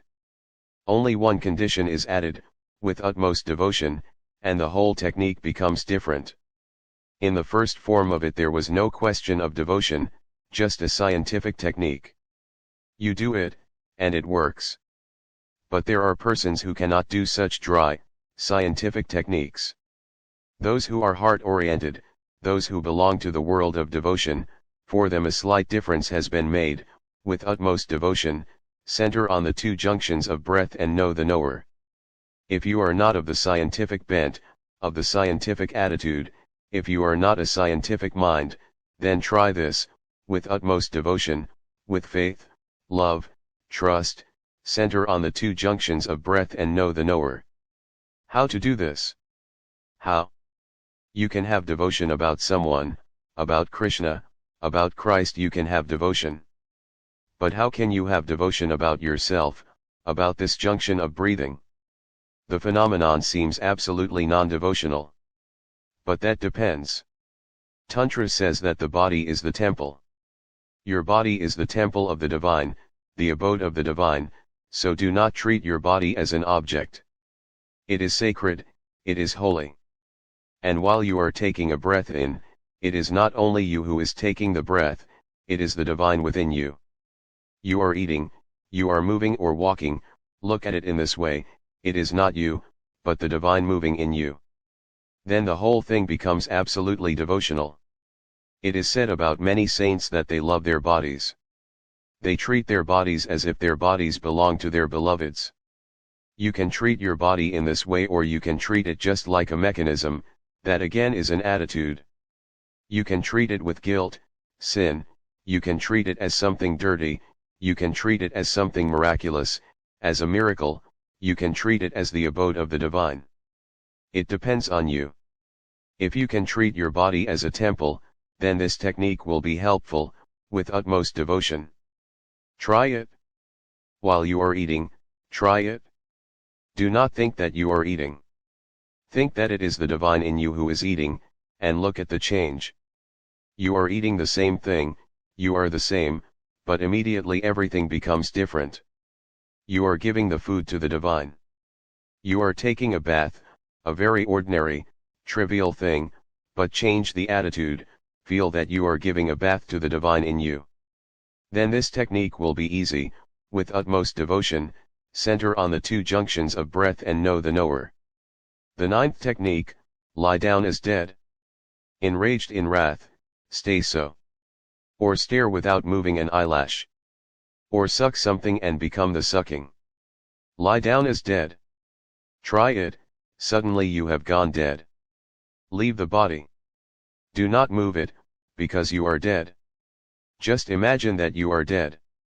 You cannot move the body, you cannot move the eyes, you cannot cry, you cannot scream, you cannot do anything, you are just dead. And then feel how it feels. But do not deceive. You can deceive, you can slightly move the body. Do not move. If some mosquito is there, then treat the body as if it is dead. It is one of the most used techniques. Raman Maharshi attained his enlightenment through this technique, but it was not a technique used by him in his life. In his life it suddenly happened, spontaneously. But he must have persisted with this in some past life, because nothing happens spontaneously. Everything has a causal link, a causality. Suddenly one night Raman felt, he was just young, 14 or 15 at the time, that he was going to die. And it was so certain in his mind that death had taken over. He couldn't move his body, he felt as if he was paralyzed. Then he felt a sudden choking, and he knew that now the heart was going to stop. He could not even cry and say to another, I am going to die.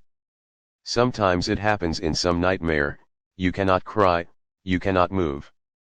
Even when you become awake for a few moments you cannot do anything. That happened. He had absolute power over his consciousness, but no power over his body. He knew he was there, that he was present, conscious, alert, but he felt he was going to die. And the knowledge became so certain that there was no other possibility, so he just gave up. He closed his eyes and remained there, just waiting to die.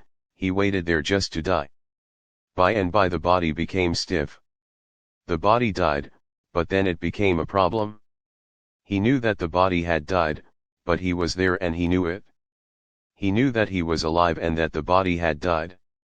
Then he came back.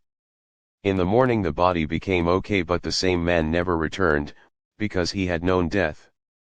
He had known a different realm, a different dimension of consciousness. He escaped from the house.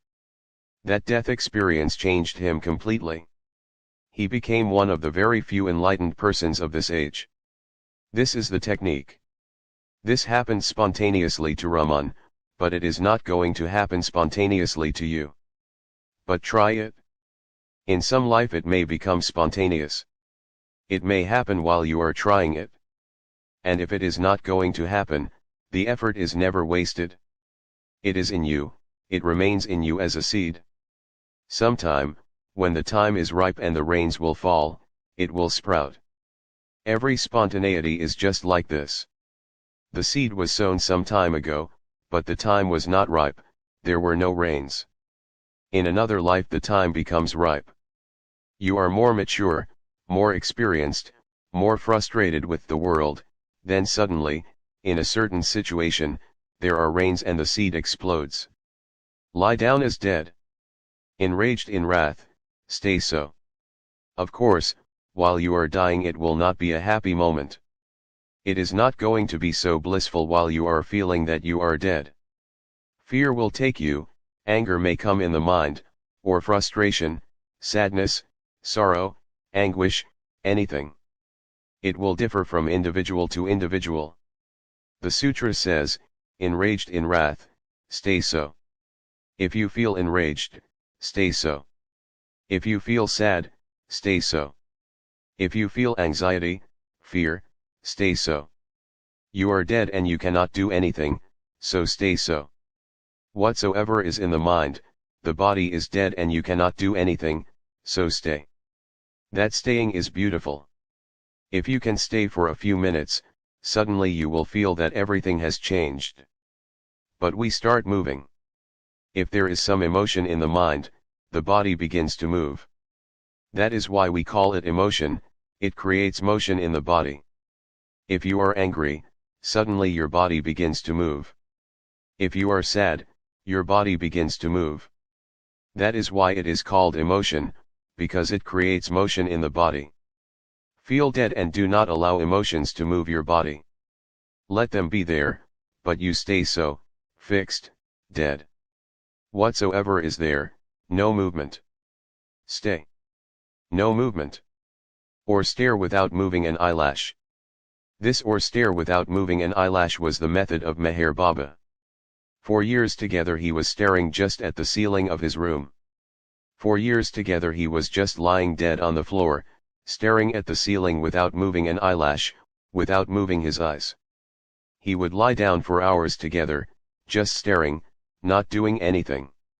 Staring with the eyes is good, because you become fixed again in the third eye.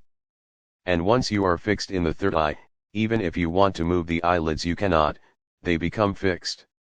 Meher Baba attained through this staring, and you say, how with these small exercises? But for 3 years he was staring at the ceiling not doing anything. 3 years is a long time. Do it for 3 minutes and you will feel as if you have been lying there for 3 years. 3 minutes will become very, very long. It will look as if time is not passing and as if the clock has stopped. Meher Baba stared and stared and stared.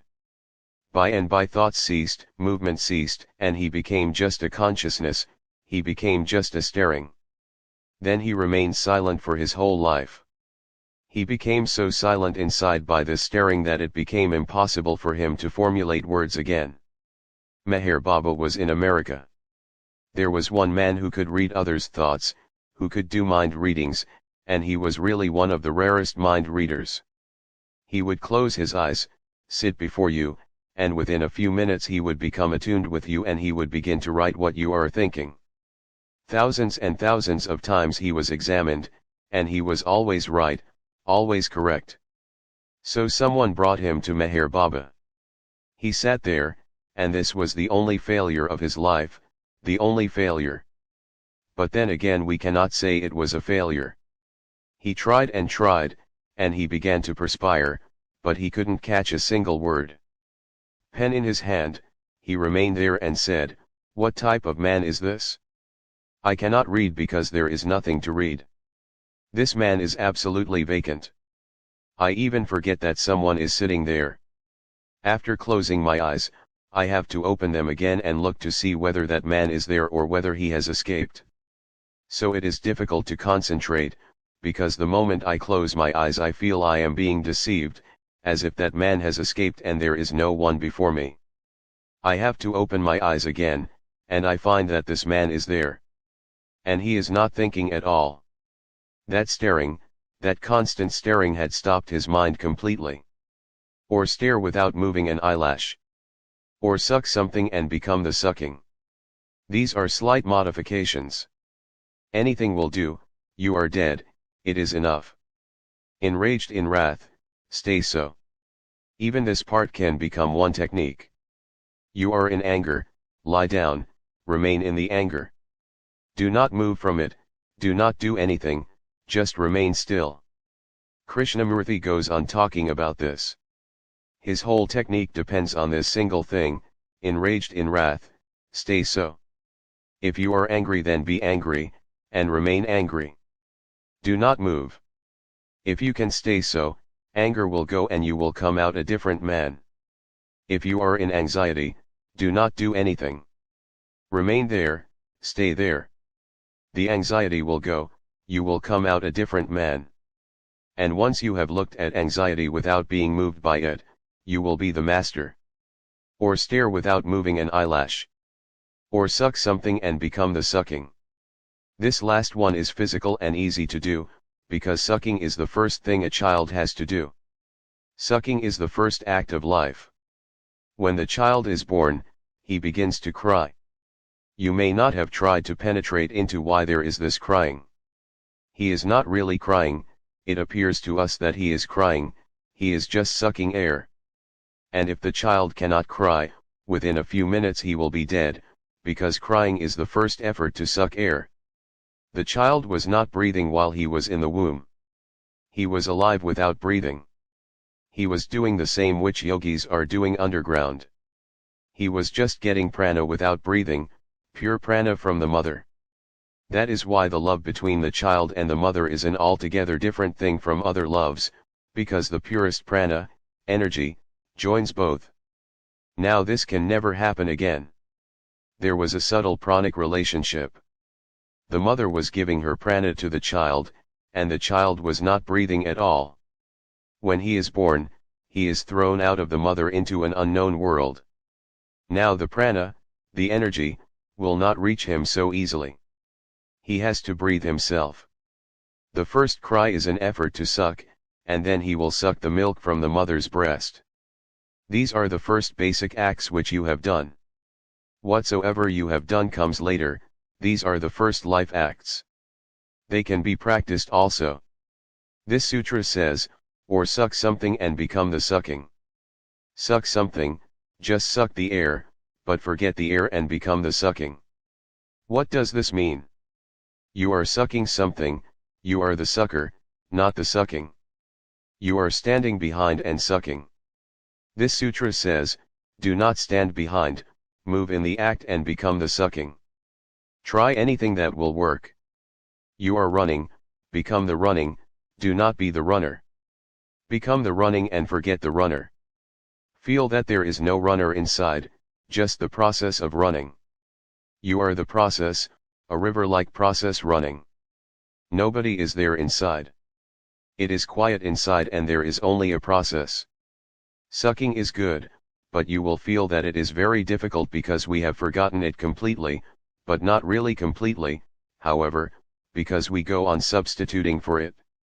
The mother's breast is substituted by a cigarette, you go on sucking it. It is nothing but the nipple, the mother's breast and the nipple. And when the warm smoke flows in, it is just like warm milk. So those who were not really allowed to suck the mother's breast as much as they wanted will smoke later on.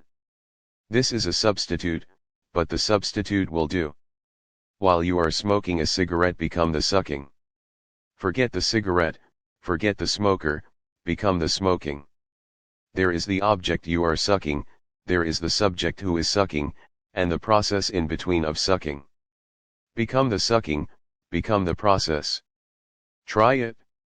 You will have to try it with many things, then you will find out what is right for you. You are drinking water, the cold water is going in, become the drinking. Do not drink the water. Forget the water, forget yourself and your thirst, just become the drinking, the very process.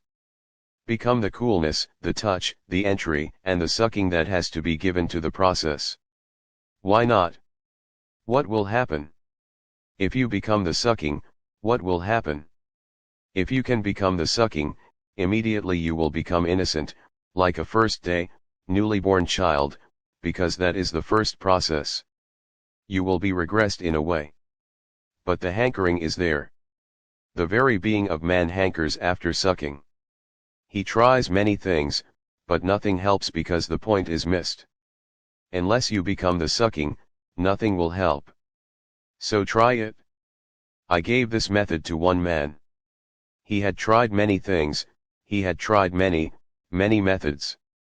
Then he came to me, so I asked him, if I give you only one thing to choose in the whole world, what are you going to choose? And I told him immediately to close his eyes and tell me, and not think about it. He became afraid, hesitant, so I told him, do not be afraid, do not be hesitant. Be frank and tell me. He said, this is absurd, but a breast appears before me. And then he began to feel guilty, so I said, do not feel guilty. Nothing is wrong in a breast, it is one of the most beautiful things, so why be guilty? But he said, this has always been an obsession with me. And he said to me, please tell me first, then you can proceed with your method and the technique. First tell me why I am so much interested in the breasts of women. Whenever I look at a woman, the first thing I see is the breast.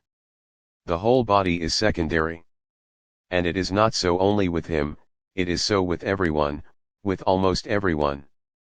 And it is natural, because the breast of the mother was the first acquaintance with the universe. It is basic. The first contact with the universe was the mother's breast. That is why breasts are so appealing. They look beautiful, they attract, they have a magnetic force. That magnetic force comes from your unconscious. That was the first thing with which you came in contact, and the contact was lovely, it felt beautiful.